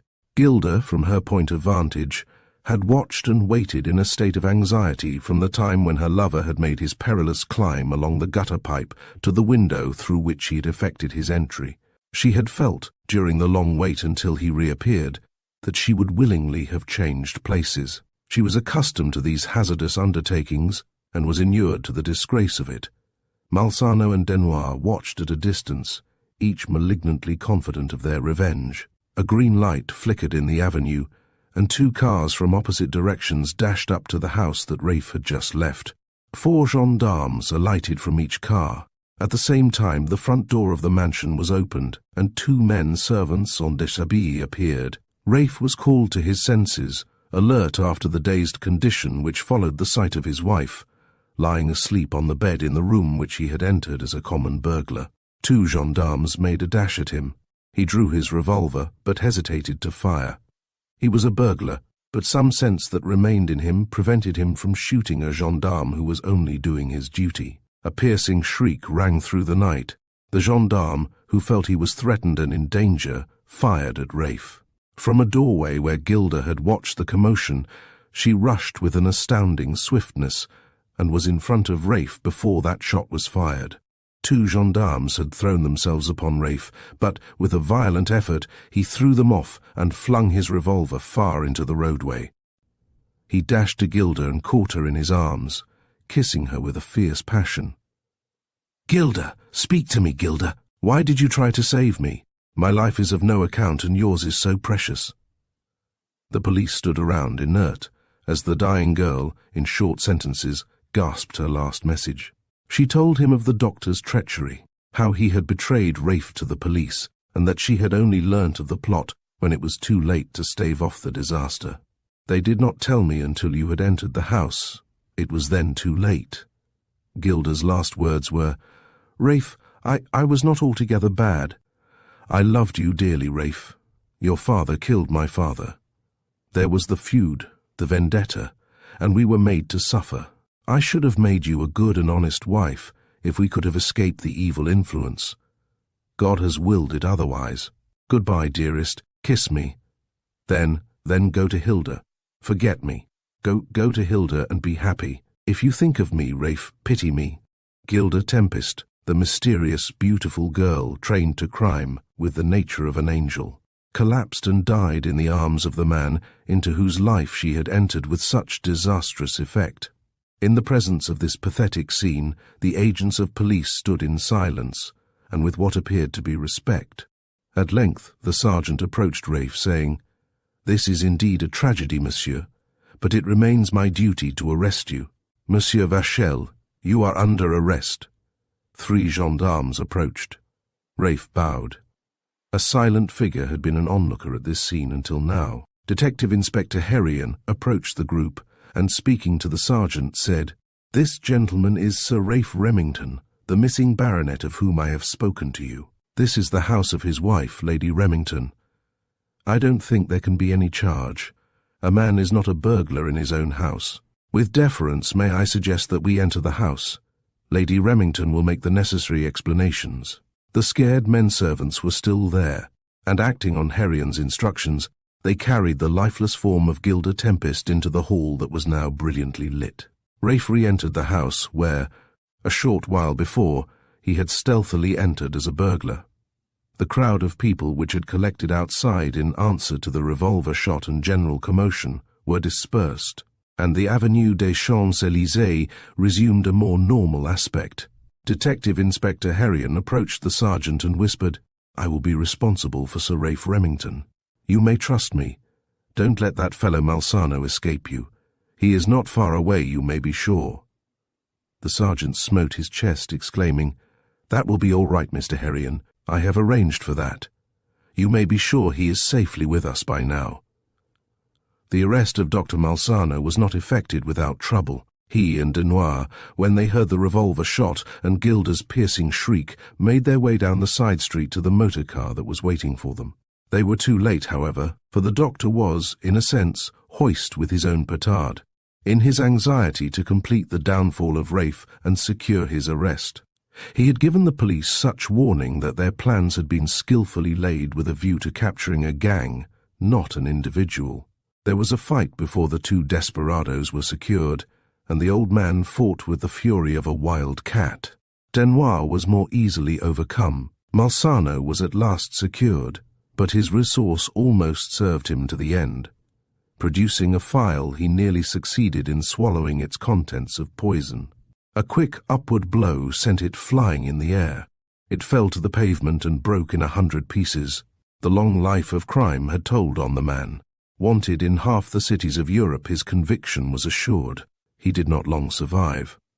The life of a jail broke his nerve, and within a few months he was dead. But before he breathed his last, he confessed the story of the vendetta. Soon after the tragic events that led to his return to normal life, for which his distinguished lineage had intended him, Sir Raife heard in silence the account of Malsano's extraordinary villainy. By instinct a criminal, Malsano had exerted all his talents in the direction of grievous harm to everyone with whom he came in contact. Unforgivable, unforgettable, was the crime of sacrificing the life of a beautiful, sweet-dispositioned girl to his cruel desire for ill-gotten gain. Equally cruel was the malignant spirit in which he carried on the brutal vendetta against a man who had not harmed anybody, and was not born at the time when the crazy curse was made. Hilda had been disturbed by the commotion in the house. She donned a dressing gown and descended the staircase with all the courage of her highly strung, self-reliant nature. The scene that confronted her was calculated to try the nerves of the strongest. The dead girl, Gilda Tempest, was lying on a lounge in the center of the brilliantly lit hall. Her upturned face was of marble whiteness, and its beauty was intensified by an expression of perfect peace. Raife, Hilda's husband, knelt before the lifeless figure. 2 gendarmes stood silently by. Herrion crossed the hall and advanced to receive Lady Remington and addressed her. "Lady Remington, there has been a terrible tragedy. Will you allow me to talk to you somewhere and explain matters to you? I think I can make a difficult situation more easy." Hilda was quite calm, and addressing one of the men servants said, "Turn on the lights in this room. Come in, Mr. Herrion, and tell me." With all the grace of manner that belonged to this wonderful detective, Herrion told the story as he had unearthed it. He pleaded for Raife and told of the extraordinary influence of the man Malsano. He explained that Raife had not been responsible for his actions, and that a mad, uncontrollable passion had led him into the most dangerous situations. He added, "Lady Remington, in the interests of all, let me most earnestly beg of you to try and overlook these distressing occurrences. Sir Raife has not been conscious of the happenings of the past year. He will be very ill.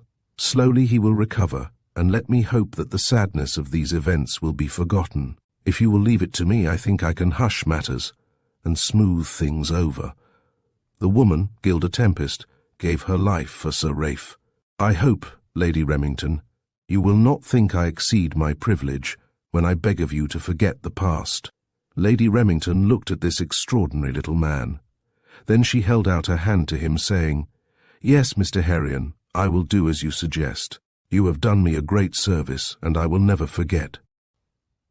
Seated on the terrace at Aldborough Park were 2 people, Raife's mother and Hilda. Playing on the lawn was a flaxen-haired little boy with 3 puppy dogs.